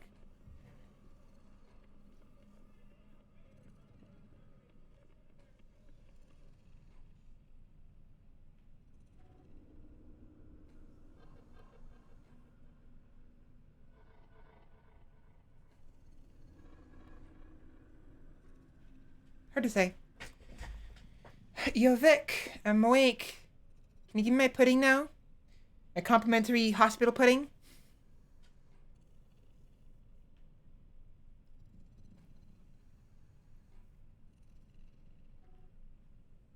How is she? Hungry. Slower on the mend than you, but looking better every day. I demand pudding. I want pudding. I want pudding. Give me pudding. Sorry, I'm taking this a lot less seriously because we've done this once before, and I don't really care. Not as much as before, of course. V, you in there? Maybe. 2077.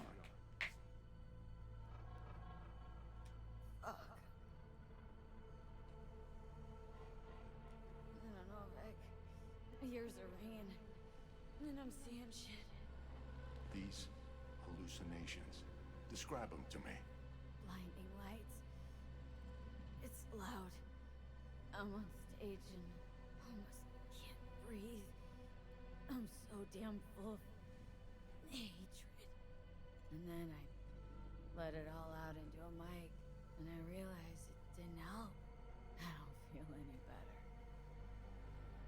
And then promise not to laugh. I plant a bomb in Arasaka Tower. Nothing there to laugh about. Night City looked different. Strange. And I hated it. Hated everybody. Every inch. It was too real. Even for a lucid dream. You weren't dreaming, V. Those were memories. There's a personality construct on that shard. Dreams you had were from his past. Saying I experienced another psyche's memories? How is that even possible? You two are connected in a way I can't make get her tail out. Two. Me and who? Vic. Who's the other? Johnny Silverhand, the terrorist. Real talk of the town back in my day. Anyway, that's not what's important right now.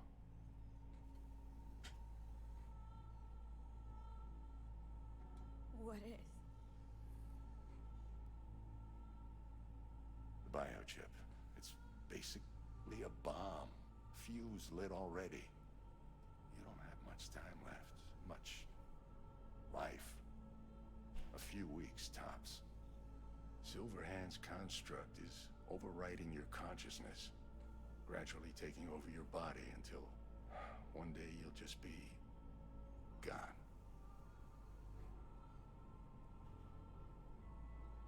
V, it's important you get all this. You'll fix me up, right, Vic? If I could, I would, V. Believe me.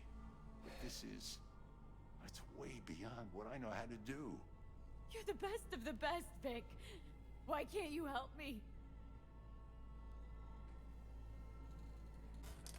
You want the long story or the short?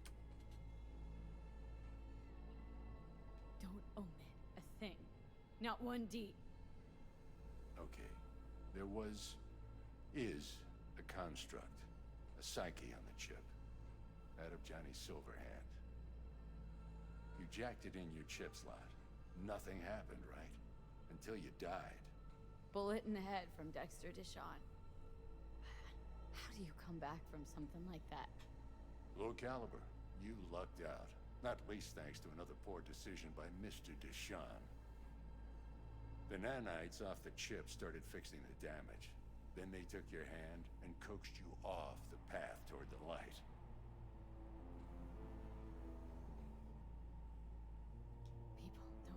Die and then get up like nothing happened. Used to be true. Now it's only if they don't have a classified piece of corpotech primed to resurrect them. What about me? My psyche. I make it back from the other side and what?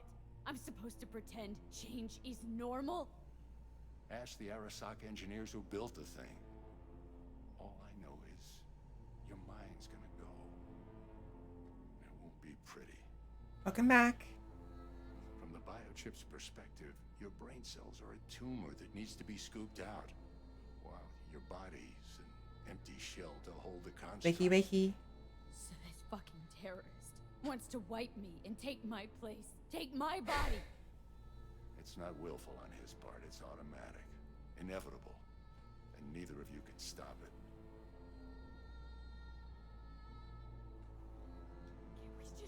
Take the chip out or switch it off. Either way's out of the question. You die immediately. Fuck. I remember this thing, saw it on TV. Oh, what was this stupid slogan? Soul something.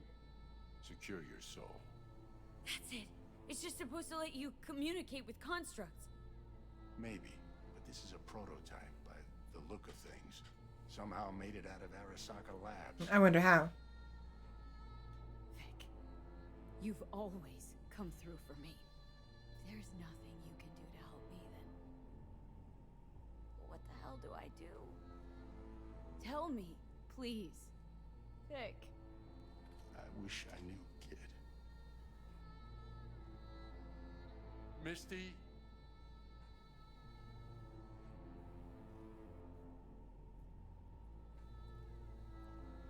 You're asking too much from an old-timer like Vic. Come on, V. Let's get you home. Stream God, it's going alright.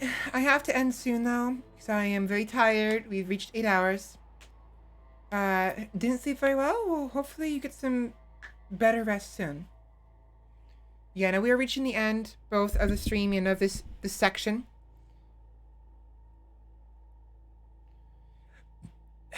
But because of this, because I loaded the game, we did lose about 10 hours of progress. Not the worst. But considering this is one of the biggest parts of the game, it's fine to get a restart, I suppose. I always get here late, yeah. I was gonna die. With him in my sleep. Sleep's a small hint of death. The inevitable. Can't actually tell if I'm awake now. I mean, I could be dead already, right? Not something to focus on, V. Let it go. Here. Got some meds for you. Oh, the blue red pill. Taken regularly, they'll keep things from progressing too quickly. Also, they should keep that guest of yours calm and quiet. Pseudo-endotrizine's from me. Effect will be opposite. It'll speed things up. Free the demon, so to speak.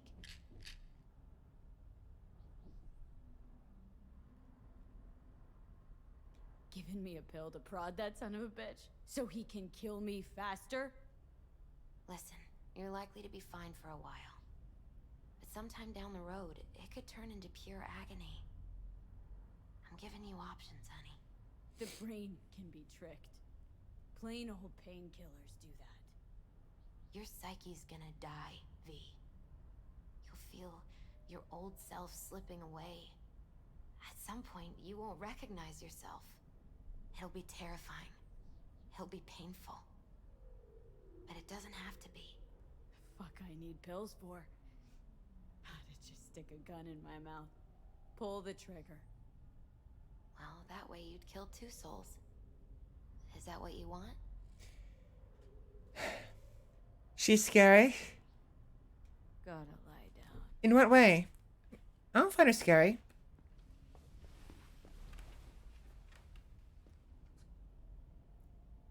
Here. Got one more thing for you.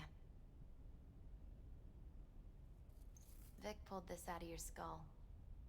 A lucky charm? The fucking bullet is supposed to kill me. You'll try to get some sleep. Didn't you hear? My condition's terminal. What good can this do? Don't be silly. As long as you're alive, there's hope. And don't let anyone tell you otherwise. Really think I can make it? Survive this? Of course you can. I mean, you did already die and come back once, didn't you?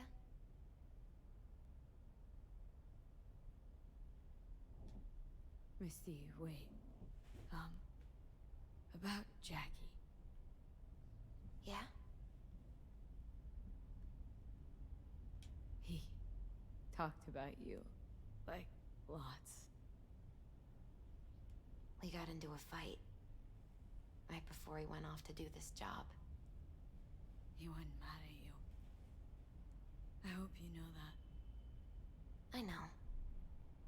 I just wish our last moments together could have been different.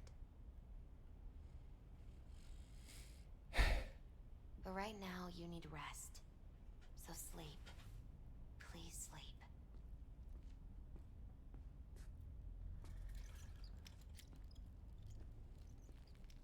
I don't know, kind of sketchy.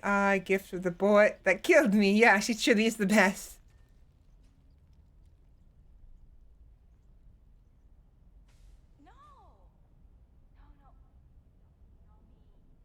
I guess we'll sleep.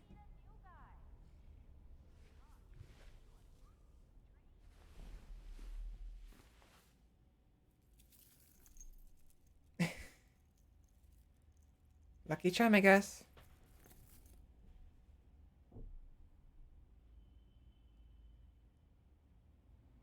A little bit more to this section and we'll be done. A random 11 experience for handguns. Okay, cool. What? Where did I get the hand coming? Oh, I know. I think I know where. Probably from... Get out of here, understand? These shenanigans. And I'll kill anyone who gets in my way. You included.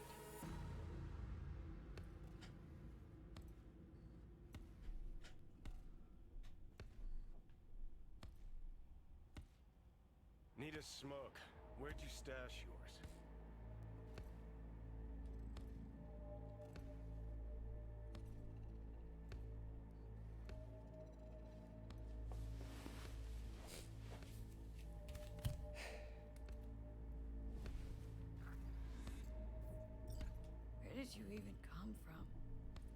we even talking? How the fuck should I know? The fuck kind of droid toy are you supposed to be? Fuck yeah. Fucking ghost off!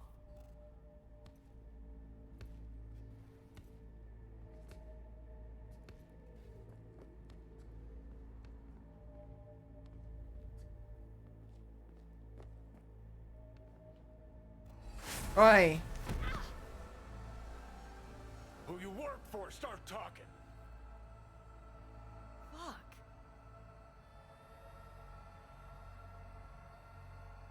Fuck. What you gonna say?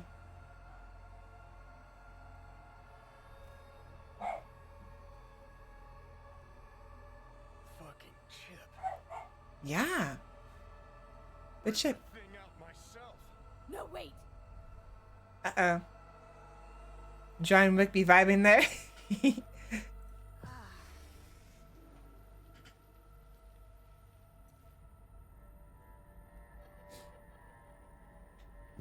I'll take control. Oi. I'll find a way. Look off. You hear me? Oh yeah, I heard you loud and clear.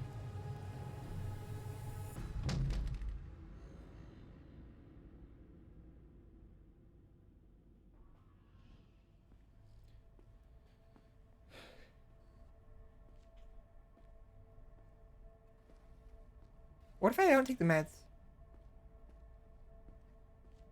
You just keep pacing. See you never, asshole. Now like that. Stick some iron in your mouth and pull the trigger. No. Fucking smacked herself, basically. I can feel it. Our minds touch it. I'm like mold on fruit, creeping into you. Nothing I can do about it. You hear me? I'd puke if I fucking could. It's just a copy of the engram. I'm out there somewhere. Gotta be. Leave me alone! Get out! Just get the fuck out! Lead to the head, only thing that'll fix this. Hear me, bitch? A bullet to the fucking brain! No, fuck you. Adios, Johnny. Fuck me. Hasta luego. Gunpacho.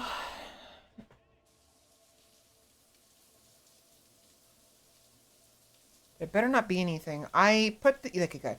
I put the nudity filter on, so there shouldn't be any nudity. Thankfully, it seems to be the case. Act 2. Alright, now I'll save the game, and we'll end it here. As soon as I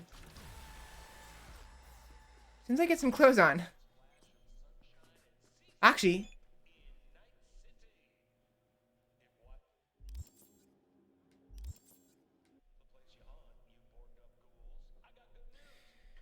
I would like to inform you that Mr. Wells' body has been delivered to Victor Vector's clinic in accordance with your instructions.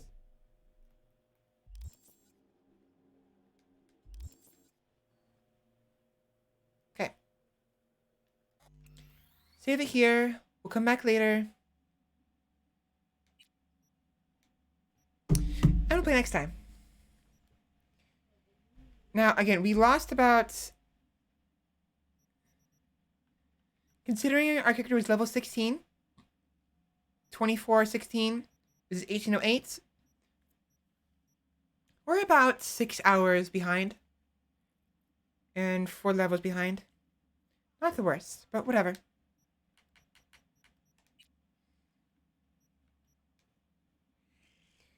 Anyways.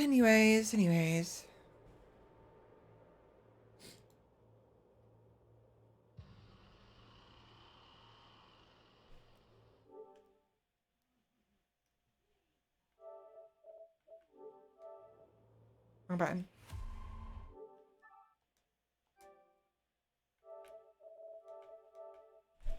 There we go. Alright.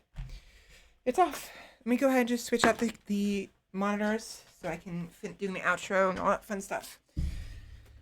Tired. fun though. I enjoyed sharing my recordings. Maybe at some point I will do some proper streamings proper singing streams or whatever, maybe. Or something. I don't know. But yeah, eventually I will do as iCandy suggests and make an album, possibly, maybe, who knows. I'm not sure. We'll see. I have to first get my body in order, my voice in order, my speaking in order, and figure out what the hell is wrong with me half the time, you know? So, but yeah, thank you very much for joining me today. A lot of fun. They were funny to experience. I agree. And I'm glad you enjoyed it as well. So, next week we are going to be playing some more Legacy of Kain Soul Reaver. Hopefully it won't be as bad now that we can swim. But as you may recall, I was having a real hard time with the game. So hopefully we won't have as much of an issue. After that, I don't really have anything special planned for Saturday. I may just play whatever. Or I wonder if I should maybe see if anyone's doing a collab this weekend. Or if anybody wants to. I'm not big on collabs. Not that I don't want to. It's just I'm not used to playing with others. You know, I'm a solo gamer and I guess a solo streamer. But I want to collab more. I want to connect with people more. So maybe I will ask someone if they want to collab next week, maybe. I don't know. We'll see. And if I don't, then it's fine. It's whatever. I'll just do it as I do. Do as I usually do. Yeah, anyways, before we do anything else, let me see if there's anyone I can raid. Let's see, who is on? I probably won't go to bed immediately. Probably gonna be up for a little bit.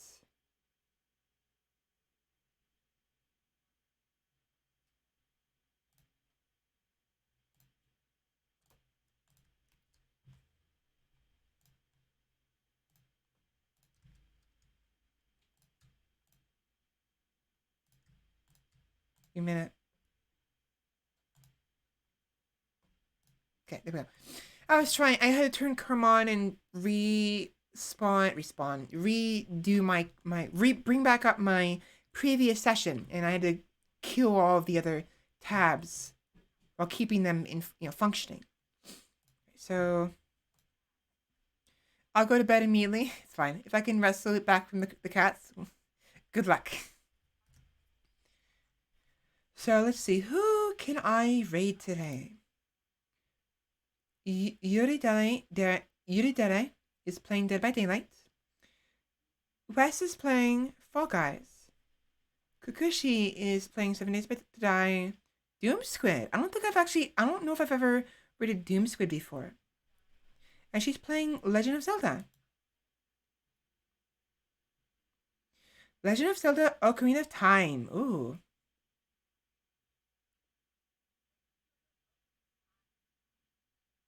Let's see. She's been streaming for 48 minutes to see how she's doing. See if she's, because actually, not see how she's doing. I need to, I want to see if she's ready.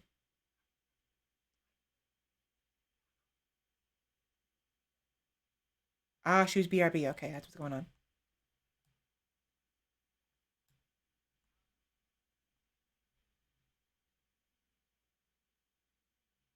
All right, so yeah, I guess we're gonna go ahead and raid Doom Squid. It's been a long time. I don't know if I've ever. I don't know if I've ever raided Doom Squid before, and I want to kind of raid some of the people I know. I'm so tired. I can't think or speak. All right. Raid Doom Squid. All right. Now, I won't be able to stick around for very long, as I'm sure that you guys can sympathize. I'm very tired, and I'm sure you guys are as well. But yeah. Anyways, here we go. again, thank you all so much for coming today. I had a lot of fun. We may do this again in the future if I have more stuff to share with you guys, possibly. But I kind of doubt it since we kind of went over most of everything I have. Maybe after I have a backlog of video of stuff to share with you, then we'll do it. Like I'll wait until we have a little more stuff piled up.